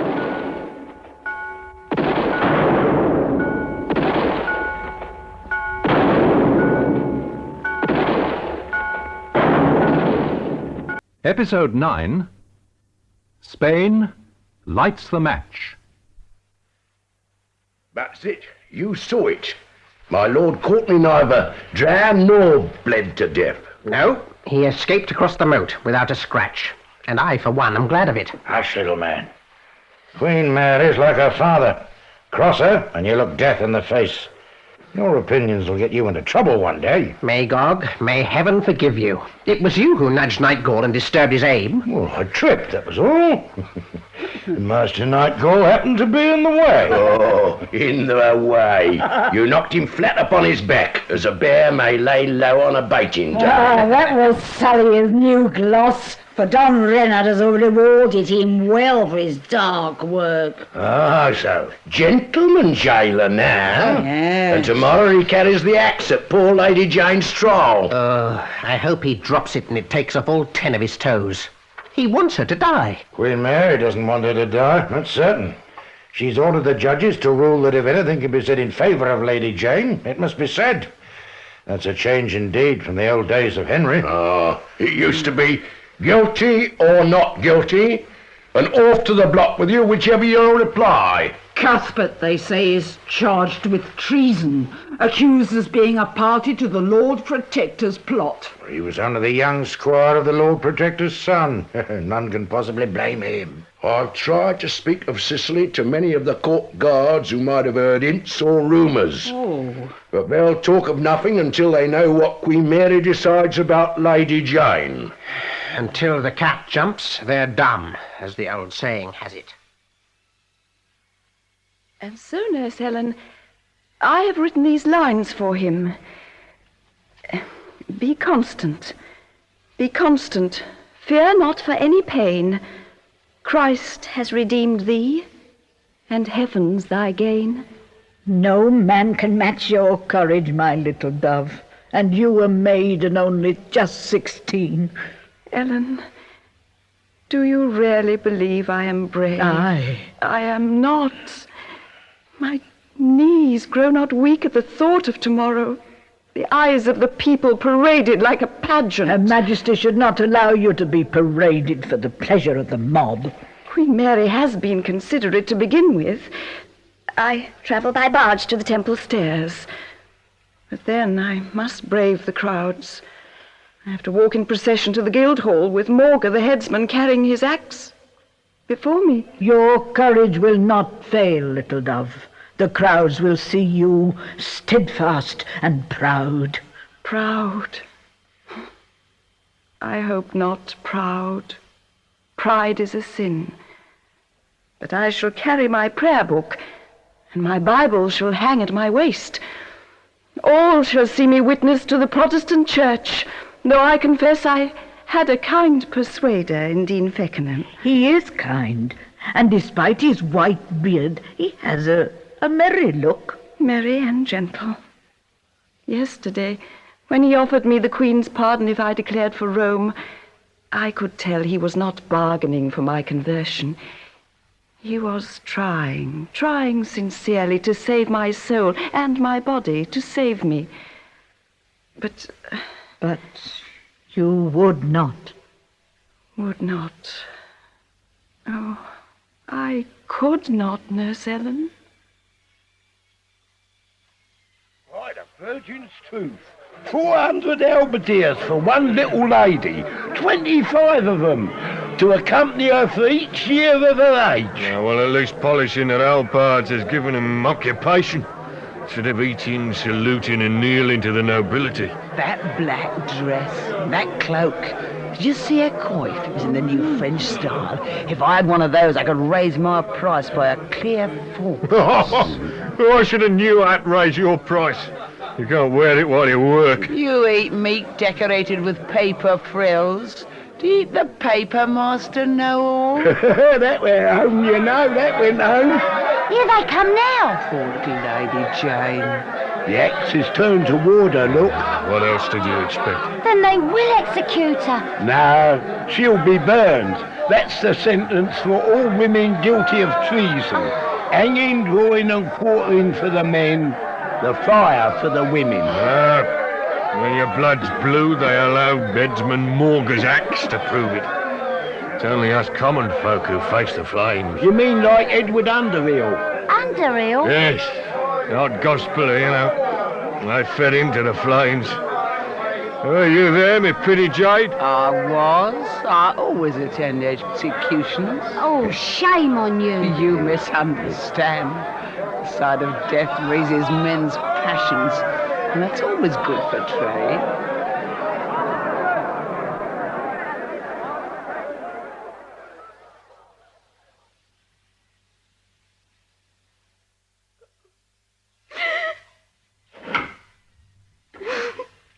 My lady, the Dean of Westminster wishes to speak with you. Dean Feckenham. Certainly he bears the warrant for my death. No, little dove. Perhaps today is my last day. And I feel so young. I must be strong. Do not cry, nurse. Oh. Or if you do, then I shall weep too, and I must not, lest my tears be interpreted as fear. Oh, dry your eyes. Do not let us hurt the good Dean by letting him see our sorrow. Oh, Jane. Jane. You must be strong. Madam. But Dudley will die too. So young to end on the block. Will he lay our bodies together in the chapel of St. Peter's beside Northumberland? Don Renard said they would.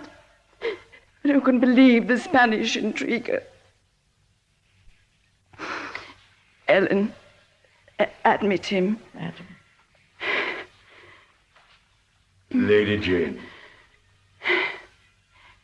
Dean Feckenham. Give it me direct. I am prepared. You smile.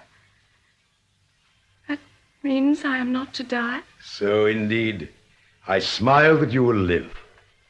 I am pardoned. Queen Mary has pardoned you. You are free. Praise be to God. Oh, don't play with me.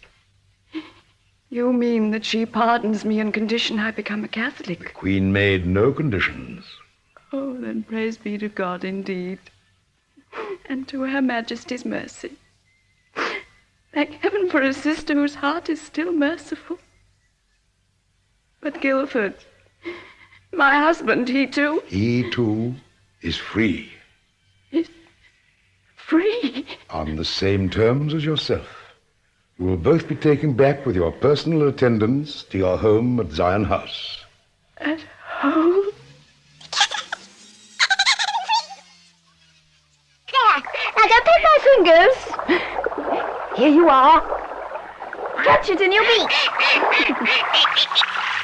We say you searched for her in the dungeons. And found no trace of her. Poor Cicely. Would she were here to serve me? The four of us could be so happy. Guilford? Yes. Dudley. You are short with me and answer reluctantly. Why? It's not because I don't love you, Jane, I swear that. Then why? Tell me, my love, I am your wife. Believe me, my Jane, I would speak if I dared. That can mean but one thing. You are plotting against the Queen. I am. I must. You shall be Queen again. Queen Jane. Never again, Guilford. Nothing could induce me. Don't be persuaded by me. Abandon this madness. You have escaped the block by a miracle once. Further rebellion, and I shall have to inform the Queen. Inform her, then. Tell her your husband and his brothers are engaged in plotting to place you on the throne. Courtney. And the Queen pardoned him after his escape. Oh, a false, vain fellow. Tell her also that the revolt is led by the Duke of Suffolk, your own father. My father? And add to his forces Sir Thomas Wyatt, Throgmorton and Carey. All are joined with us to throw off the Spanish yoke. Tell Queen Mary and deliver England to Rome, to Spain and to the Inquisition. Dudley, Mary is justly Queen, Queen by God's appointment. If we rise against her, we offend heaven. Jane, if this plot is revealed, then all of us die. Another will be hatched instantly. Mary shall never reign in peace while she remains a Catholic and marries a foreign prince. If you overthrow Queen Mary, the Princess Elizabeth is next in succession. No longer. The Act just passed in Parliament, while it makes Mary legitimate, must eradicate Elizabeth's claim. If Henry was legally married to Catherine of Aragon, then Elizabeth's mother, Anne Boleyn, was not his wife. Oh, legal niceties and politic documents cannot eradicate the truth, Dudley. Mary is legitimate. Mary is Roman Catholic and will marry Philip of Spain. Jane, the people's hopes rest on you. It is for yourself, not for me or the people of England that you are plotting, Guilford. Again, you dream of being king. I do. I will not hide it from you. Very well. I shall go to Mary. Go to Mary, and you condemn me to torture and death. And you will not prevent bloodshed. Look, our plans are too far advanced. The rising will take place. Oh, husband, I implore you, I beseech you. Give up this terrible folly. It is too late. No more argument. Act as you think best. Oh, Guilford. Oh. There, Jane. You cannot betray your husband. You will not go to the Queen. The English crown is sold to Spain. Alas, alack a day. Mary's loss is Philip's gain. Alas, alack a day. The Chancellor draws up an act to turn our fears into a fact and sign the Señor's Satu Pact. Alas, alack a day. Child, I've no heart for it. Certainly your song is not over cheerful. And why should it be? Month after month, all we hear is Spain, Spain, and more Spain. Nightcall, let him meet this scavenger's daughter. She shall be his bride. Readily. This infant daughter was made as a model. It has never been put to use, except on a monkey. Well, do you fancy your scavenger bride? So little I would be divorced from her before marriage. But the ceremony is not necessary, I assure you.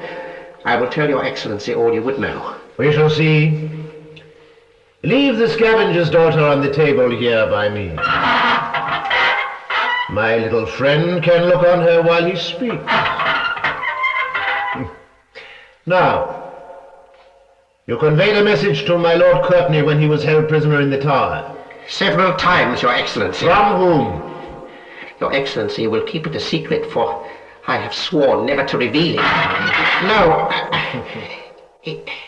it was the Queen. Impossible. Queen Mary sent me. Nothing is impossible to a woman in love, and though a queen, she is yet a woman. You trifle with me, little one. Now mark my words and answer truly if you value your skin. Did either Courtney or Monsieur de Noailles ever speak of a plot to set the Princess Elizabeth on the throne? Or to wed her to Courtney? Not a single word. Yes, your excellency. Lord Courtney, alluding to the princess, once said he was sorry he had made love to her. As well he might. But was that all? Every syllable. I will withhold nothing. The reason Lord Courtney was sorry was because Her Majesty the Queen sent him a letter promising to restore him to her affections. You are lying, rascal. I carried the letter myself and saw it opened. Lord Courtney was so exultant, he promised to knight me on the day of his marriage. A safe promise. But if Queen Mary wished to release him, why did she not order the warden of the tower to do it? Because Her Majesty was afeard to offend your excellency. She had become affianced to Philip of Spain, but her affection for Lord Courtney returned swiftly enough, and she used Monsieur de Noailles to effect his escape. If your excellency will make inquiries, he will find I speak the truth. It is a clever story, with grains of reason in it. It was not for gain that I played the messenger, but the promise of a knighthood. If I find you speak truly, and if you serve me faithfully from now, you shall yet have your knighthood. Take him away, Nightgall, and see he's kept safe. I will question him again tomorrow when we shall confirm his words. And I shall be knighted by somebody after all.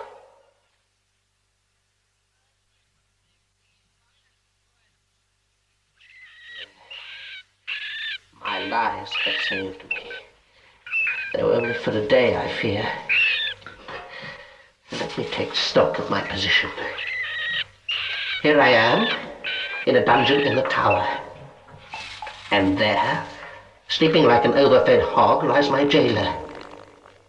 The outer door is locked, of course. And where's the key?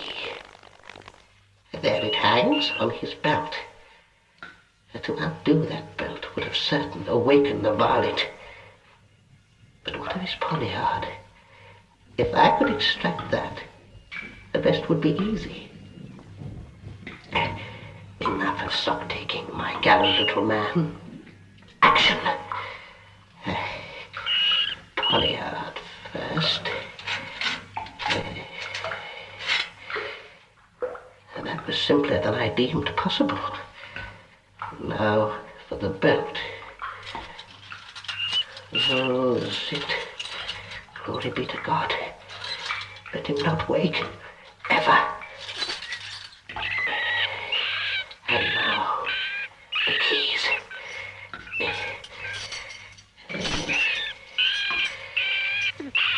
The door.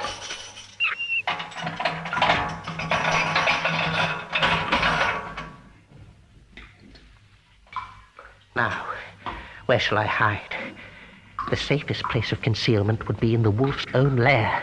Oh, Zit, you have genius. I have said it once and I will repeat it. You have genius. With these keys, I shall find a safe burrow to hide in.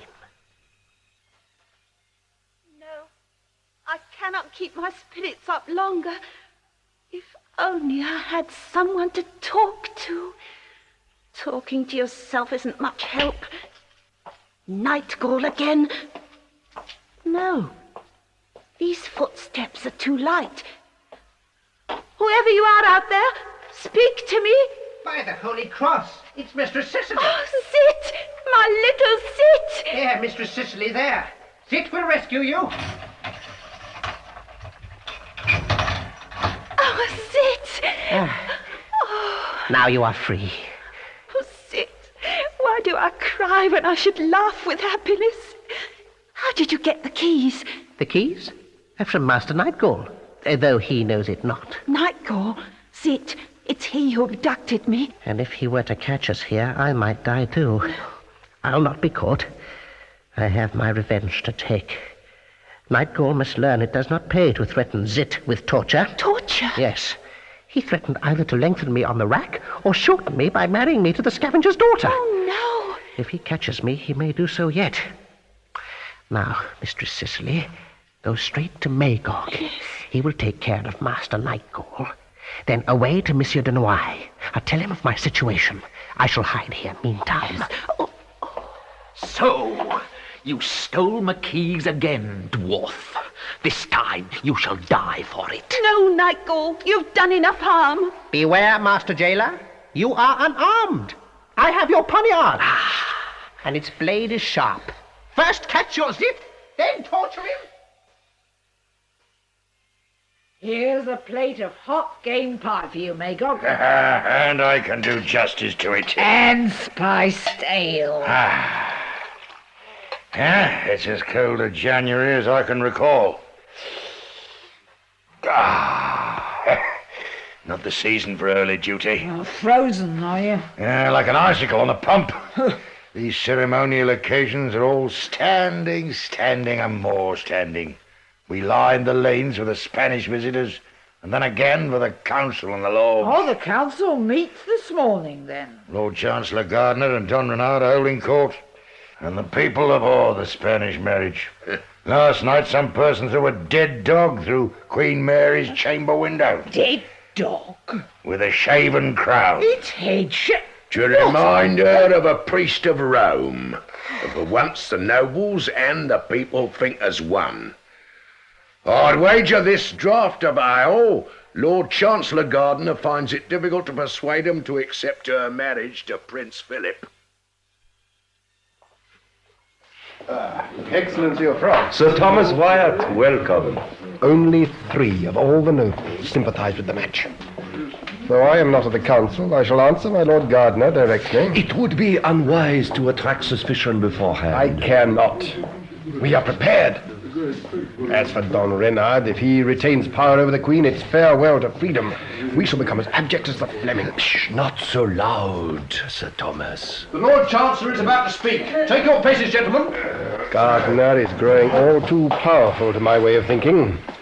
A bishop in politics is like a fox in a hen coop.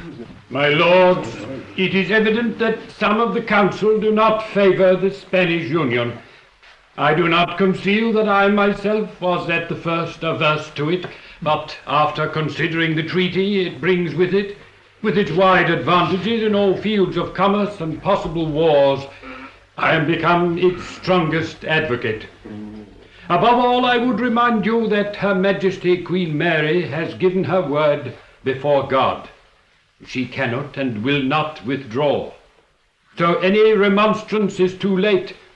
I would therefore urge you to tender Her Majesty your most loyal and sincere congratulations. If my solemn assurance will satisfy the noble lords, I will declare in the name of Prince Philip that he has no intention of interfering in the government of this country, of engaging it in any way, or of placing his followers in any offices of authority. We thank your excellency. But It is fitting for me to let you all know that these terms were not wrung from his ambassador, but proposed by him. Proposed, yes. But they will never be adhered to. Do you question my word, sir? I do. I am a loyal subject of Her Majesty. I am an Englishman. I love my country and will never see it surrendered to Spain. Sir Thomas Wyatt, it is well you are known as a brave soldier and the son of an honoured poet and servant of the crown. Else your temerity would place you in hazard. I care not for hazards. Queen Mary must heed my warning. This nation will never suffer the yoke of Spain. Prince Philip shall never set foot upon our shores. Sir Thomas! If this Spanish marriage is pursued, the country will rise. Sedition has ever masked itself in the garb of loyalty. Sir Thomas Wyatt, you talk like a rebel and a traitor. My noble lords, you should know also that my master, the Emperor Charles V, to raise Prince Philip to the dignity of the English throne, has resigned the crown of Naples and the dukedom of Milan to his son. My noble lord, you hear that? Can you hesitate longer? Won't you deny your sovereign the right freely given to her meanest of subjects, the right to choose a husband for herself?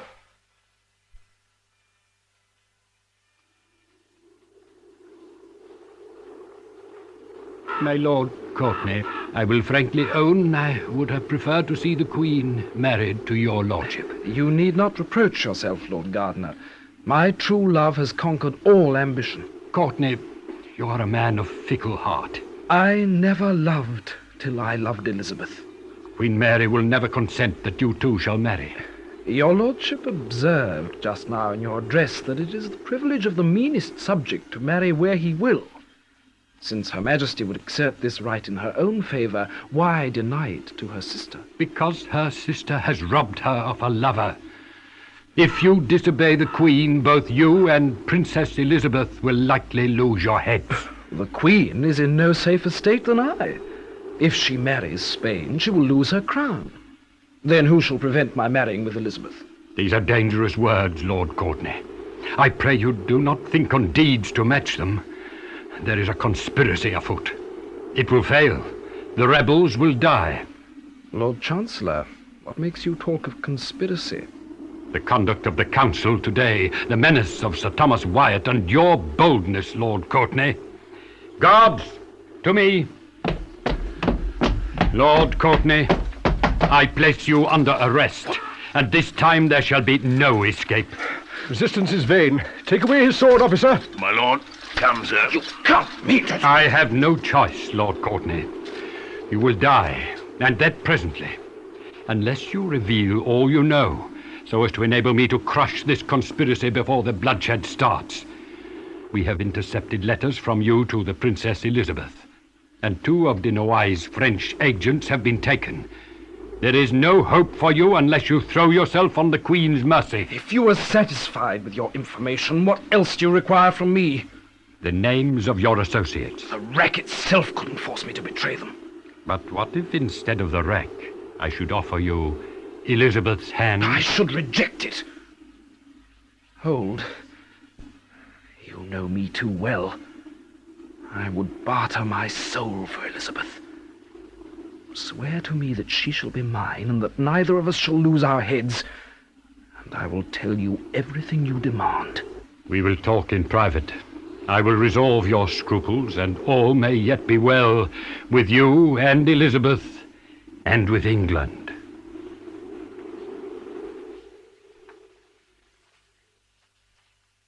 Courtenay will not betray us. The Lord Chancellor is not a man of blood. He would reason with him, but he would not summon the torturers. Courtenay did not wait for the torturers. He was always light, vain, and fickle. The Lord Chancellor could sway him like a wind through wheat. You have this for sure? From a guard well informed. Sir Thomas has already set out for Kent. Guilford, if you have a spark of gratitude, you will have no part of this. Mary, the Queen spared our lives. Mary is no longer Queen. Jane, understand, the people of England will not bear with a Spanish Queen. And I will never be so ingrate as to join Queen Mary's enemies. Lady Jane, it is too late for scruples. To stop now would not save us. Jane, you are my wife. You must come with us. Never. You are my husband. I can still protect you. I beg you to remain with me. Sever yourself from the rebels now, and throw yourself on the mercy of the Queen. On Mary's mercy? She executed my father. She will not spare his son. Jane, you abandon me. You are no more my wife. Guilford, you know my heart as a bird knows its nest. I cannot leave you. We shall perish, my love. I cannot leave you to die alone. I knew it. Come then, Jane. No tears. We leave together for the throne, my love. No, Guilford. For the scaffold. Episode 10, Who's for the Queen? Jane, you abandon me. You are no more my wife. Guilford, you know my heart as a bird knows its nest. I cannot leave you. We shall perish, my love. I cannot leave you to die alone. I knew it. Jane, will you go with us? I will. We will at least die together. Come then, Jane. No tears. We leave together for the throne, my love. No, Guilford. For the scaffold.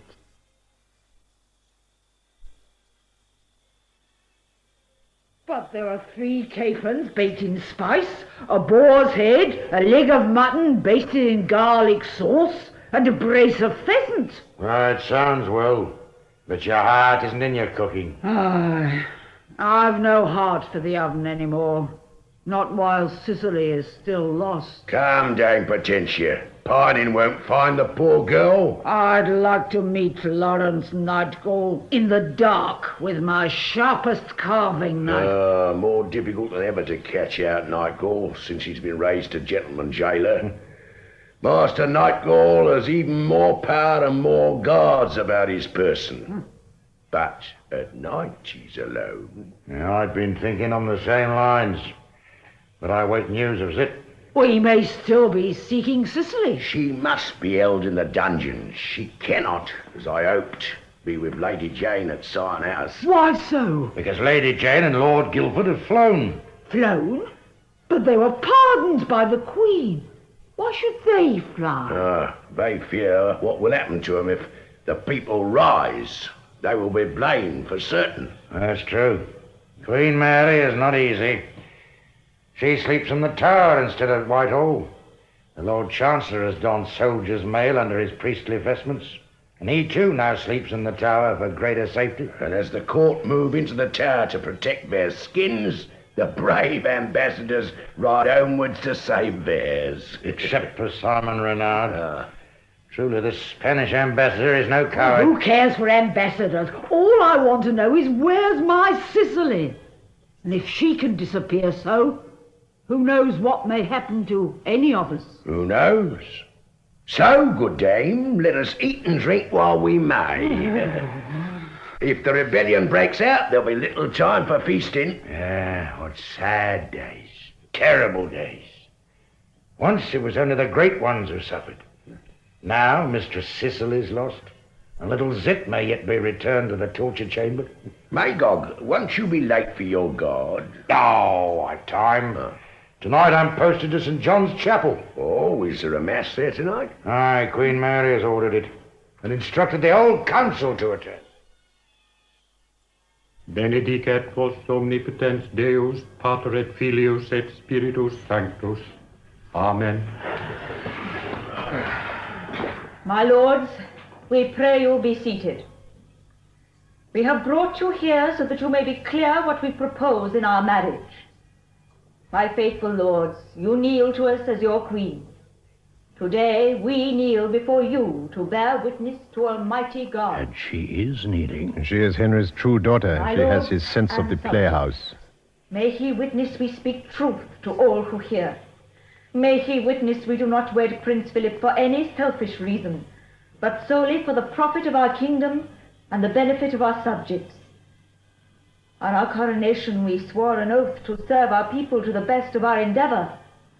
Our marriage shall not prevent us keeping this oath. My Lord Bishop, you will vouch for how long and how sincerely we have pursued this course. I do, your majesty. And may the Lord God Almighty and all in this presence take notice and hear your words. Amen. Such humility does not come easily to her. Now her expression changes. Yes, that looks less the player, more the true Mary Tudor. We have learned, my lords, that many of you disapprove most highly of our match with Spain. However, if you do, or if you do not, we are well assured your loyalty is unchanged, and that we may trust your loyalty and faithfulness to follow us, and to protect our person. Noble lords, let there be no doubt, no hesitation. Who is for the Queen? Your Majesty, as always my sword is ready for your service. And mine. I praise the day when I shall see again the Your Majesty! in England. Our post from Kent. He begs immediate audience. Let him approach. You shall hear his news, my lord. Majesty, forgive your messenger. I bear ill tidings. First from Kent. Yesterday in the marketplace at Maidstone, Sir Thomas Wyatt published a proclamation against your Majesty's proposed marriage to Prince Philip. Wyatt! Traitor! He exhorted all Englishmen to arm themselves to defend the realm against Roman priests and Spanish courtiers. Sir Thomas Wyatt shall pay with his life. Come, tell me freely, how was this proclamation received? They shouted, "A Wyatt! A Wyatt! No popery, no Philip of Spain, no Inquisition." Enough! How many men have followed Sir Thomas Wyatt? About 1,500. 1,500? Even on the hour of his march, a further 500 had rallied to his banner. The whole country will rise. All the Protestants, and also all the old-style Englishmen who hate Spain. Wyatt has left Maidstone, you say? In which direction? To Rochester Castle, your Majesty. My Lord of Suffolk has joined him there. Suffolk, Jane's father. I spared the brood. They come back to plague me. What else? The rebels have broken down the bridge across the Medway. They stop all travellers and take away their arms. So much for Kent. Mark it, lords. I tell you, Wyatt, Suffolk, and if Dudley and Jane are joined, they too shall pay for this rebellion with their lives. Messenger, you have spoken boldly. Lord Chancellor, bid your charge to see he is rewarded. Your Majesty, I will discharge it thoroughly. Leave us. Your Majesty. And so, my lords, the traitors raise their heads. Must we seek champions to lop them off? Now the word is arm. We shall entrust our forces to the Duke of Norfolk. The Duke shall leave within the hour. With him shall march the train band to the city. Let Brett know in haste. Majesty. Mark me, lords. Suffolk, Wyatt, and all their disloyal followers shall be put to the sword. I am my father's daughter. Like him, I will not palter with traitors. I swear you've been polishing that extra fuller, Watermaker. Good soldier nurses his weapons as if they were his children. His life may depend on them. And from all reports, we shall be fighting soon. Reports? All the news is bad. But the Duke of Norfolk has already returned from Kent, beaten in the field, and only a remnant of his men have stayed with him. Our city train bands? Our good lads from Thameside? Not all dead. Dead? Ha, far from it. As soon as they were within hailing distance of Rochester Castle, they forgot their loyalties and began shouting that they were Englishmen and would never fight for Spain. They didn't fight? Far from it. Their officers were the first to go over. They led the troops over to Sir Thomas Wyatt. Welcome, Revolt. Welcome.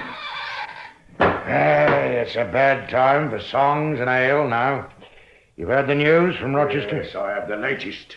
Sir Thomas Wyatt is on the march to London. London? Aye.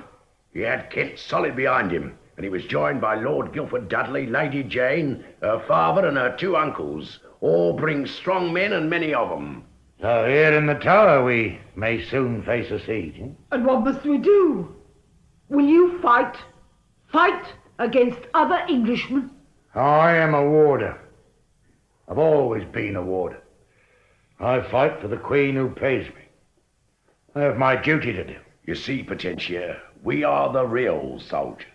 Others come and go, but we are paid to stay loyal. And there's nothing wrong in a fighting man being paid. Except that the pay's only a pittance. Barely enough to pay for ale. If you paid for all the ale you've consumed here, you might have reason to grumble. By God's love, sit. It's the little man. And your limbs have escaped the torturer. Yes, my limbs have escaped. Though I was tortured on the rack by Nightgall for a full hour, they could draw no word from Zit. Nightgall put you on the rack? Then why were you released? They did not exactly release me, but that I'll tell you later. Now, good dame, I have news for you. Oh, Cicely, you know where she is. I know where she was. Jailer Nightgall holds her. Oh. I found her in a dungeon under the moat, but... But what? Well, Nightgall surprised us. Earlier, I had stolen his keys and his poniard. I faced him. Cicely ran back into her cell, and I faced the knave, dagger at the ready, and Nightgall drew his rapier. A rapier against a dagger? Oh, poor odds. I thought it better to come for help, so I scuttled between his legs, and here I am. And where's your dagger now? I mislaid it on the way. He took it from you, you mean? No fighting, lads, now. Zit, come along. Lead me back to her dungeon. By now, he will have moved Mistress Cicely to some other cell, and he will have alerted the guard to search for me. If they take me, I'll be lucky if I only lose my head. Right.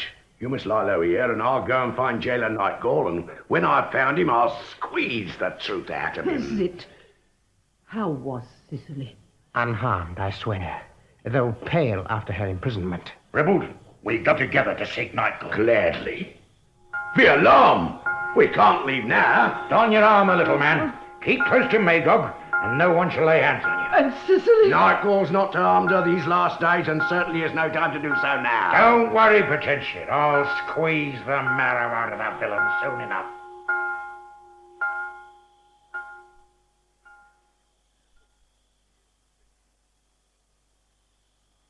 Your Majesty, our troops hold Sir Thomas Wyatt and the rebels from Kent at London Bridge. But other rebel forces approach. The tower itself is threatened. Our humans stand ready. The alarm bell is sounded, and the warder of the tower is inspecting the defences. Though in arms we stand prepared, Your Majesty must take no risk. The people have been roused against you. Pamphlets attacking Spain are being passed from hand to hand. The whole country is in a fever against your marriage. My counsel is that you should embark for France. The French do not love you, but they will not dare to touch you.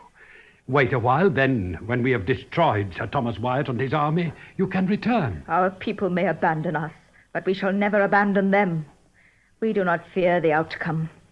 Many loyal hearts serve us still. We would rather die with those who loyally stand by us than yield one jot to traitors. Your Majesty is right. In your presence, your followers will stay loyal. Once you are away, they will swiftly go over to the enemy. Yet Sir Thomas Wyatt might be defeated at very little cost of blood. Your Excellency, you have a plan to offer us? Wyatt is a strangely twisted man. His code of honor is rigid to the point of stupidity. Lady Jane has disappeared with her husband Guilford. You cannot use her, alas. But your half-sister, the Princess Elizabeth, resides still at Ashridge. Many in the land think to put her on your throne. Fetch Elizabeth here. Erect a scaffold on the highest peak of Traitor's Tower. If Wyatt will not withdraw, execute Elizabeth within his sight and in the sight of his men. Don Renard, you go beyond all bounds. Elizabeth is our sister. She is good and honest, and we would not deal so with any honest soul. It is not even politic. Such a course might score in Spain, but in England it would only inflame my enemies further. You understand your subjects well, Your Majesty. Consider, Your Majesty, my plan would save much blood. English blood. You have our answer, Excellency. Now, my Lord Chancellor, have you sent our terms to Sir Thomas Wyatt? I have. He has been told that the warder of the tower will guarantee his safe conduct if he will come to us with his terms. His terms? The man is a traitor. I loathe to parley with such. Yet I will spare English lives by any means I can. If, however, Wyatt fails to heed my arguments, then, my Lord Chancellor, we shall give him a warm reception at the Tower. All officers and men not required on the ramparts are to attend Mass in St. John's Chapel within the hour. You will officiate, my Lord Gardiner. And after the service, I shall address the council. What have you for us? Your Majesty, Sir Thomas Wyatt is here with the warder of the tower. Have the guard ready to arrest the traitor. You forget, Don Renard, we have given him safe conduct to parley. Safe conduct? Oh, you English. Bring Sir Thomas to us. Your Majesty, Sir Thomas Wyatt. Your Majesty. We have sent for you, traitor that you are, to know why you have incited our subjects to take up arms against us. I am no traitor.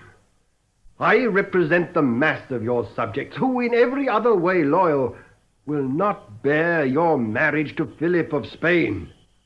We will never accept rule from Rome. You dare speak so to your queen and speak of loyalty?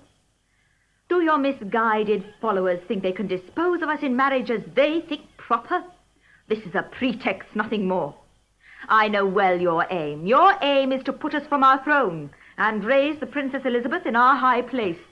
And if Elizabeth will not play your game, then in default you would use poor little Jane Grey. We desire nothing but to uphold your Majesty's authority, provided only you comply with our demands about Spain. Demands? This shall be the last time such a word is used to us. But say on, what are these demands?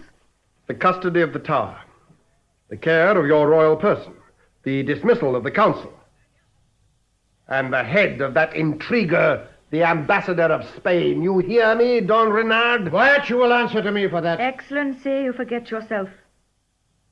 Now, Wyatt, rebel and traitor, hear us. No man ever dared dictate to our father Henry, and by his memory none shall do so to us. We reject your demands. But even now, at this latest moment, we would save bloodshed by any honorable means. Disperse your rebel army, and we will grant you a free pardon. Do it, Wyatt, else nothing shall save you or your disloyal followers. Now, Sir Thomas Wyatt, leave our presence. When next we meet, your Majesty may speak in gentler tone. Your Majesty will not allow him to leave freely? In sooth we shall, sir. He has our word, and our word must be kept even to such a traitor as Wyatt is. You are over-scrupulous, Majesty.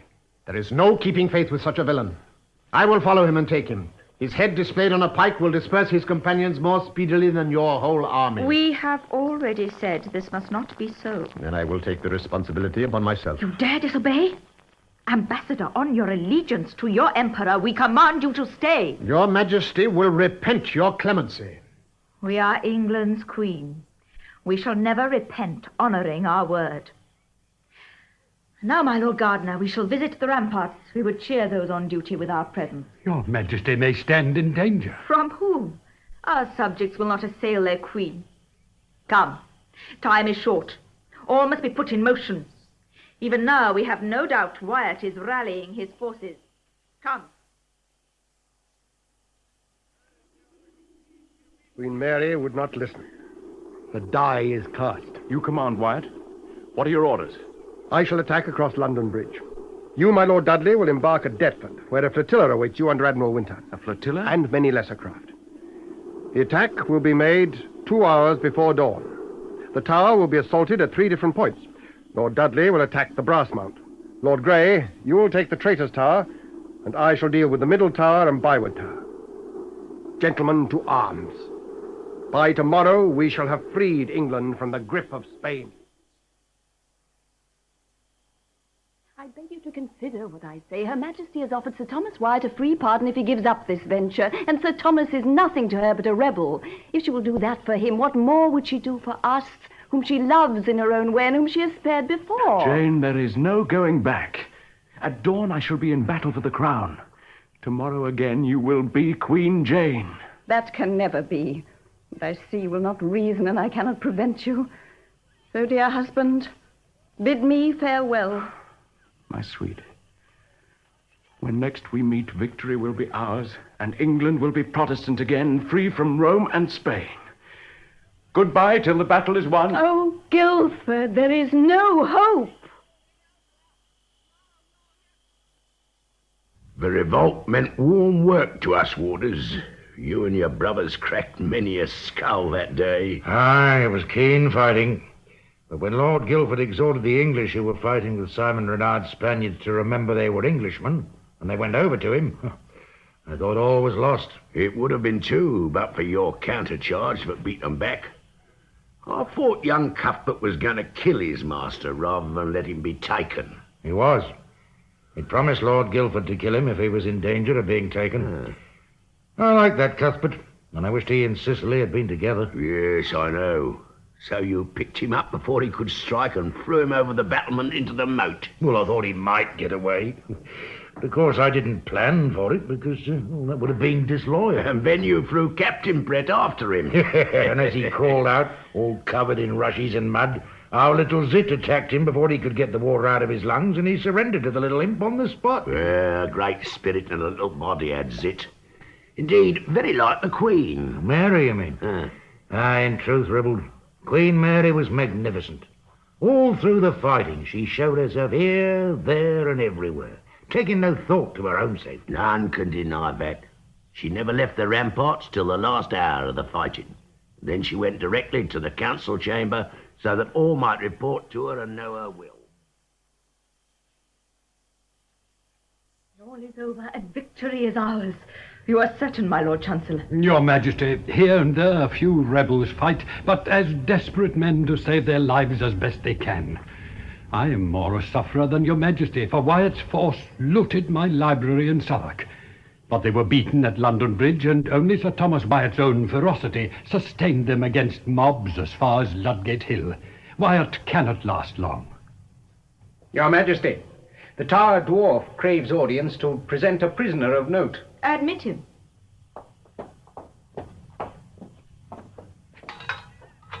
Your Majesty. Nay, do not kneel. I fear once you are down, your armor will never allow you to rise again. Well, speak. What have you to tell us? I bring you my prisoner, Your Majesty. I took him in single fight on the river bank. He is Captain Brett of the City Train Bands. Brett, betrayer of our trust, traitor. Lord Chancellor, no delay. To the headsman with him. Do you not think, Your Majesty... No words, Lord Chancellor. To the block. Have the headsman called presently. Guard, take him to Tower Hill and summon Headsman Morga in haste. Little man, we swore to reward whoever took this traitor Brett with whatever he demanded. Are you in truth his captor? Majesty, I took him with my own hand. Warder Magog will vouch for it, and Captain Brett himself cannot deny it. Brett has no time for denial. But we believe you, little man. The rather that we do not think you would dare deceive us. Make your request. It is granted. Whatever I ask? Within reason, sirrah. I might claim a dukedom. A dukedom? But as your Majesty might think that demand a little high, I will limit myself to a knighthood. And a pardon for any past offences I may have committed. A knighthood. Thou shalt have it. I gave my word, and it shall be a lesson to us to make no rash promises in the future. When this revolt is over, present yourself and remind us of our promise. Oh, Your Majesty, I will. Hurrah for Sir Zit! Long live Sir Zit of the Stone Kitchen! Away, dwarf! I am pardoned, Excellency. You cannot touch me now. I am a knight of England, and you a mere don of Spain. Queen Mary, I too bring your Majesty a prisoner, Lord Guildford Dudley. This, Queen Mary, is the first of the three leaders to fall into your power. Would your Majesty like to question him, or shall Morga remove his head this instant? Lord Guildford Dudley shall die, but not immediately. We may need to put him to the question. Let him be taken to the dungeon beneath St. John's Chapel. The only grace I beg from your Majesty is a speedy death. We do not grant it. No, saucy traitor, you shall perish when we so decree, and you shall perish with your wife. Jane, dear wife, I have destroyed you. He is not dead, merely fainted. Take him to the dungeon. What further news, Excellency? Mostly confused with rumor. But so much for Dudley, and Wyatt's troops are in full retreat. Of the river force, little is yet known for certain. Another post, Your Majesty. Your Majesty, the enemy vessels have been engaged, and all have struck. All fighting on the water is at an end. Here is my ring. Bring me the news that Wyatt is slain or taken, and I will double its value. Your Majesty, I do bring you that news. Sir Thomas Wyatt is taken at Ludgate Hill. Praise be to God. Sir, you shall have your reward. See to it, Chamberlain. I thank thee, O Lord, not that thou hast vouchsafed me a victory over mine enemies, but that thou hast enabled me to triumph over thine. Amen. And now, Lord Chancellor, to work. Some of these traitors fought to bring back to the throne the usurper Jane. Some fought to raise to the throne the Princess Elizabeth. And yet others fought solely to prevent my marriage with Spain. That, I think, is true. Your Majesty has read the position aright. And we must treat each according to his or her deserts. Guildford and Jane we have sentenced. As for our sister Elizabeth, we must satisfy ourselves of what she knows of those who have acted in her name. She shall leave Ashridge in the hour. So, at the end of a full day's fighting, all was in the royal bag. Dudley, Wyatt, Brett. Though the third was already headless. He was. And Zip took the head from Morgan and paraded it on a pike. Princess Elizabeth was brought in for questioning. That left only 2 of the leading rebels to account for. The Earl of Suffolk? Aye, Lady Jane's father. They say that at first he had over 1,400 men and was prepared to march to Coventry for more. But my Lord of Huntingdon reached Coventry first and raised the city against him. When the news of Wyatt's failure reached them, his forces melted like the frost in the sun. Yeah, and he was soon under lock and key here in the Tower. But as I remember, at first no one laid hands on little Lady Jane. I was sent back on duty at the wharf with the captain of the guard. But it was yet possible some of the traitors survived.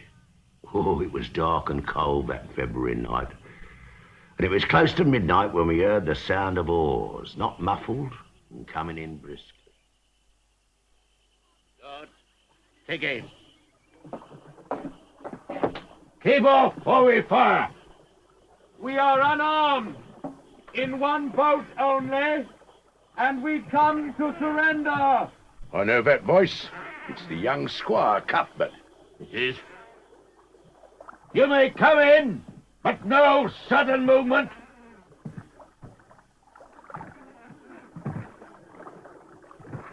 Take his line, Ribble. Aye, aye, sir.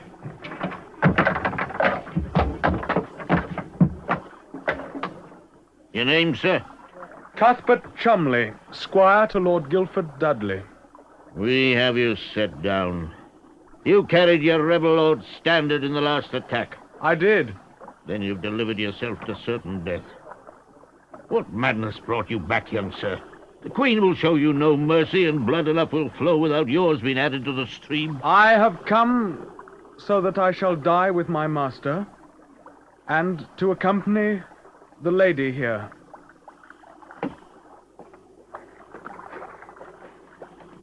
Officer, where is Lord Guildford Dudley? Confined, madam, in the Tower.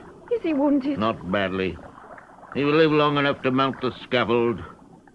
But whom do I address, madam? Are you a relation of the young squire? No, sir. I am Lady Jane Grey, and I come to beg the Queen for my husband's life. Lady Jane? Once I served you. Now I have to take you to your death. Set on. I must see Queen Mary and that presently, and I think Her Majesty will not refuse to see me. I come to her so that I may die with my husband. Episode 11, The Warrant is Signed.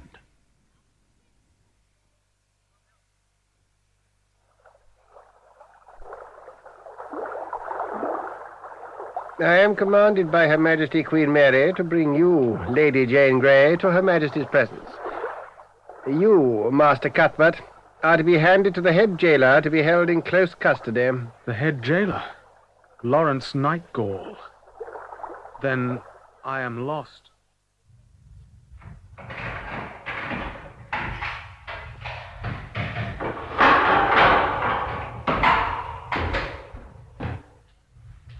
And so, my young squire, you are again in my power. We shall know each other well before long, and the master torturer shall know you even better. Your power over me will be brief. Sicily, like your poor victim, Mad Alexia, is out of your reach, and I shall join them in heaven soon enough. You are mistaken. Mistress Cicely still lives. What? On the day your head is struck off, she and I will be married. When you lie in your lonely grave, Cicely shall share my bed. We have agreed to this audience, Lady Jane, solely because you have surrendered voluntarily. Our council are present to witness our formal sentence. Our mind is made up, and you have no hope of reprieve, as you correctly guess. Be brief. Lord Chancellor Gardiner has warrant for our signature, and our heart is steeled against all mercy. Say not so, your majesty. I do not come to plead for myself. For your father, for your husband, say? For my husband. For the twice faithless betrayer, your majesty, Lord Guilford Dudley. Here is his death warrant. I do not attempt to excuse his folly. I, myself, though I opposed it strongly on all counts, not least because of his ingratitude for your past clemency, I have been the pretext for this revolt. It is just, therefore, that I should suffer. Moreover, I know that so long as I am alive, your majesty cannot feel secure. I shall always be a rallying point for Protestant actions. But Guilford Dudley, my husband, has no possible claim to the throne. Once I am no more, Guilford's life can be no danger to you. Knowing your majesty and your majesty's clemency, I am come to offer my life for my husband's. If your majesty, from past memories, can find in your heart any pity for me, extend it to him, and heap his faults on my head. Jane, Jane, your love is deep indeed. I love Guilford more than I love my own life. I love him so well that even his treason to your majesty, to whom he already owes his life, cannot shake it. Oh, Mary, Mary, as you hope for happiness in your marriage, spare my husband. Spare him for my sake. For your sake, Jane, I would spare him if I could, but I cannot. Cannot? You are absolute queen. Who shall dispute your judgment? Your majesty, we all know you love mercy. And Lady Jane, a child still and victim of her father-in-law and her husband's ambitions, certainly commands our sympathy. We would all see her pardoned, each one of us. Pardoned to become a true servant of the Holy Church. There lies the answer. Let the Lady Jane embrace the true church, and she may not only live, but retire, even a free woman, to live at peace in the country with her husband. Well, thus we may serve the church, the state, and this unhappy child. Lady Jane, on these terms we will spare your husband and yourself. Your majesty, I cannot. I hold my faith as truly as you do yours. There is no virtue in a false faith. Your soul is in danger. No paltering, Jane. We have gone further than we rightly should already. Embrace our Roman faith, and we will pardon your husband. Mary. Majesty, I cannot. You know I cannot. I will die for him, but I cannot recant for him. I will not destroy my soul. Then your bodies shall perish together, as your souls will without doubt. Your Majesty, I cannot betray my faith. I cannot.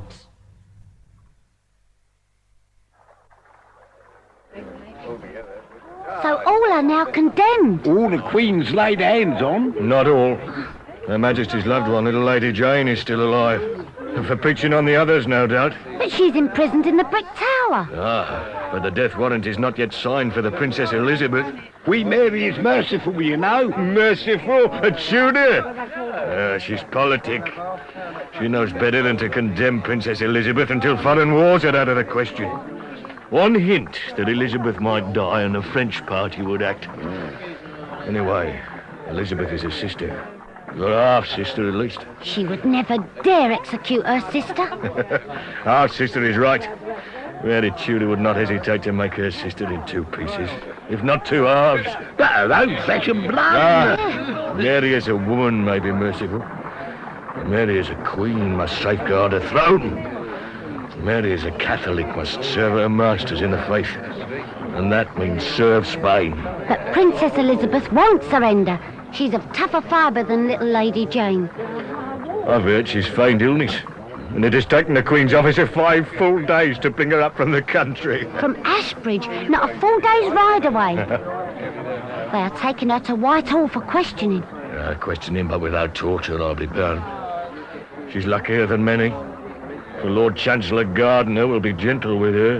Look! Look, here she comes! Look, she's been carried in a litter. Yeah, as I said, she's been feigning illness. And she's dressed all in white. White for innocence. Innocence. Princess Elizabeth. Oh, she looks proud and unafraid. By the Holy Cross, Henry VIII was her father, you know. She looks every inch a queen.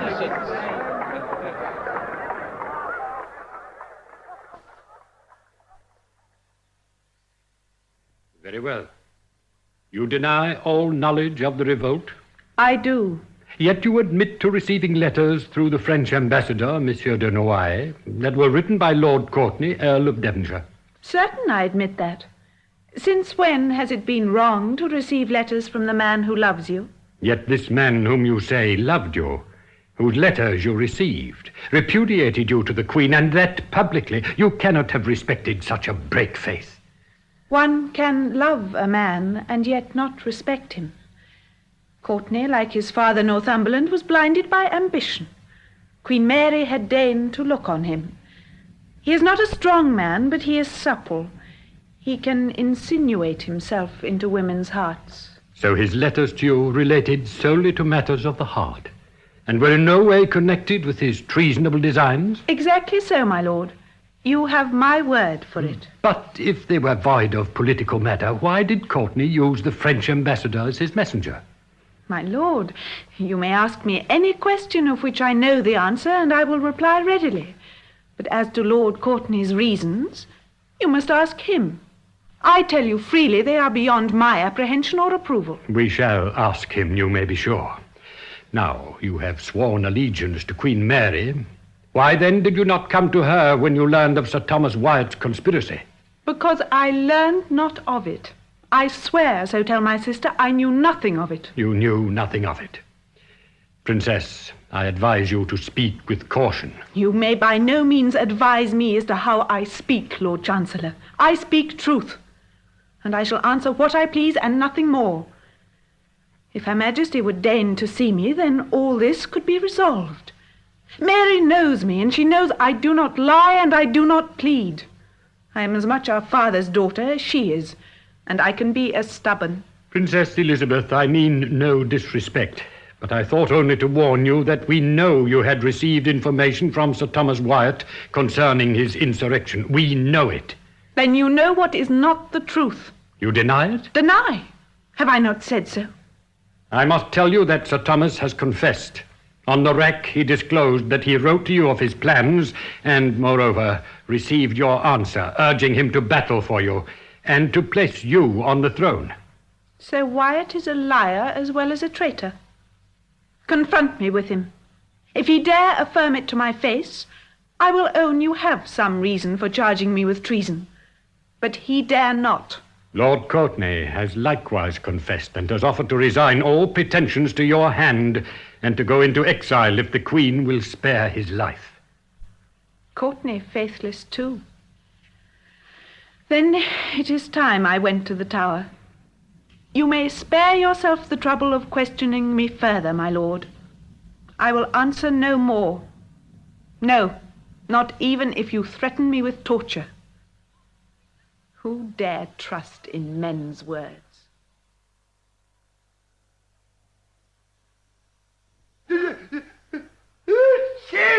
Come now, enough of that. And now tell me, how did the princess behave on the journey here? Behave?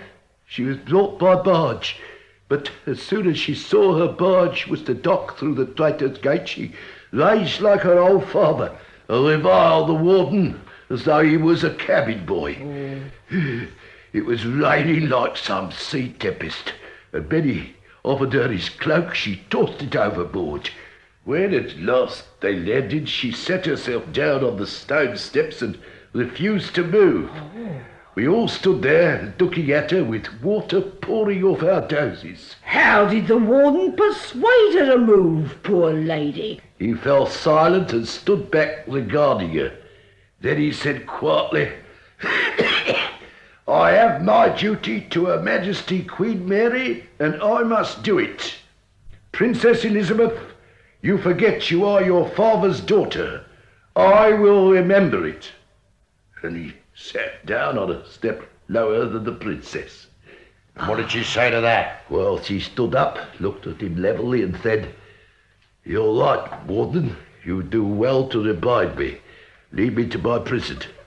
I shall bear what comes, as many in my house have done before me. Come in, Sir Knight.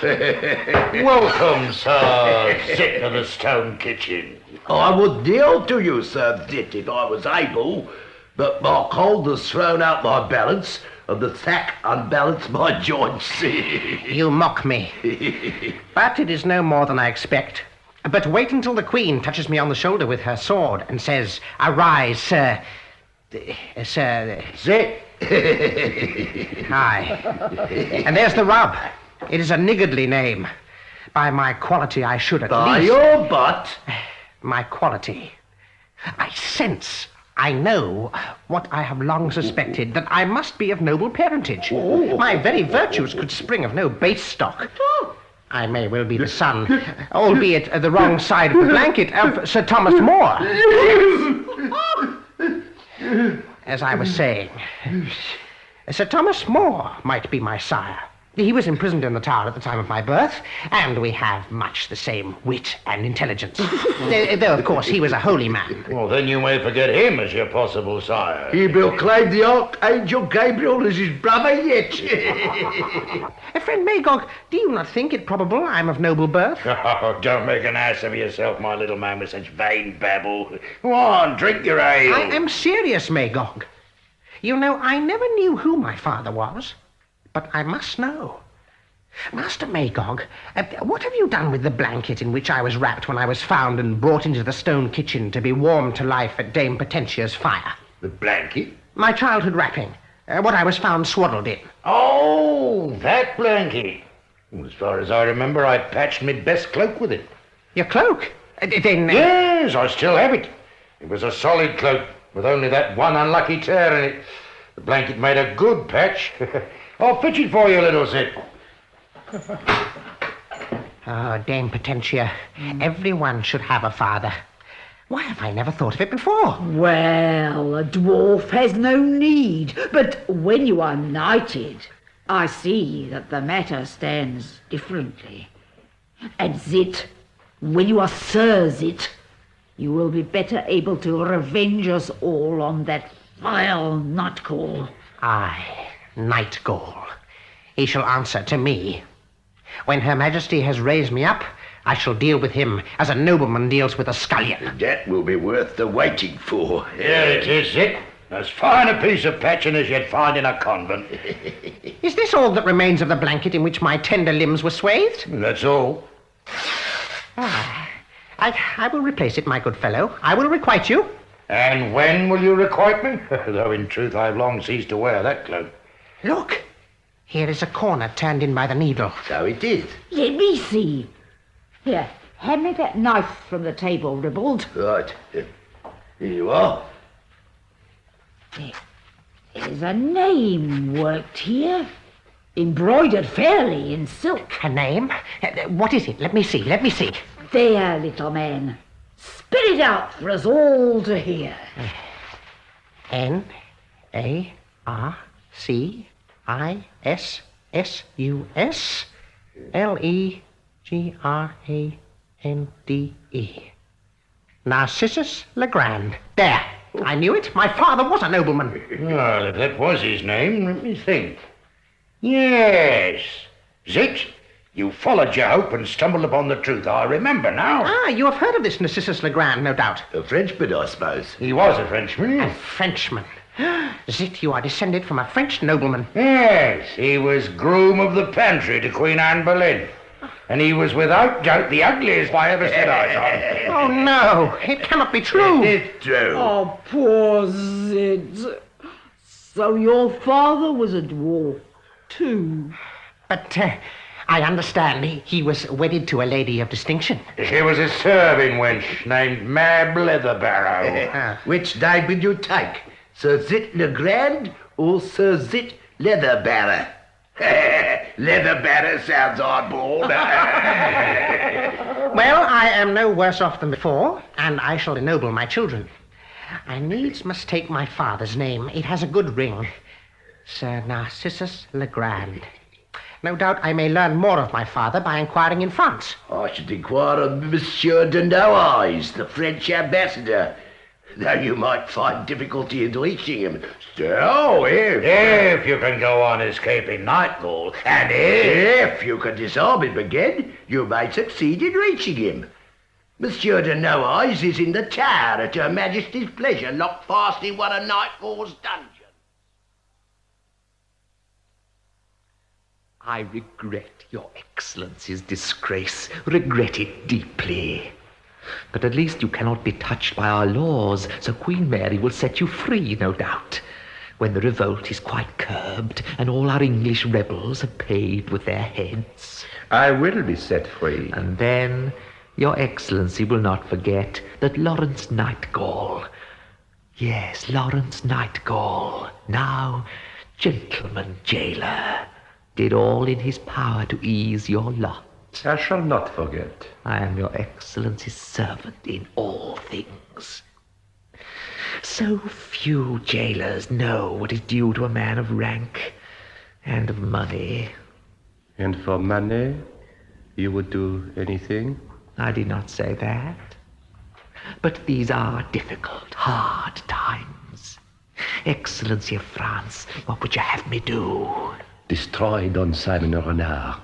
His death is of the utmost importance to France. Murder is a great crime. The reward will be great in proportion. What does your Excellency offer? 1,000 angels of gold, and a post at the French court where English law and Spanish vengeance cannot reach you. It is a bargain, Excellency. I will do it tomorrow. You will arrange for me to receive the gold and safe passage to France, and I will arrange that we escape together through the passages under the moat. Escape with you? My friend, I must not appear to be connected in any way with the Spaniard's death. I must stay here until Queen Mary releases me. It will not be long. As you wish. Renard lodges in the Bloody Tower, in the very chambers where the little princes were murdered. There shall he die. It will be swift and clean. Take this purse in earnest of what you will receive when the deed is done. Fear nothing. France fits well to my plans. I have a maiden I wish to make my bride. Here we will be subjected to annoyance, but in France we may live in peace. You can hardly take her with you. I must. I cannot leave Sicily behind. But I will make all sure with her. Monsieur de Noailles, we are agreed. I will about it presently. You may expect me tomorrow night, when your enemy is dead. But your Majesty can never wear your crown in safety until you sign this death warrant.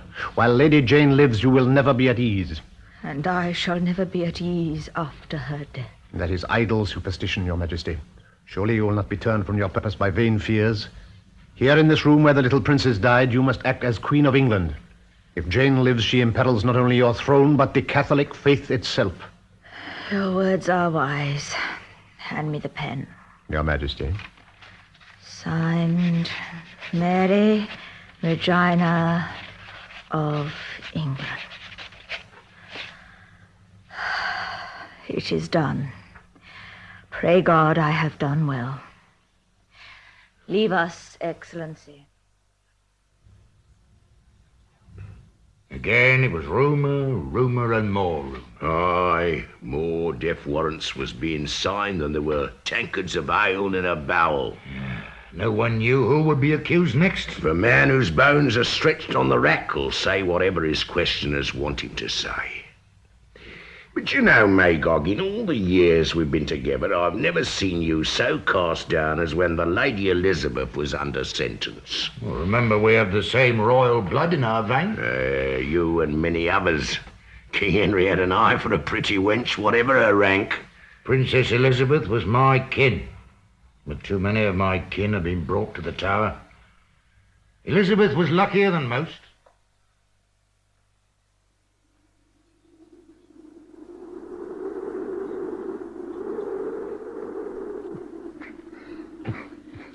Bear up, Master Warder, a giant and weeping. If I shed no tears for myself, those who love me need shed none. My friends must comfort, not dishearten me. But your Royal Highness... My case is not hopeless as you deem. Queen Mary is just. She understands about false witness. She will never condemn me unheard. Let us put a bold face on it. All will yet be well. Would that your innocence could be proved by single combat, as in your father's time. Ah, Magog. I may not claim you as my champion, but I will fight my own battle as stoutly as you could fight it for me. And your courage will see you through. I'm sure of it. My innocence will. Farewell. You shall serve me yet. Your Royal Highness. Your Highness, His Excellency, the Spanish ambassador. Why do you bring Don Reynard as a witness to my disgrace? You, Sir Henry, are an Englishman and faithful servant of the crown. You do wrong to submit me to the taunts of this creature of Spain. Princess Elizabeth, you should reflect that you are not the Queen, and I serve Her Majesty Queen Mary. Your prison in the bell tower is waiting, and if my counsels have carried weight with Her Majesty, you shall leave them only for the scaffold, as did your mother, Anne Boleyn. Your Excellency, you go beyond your mission. Sir Henry, shall we proceed to my quarters? Aye, madam.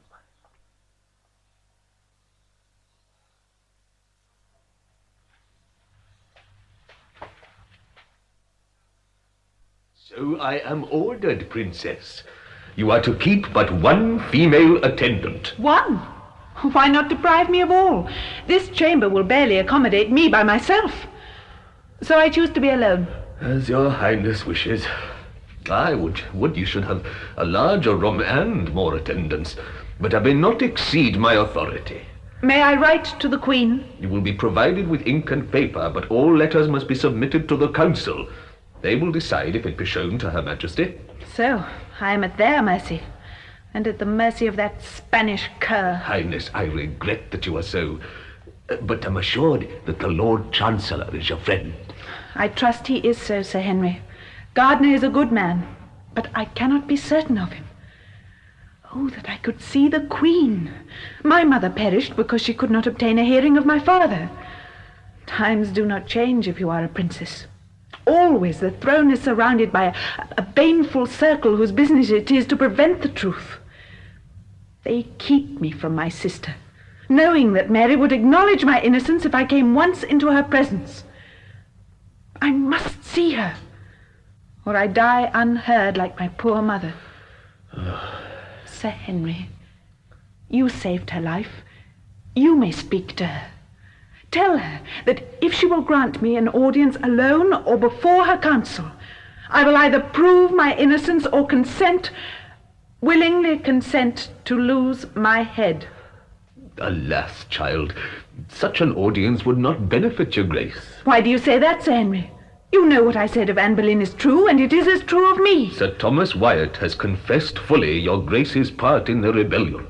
So the Lord Chancellor told me, but Wyatt lies. By heaven he does. And he speaks from the rack. What evidence is that? He will withdraw this false witness. He will not dare look me in the face and maintain his testimony. When he confessed Wyatt had undergone the question ordinary and extraordinary, he endured the first with constancy, but broke under the latter. I forgive him for that. He confessed to save himself torture. All men would. Aye. But Queen Mary understands this. That may be so, but his statement has been signed, witnessed, and laid before the Queen. I beg you. I am not used to beg, Sir Henry. Entreat her to grant me an audience and bring me face to face with Sir Thomas Wyatt. It will have to be speedily done, for the traitor dies tomorrow. Then with haste, good Sir Henry, implore her by the love she once bore me to interrogate me before him today. If he perishes with the confession uncontradicted, then I am lost indeed. I shall add my entreaties to your own. Her Majesty arrives at the tower. She had not informed me. Oh, this is heaven's intervention for me.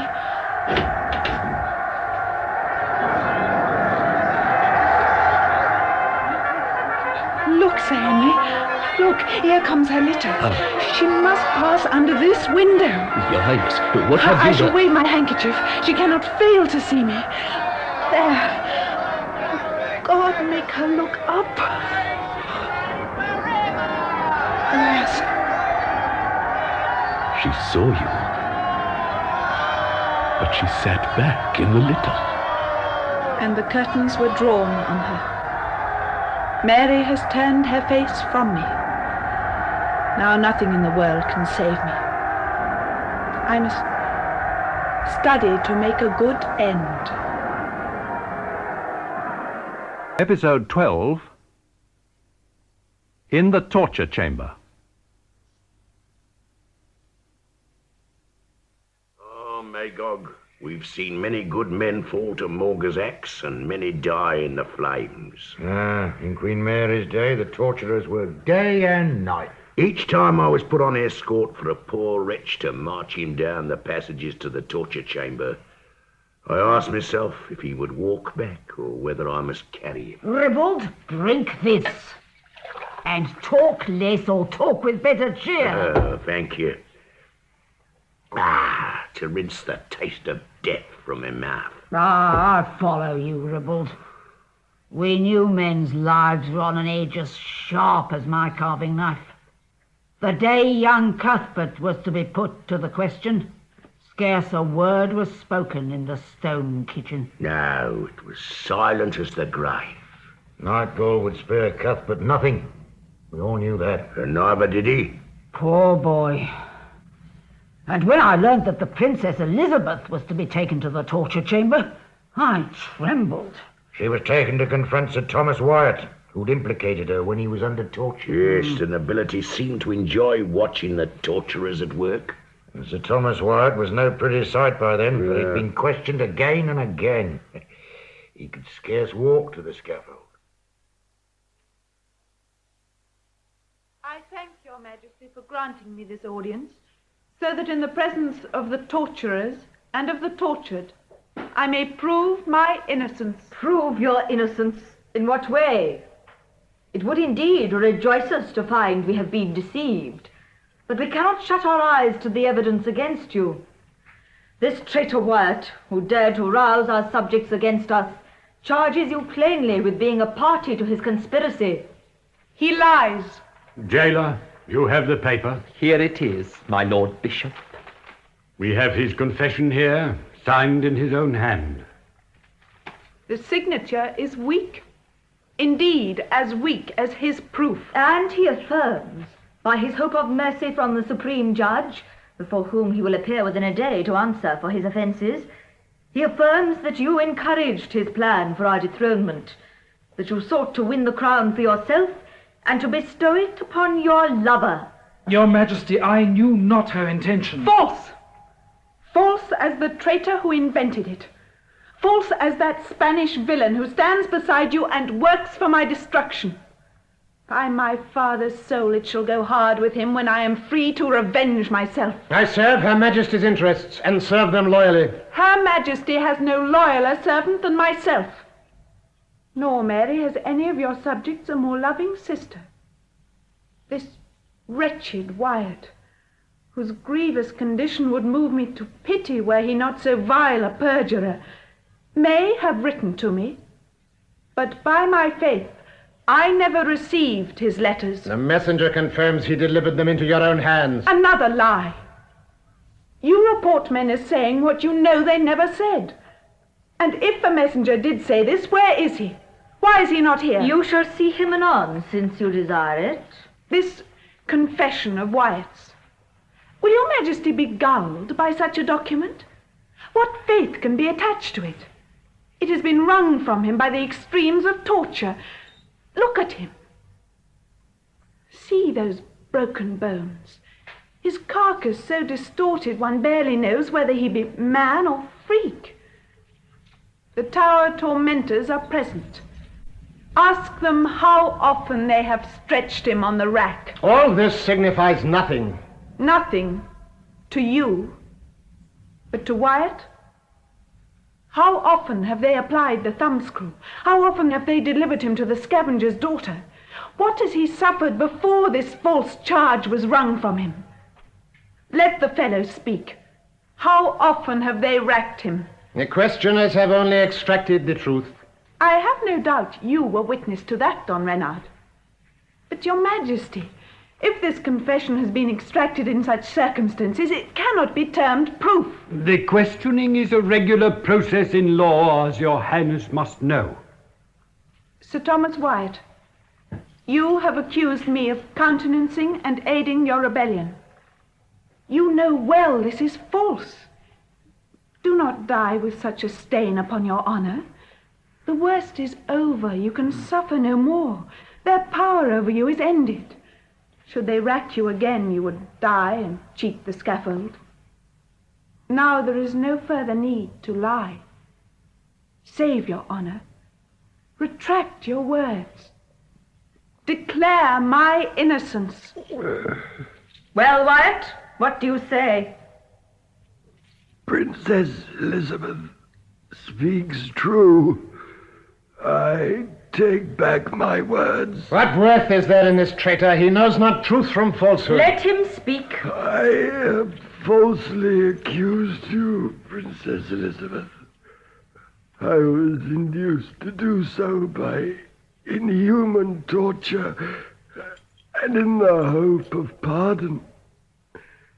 I unsay all I have said, deny all I have witnessed, and I will die declaring your innocence. It is well. Thank you, Wyatt. Jailer, place me at the feet of the princess. If Her Majesty permits. Carry him. Your Majesty.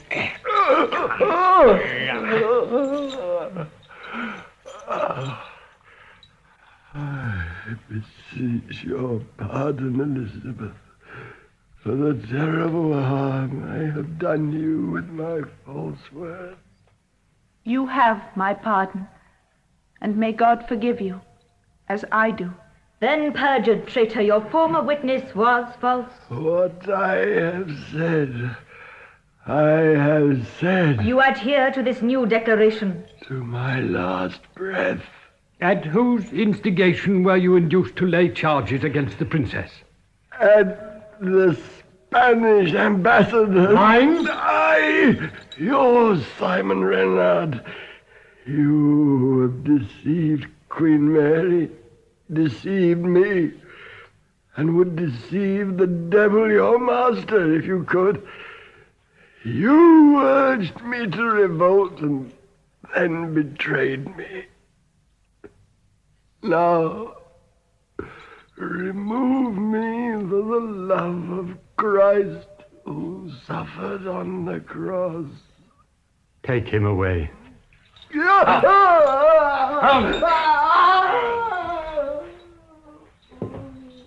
So, your Majesty, my innocence is established? It seems so. But not entirely.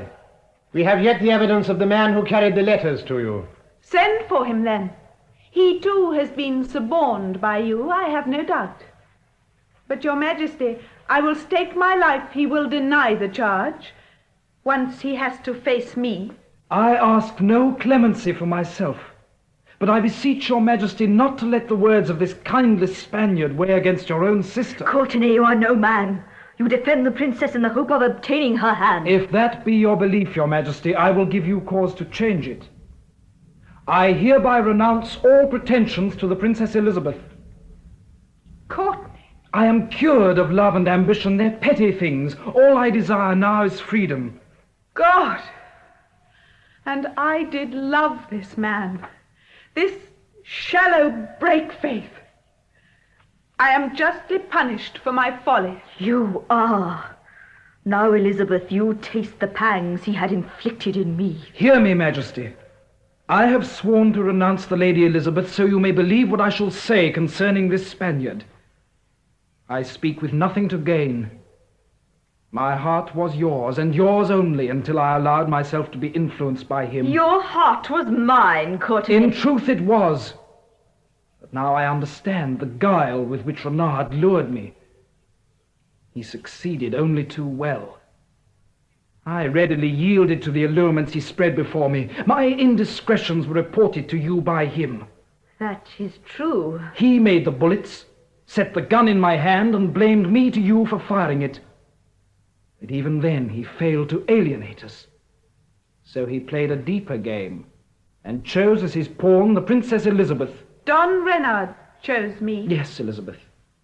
Renard first drew my attention to you. Renard made invidious comparisons between your youth, your vitality, and the Queen's decline in years. Renard first hinted at the possibility of an alliance between us. These are serious charges, Lord Courtenay. And I will sustain them. It was Renard who led me on, step by step, until he had me completely enmeshed. I will admit I fell in the pit of love. I became enamored of the princess. And forgive me, your majesty, I thought no longer of the Queen. What has your excellency to say to this indictment? That much of it is true, your majesty. But in rescuing your majesty from so unworthy an alliance, I deserve gratitude rather than your reprobation. I shall ever rejoice I succeeded in breaking it. You succeeded at the expense of my happiness. But since Courtenay is so contemptible a cur, you saved my honor. Now the die is cast, the Spanish marriage is agreed. It is, your majesty. Would your majesty pursue investigations further this night? No, let the princess be taken back to the bell tower. Wyatt is respited for the present. We will interrogate him further at our leisure.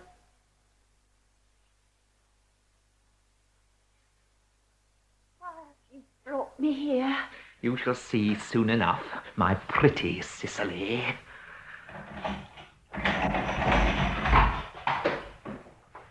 There. I told you should see your lover soon. Look at him well. Those arms which have clasped you so closely are nerveless. They have no strength. And the eyes which gazed on you with such loving passion are dim enough now. Look at him, and let him gaze on you for the last time too. For in your pale cheek there blooms little of the young maiden he remembers.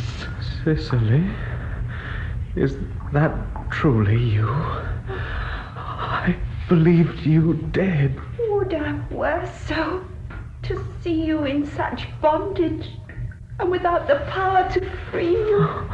You can free me of the worst pang I endure. You have long been in the power of this miscreant, exposed to his violence. Are you his woman? Tell me. I am yours, Cuthbert. Never doubt it. Neither entreaties nor force would make me his. For the moment. But soon his question shall be answered differently. By tomorrow you shall be mine. I have spared you till now, in the hope you would relent and come to me of your own free will. Never. But now hearken to me, Mistress Cicely. I have brought you here to gratify my vengeance upon this miserable wretch, Cuthbert. whose last moments I would embitter by the certainty that you will be mine. But though it means I must deny myself the pleasure of watching his head roll, I will purchase your compliance even at that price. Swear to wed me tomorrow, and vow to go wherever I go, and I will free him. No, he proposed that once before. Rejected Cicely. We will die together, my love. It matters little how you decide. You shall be mine anyway. I cannot escape him, Cuthbert, my love. Let me save you. No. If you love me, reject him. If I refuse, I destroy you. You destroy me utterly if you yield. Once wedded to me, and you shall set him free yourself. Never, Nightgall. Death were better than that. My love, I cannot save you. I care only that you be safe. You see, Nightgall? Very well, I see. And Cicely, do you see that you sign his death warrant? Come along now. No, I'll die here with him. Nightgall, leave her in peace. Your cruelty will send her mad, as it did poor Alexia. Alexia lost her senses on the day her husband was executed. Mark that, Cicely. Now come along. God preserve me! I am powerless. Farewell, Cicely. Come along! I will soon teach you not to make that noise. Farewell, young squire. Give my compliments to Headsman Morga when you meet tomorrow.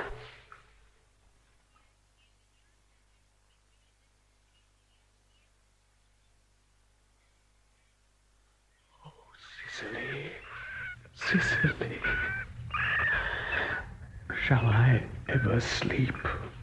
Oh, I must sleep if I am to be steadfast in the hands of my torturers.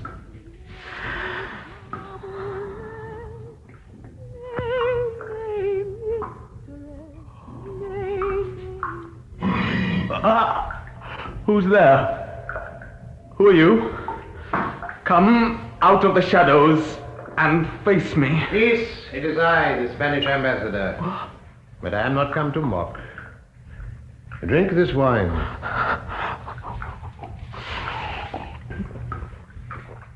I come to question you about the Lady Jane. Question? I can suffer no more questioning. You shall not suffer. I am alone. Squire Cuthbert, you have maintained throughout that at no time did the Lady Jane support her husband's insurrection. I have, and the rack would not change me. True. Tomorrow you die. Will you swear on your immortal soul? I will. Who's that at the door? Is this yet another trick? No. Who are you? You in the mask. Your executioner, Don Renard. I've come to avenge myself and the others you have betrayed. You shall die. Cuthbert, his mask has fallen. Bring the torch nearer. Jailer Nightgall. Aye, Nightgall. But Don Renard will not live to tell it. Now I have you. Move, and I'll squeeze the life out of you. The mask. You were the ghost Her Majesty saw at my chamber window. I was, and I thought my chance gone. But fate and your own folly have brought you into my hands. Now, a dagger is easier than the hand, and quicker too. Would you murder a man unarmed? I have done so before, at your request. Only this time I am paid by another. I will give you twice the sum to spare me. 3 times, Nightgall. I have gone too far. I swear by my patron Saint St. Paul I will not have you harmed afterwards. Only on your employer shall I be revenged. I cannot trust you, Spanish fox. You must die. No! You! I thought the torturer had left you too weak. Now, villains, for my revenge! Why did I save him? Only that Nightgall was his enemy. By God's truth, my anger had instilled strength. I can stand. And I can just move. Here is my chance to escape. To find Cicely. to find...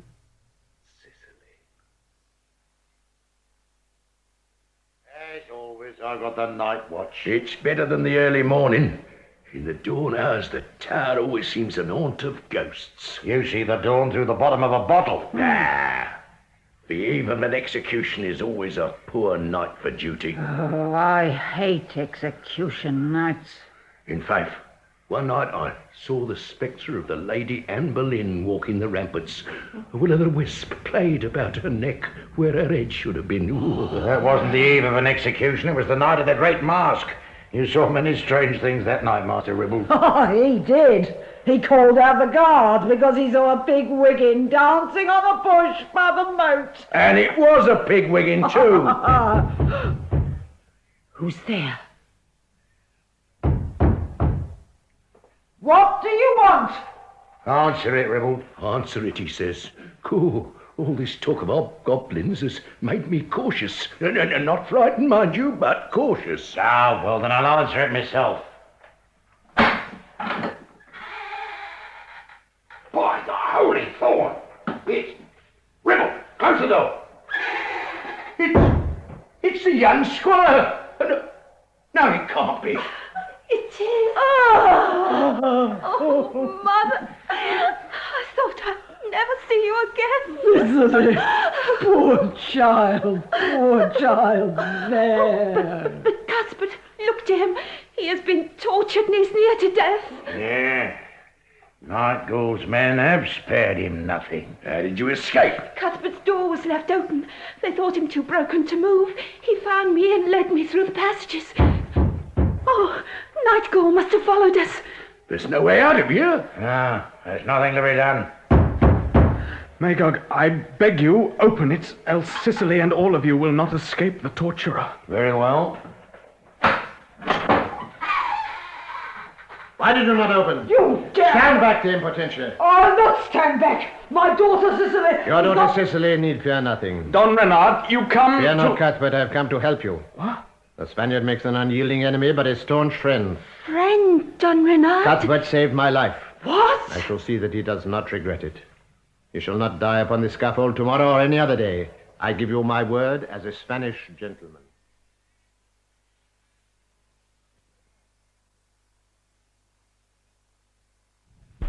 February the 10th in the year of our Lord 1554.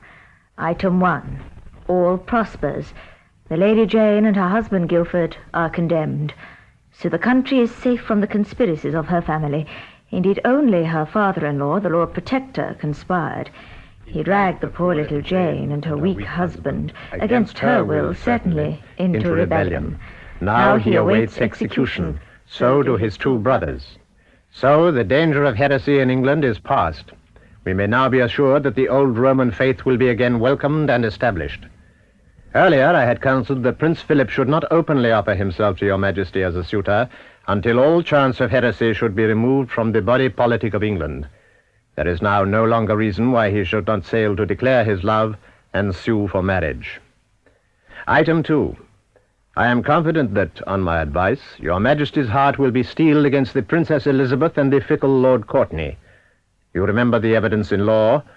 I do not seek to recall the accusations of your heart. Courtenay, to keep his neck on his shoulders, has given us evidence against your sister Elizabeth.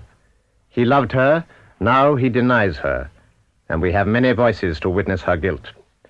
So I have good hope that when next I write, the Princess Elizabeth too will be under sentence of death. So, with the Lady Jane and husband Guilford Dudley at the block, the Princess Elizabeth following them without delay, the crown will be safe for your majesty, for the Roman faith, and for your marriage with Prince Philip, and our religion will be forever secured in this heretical, protesting land. I see from your face, Dean Feckenham, that you bring me good news. Alas, no, my child. I bring bad news. Your execution is set for tomorrow. As I thought, it is good news.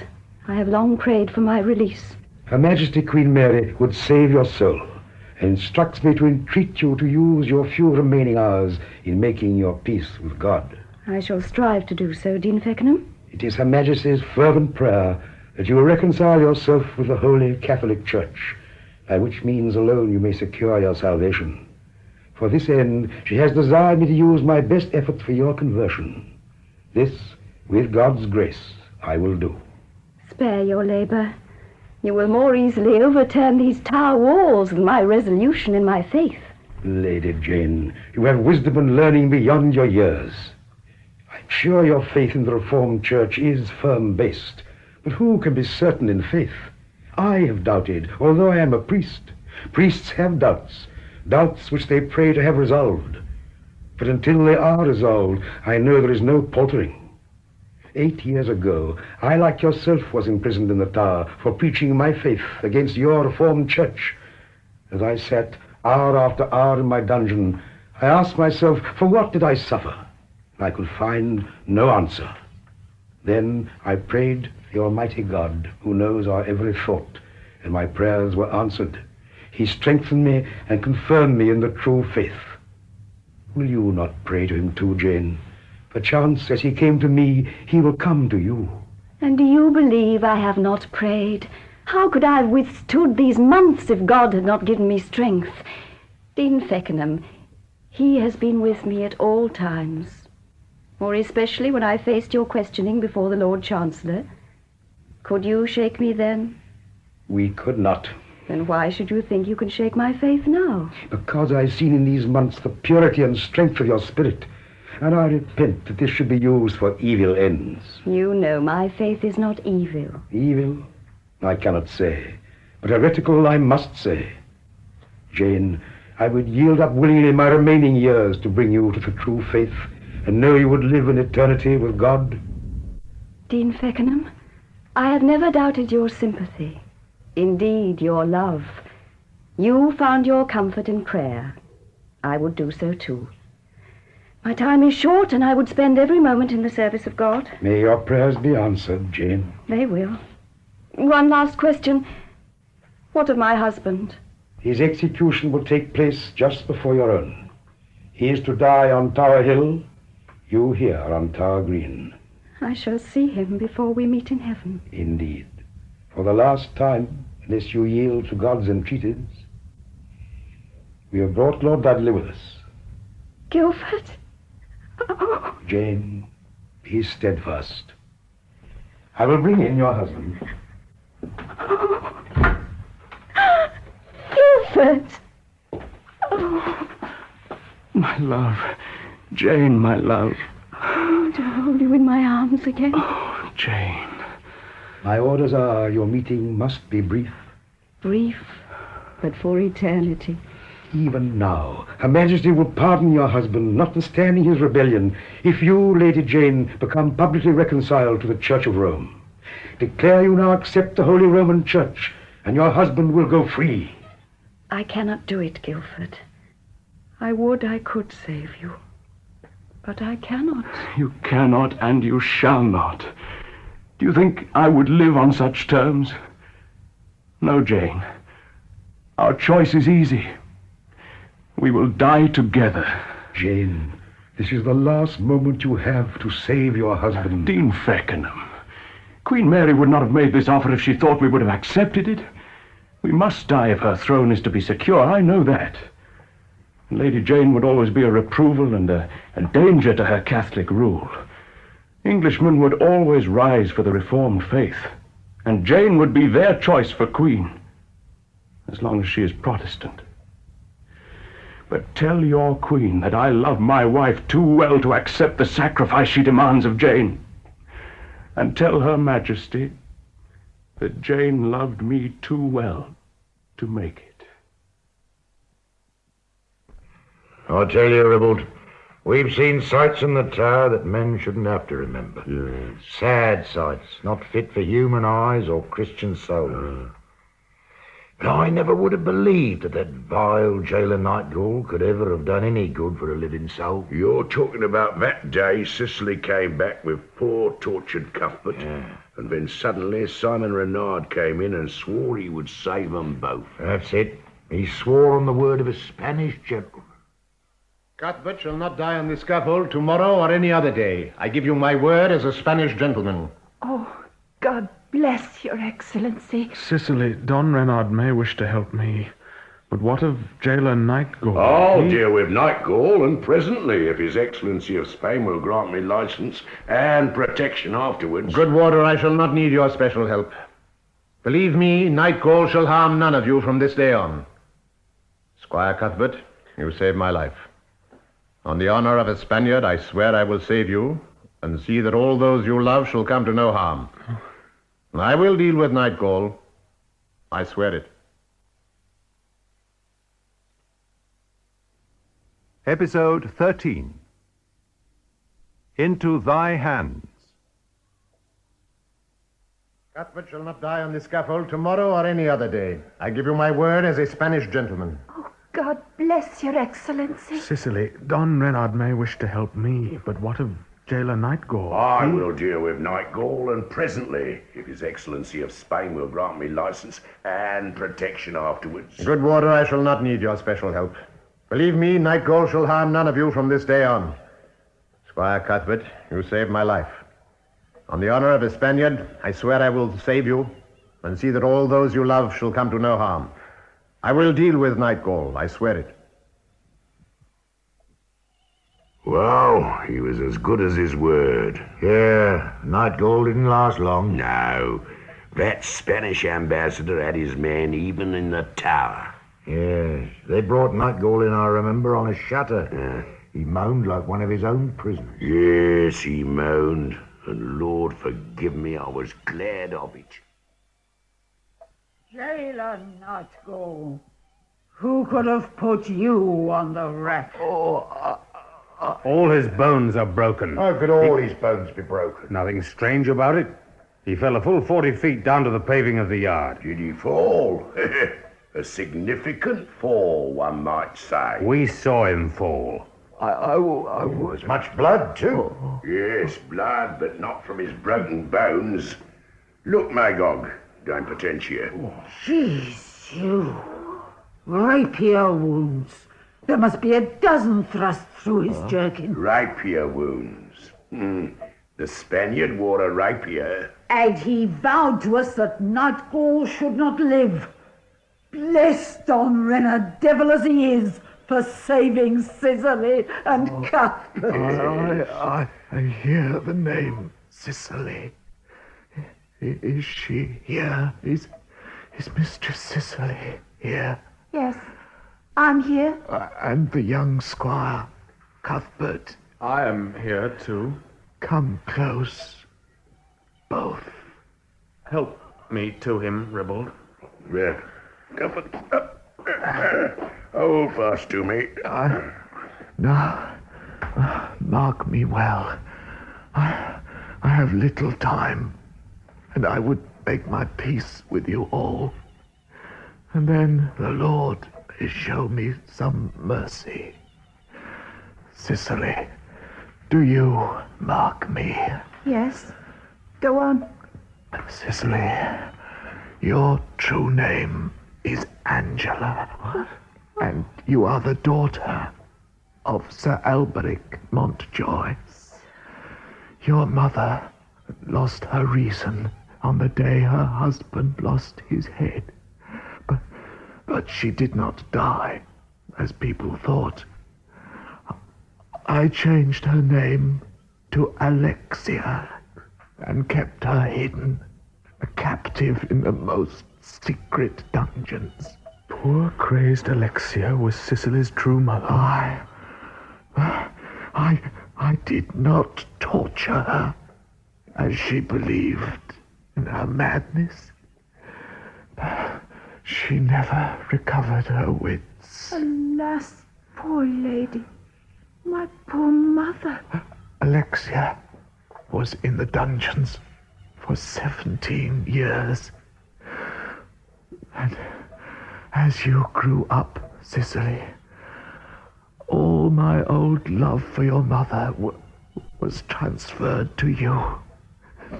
I tried to hide it, put it from me, but it was too strong, and you looked on me with repulsion. Have you more to confess?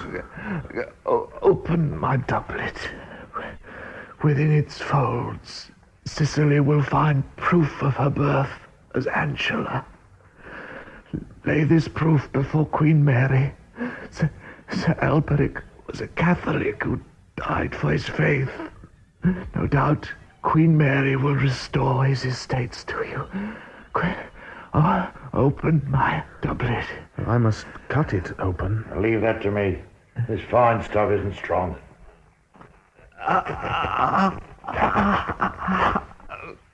There it is. This document will restore your wealth and title. Speak to the Queen's confessor, Dean Feckenham, for it was he who baptized you.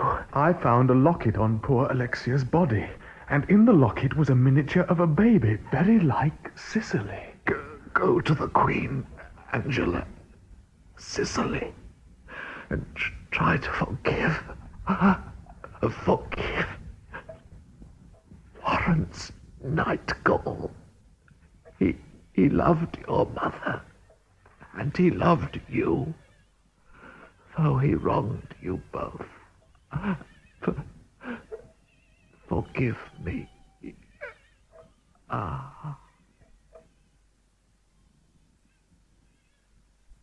little dove, there is a young woman here who has permission from the Queen to see you. I wish to see no one. She says her name is Cicely, and begs you to see her. Cicely? Oh, she is still faithful then. One of... How few. I thought they'd killed her, Ellen. Admit her. Your Majesty. Oh, my poor child, you've been ill. How have you been able to come to me? I cannot believe my good fortune. Within these last days I've been released from my dungeon, and Cuthbert has been pardoned. I rejoice with you, and I thank God for his deliverance. And, my lady, I am wealthy. I was of noble birth, handed to Dame Potentia as a baby while my mother languished in the Tower. Queen Mary has restored the estates of my father, who died for the Catholic faith. Cuthbert is rewarded for his steadfastness, and we're to leave the Tower together. I rejoice in your happiness. Happiness?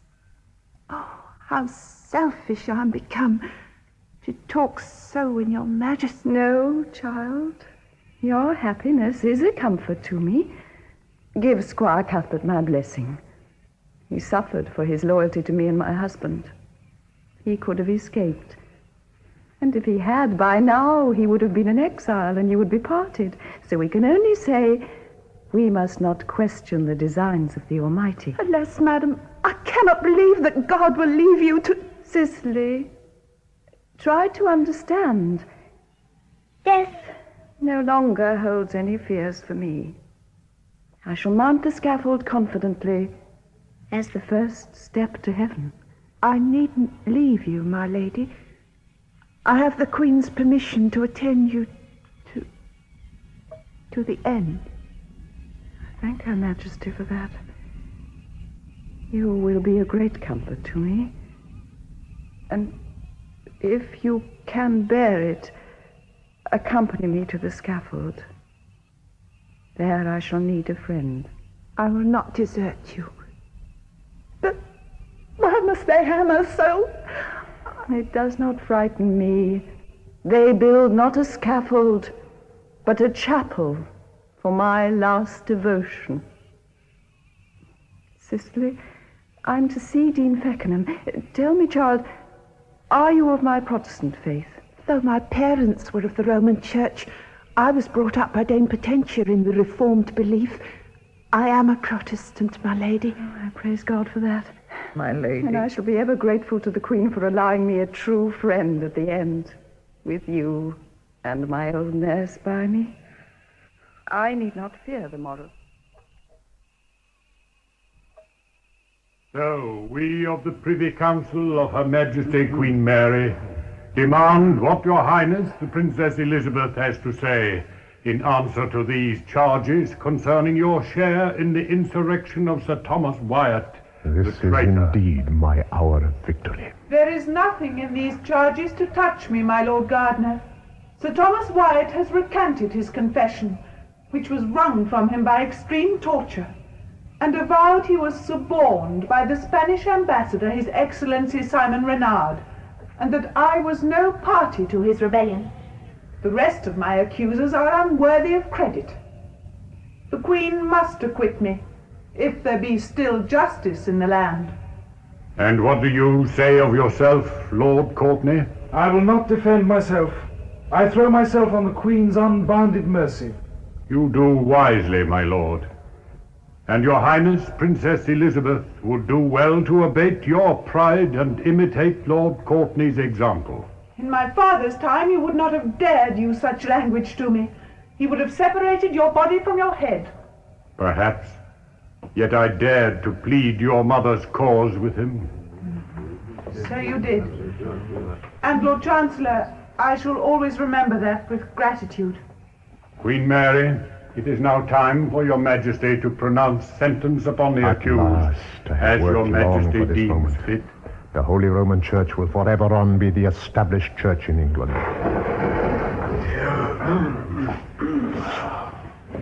Lord Chancellor, my lords of the Privy Council, we hold in respect of the accused that their guilt is not clearly proven.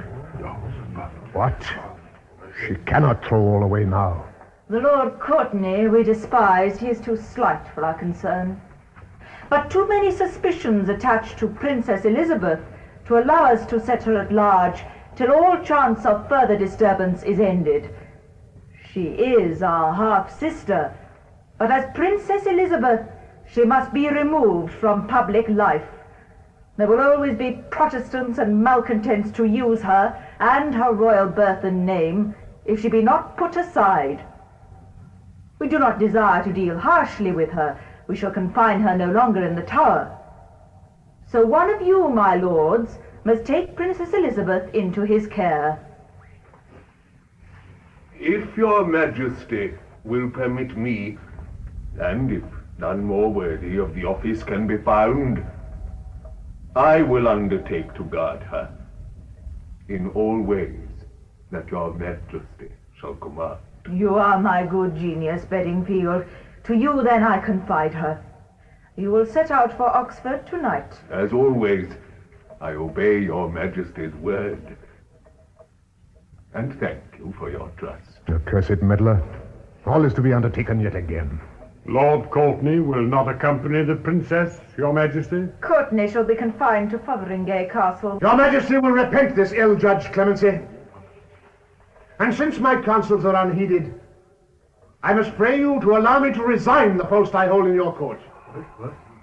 Another man of different mind and temper may better serve your Majesty and my imperial master. Be it so. Excellency of Spain, we accept your resignation and shall require the Emperor of the Holy Roman Empire to recall you at his pleasure. We thank you for your past care, above all your dexterity in bringing to a point our marriage to Prince Philip, and we wish you well in whatever new post your Emperor shall summon you to. So this is my reward. These Tudors. She is as fickle as her father. Well, Renard, put not your faith in princes. And now, Lord Chancellor, my lords of the Privy Council, we declare that our marriage to Prince Philip of Spain shall take place this day week in St. John's Chapel, the Count d'Egmont standing as proxy for Prince Philip. Herald, so proclaim it.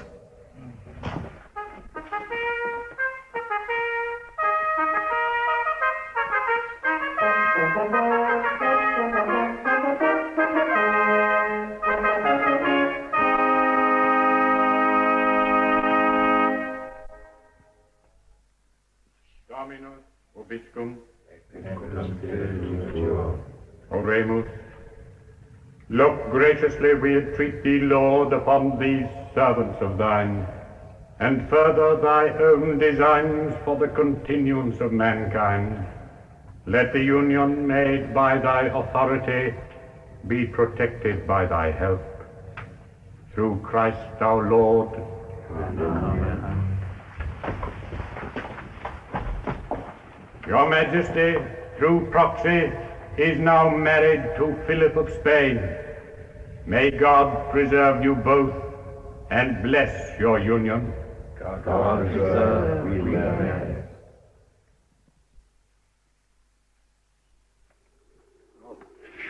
It's almost over. We're back to the stone kitchen for our double celebration. Yes, it'll be a great feast. A great feast? With Lady Jane waiting for the block? Well, our misery won't help Lady Jane. Tomorrow we may say our prayers for her and kneel, but tonight we celebrate the wedding of the Queen and Cuthbert and Cicely's good fortune. True, Ribble.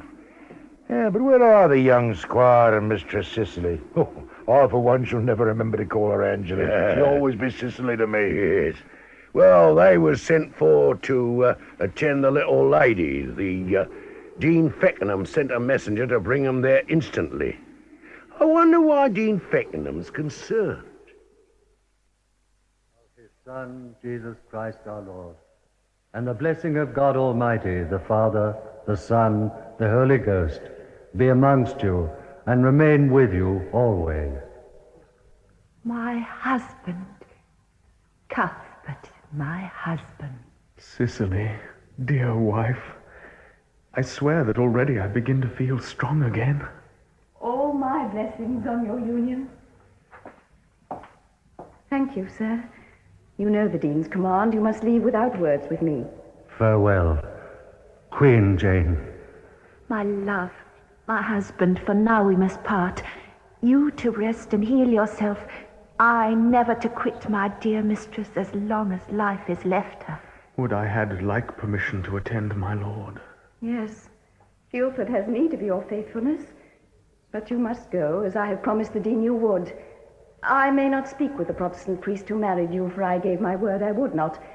But I have a prayer book for him, which Squire Cuthbert you will convey to him outside.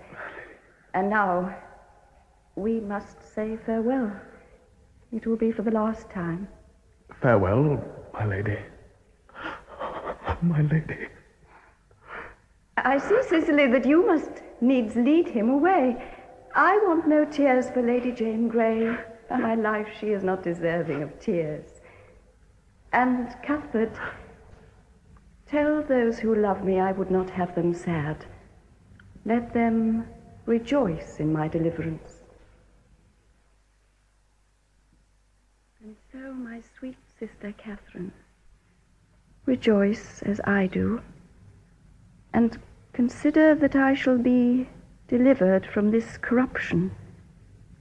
For I know that by losing this life, I am assured of immortal, eternal love. You will, I know, continue in fear of God to your comfort and his glory, to which glory God bring me and you hereafter, when it shall please him to call you. Your sister, Jane. Cicely, my small prayer book, I would write a farewell to my father. He will not accept death as easily as I do. Here it is. What to write? The Lord comfort your grace. The Lord comfort your grace. I shall pray for you in another life.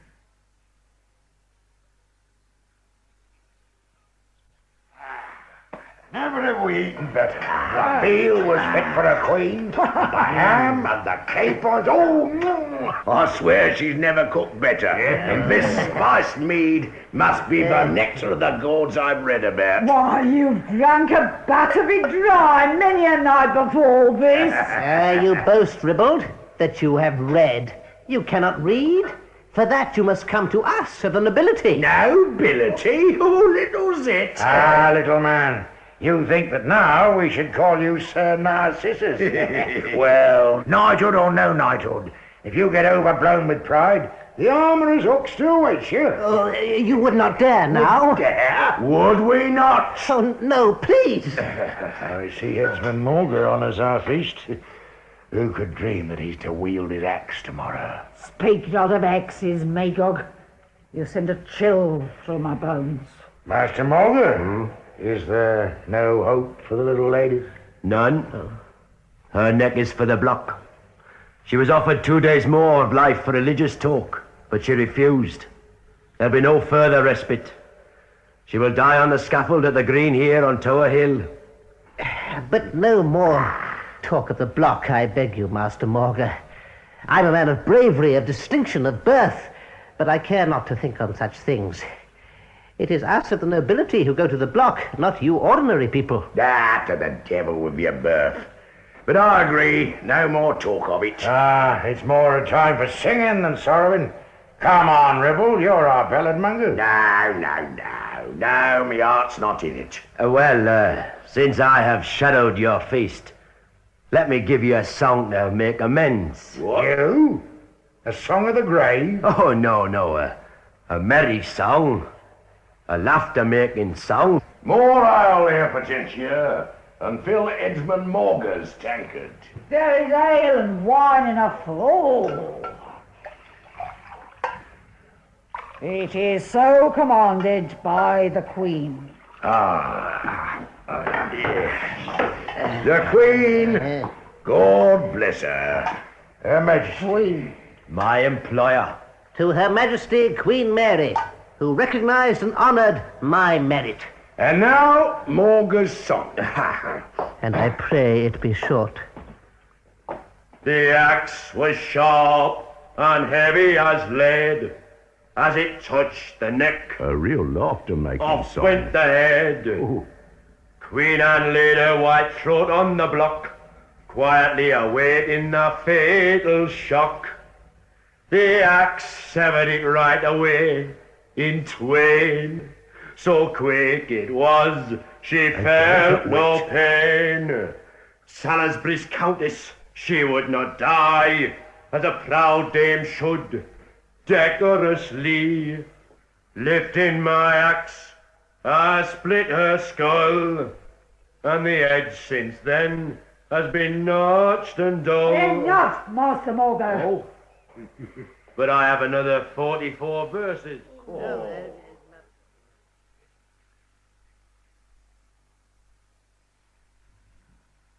What time is it?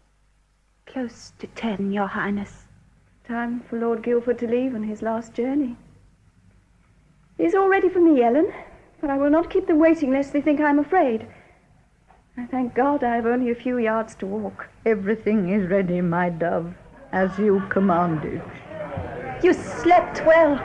That was why I did not wake you at the hour you appointed. Don't raise your voice, Cicely. You will not drown their howling. I know they are howling for my husband's death. Poor Guildford. May God have mercy on him and give him strength. Can you see the procession from the window? Can you see Guildford, Cicely? Yes, I can, Lady Jane. How does he bear himself? Proudly. His head high. Good. Have they allowed him his own clothes?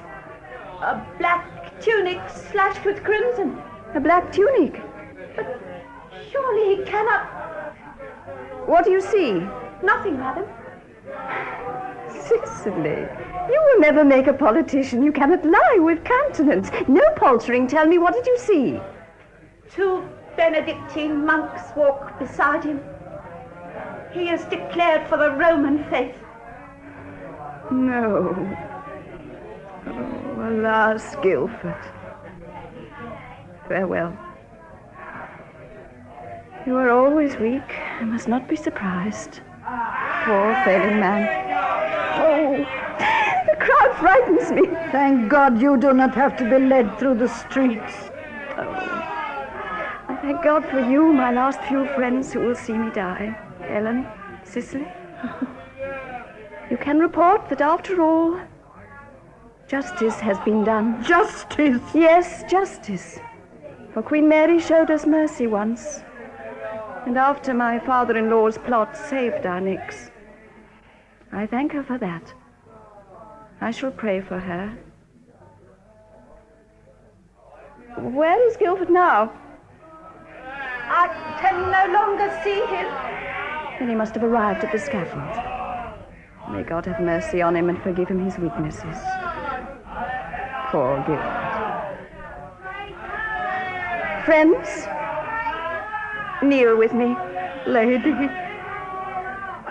Have mercy upon me, O God, according to thy loving kindness, according to the multitude of thy tenderness. Wash me thoroughly from my wickedness and cleanse me from my sin, for I acknowledge my faults, and my sin is ever before me. Against thee only have I sinned and done this evil in thy sight, that thou mightest be justified in thy saying, and clean when thou art judged.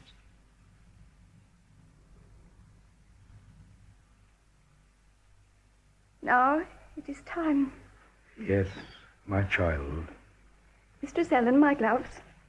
Here, my dove. Ellen. No tears. Cicely, my handkerchief. My lady, here it is. Ellen, my prayer book. Oh, Lord, have mercy upon us. Dean Feckenham, you have been good to me. Help me at the last with your prayers. May God be kind to you, my child. Sir Henry, My lady. you have treated me with all courtesy possible in a jailer.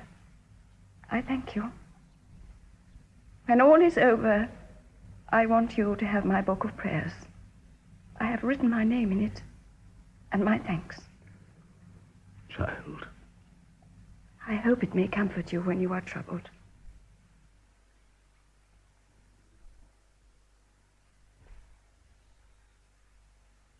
Good people, I am come hither to die, and by law I am condemned to the same. The fact indeed against the Queen's Highness was unlawful, and the consenting thereunto by me. But touching the procurement and desire thereof by me or on my behalf, I do wash my hands in innocency before God, and in the face of you, good Christian people, this day. I pray you all to bear me witness that I die a true Christian woman, and that I look to be saved by none other means but the mercy of God.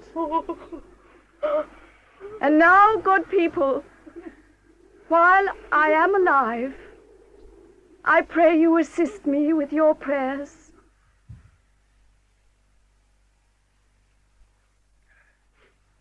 There was barely a dry eye when she made her speech. Then she had to stand silent, waiting for a full 5 minutes, lest there should still even now be a pardon.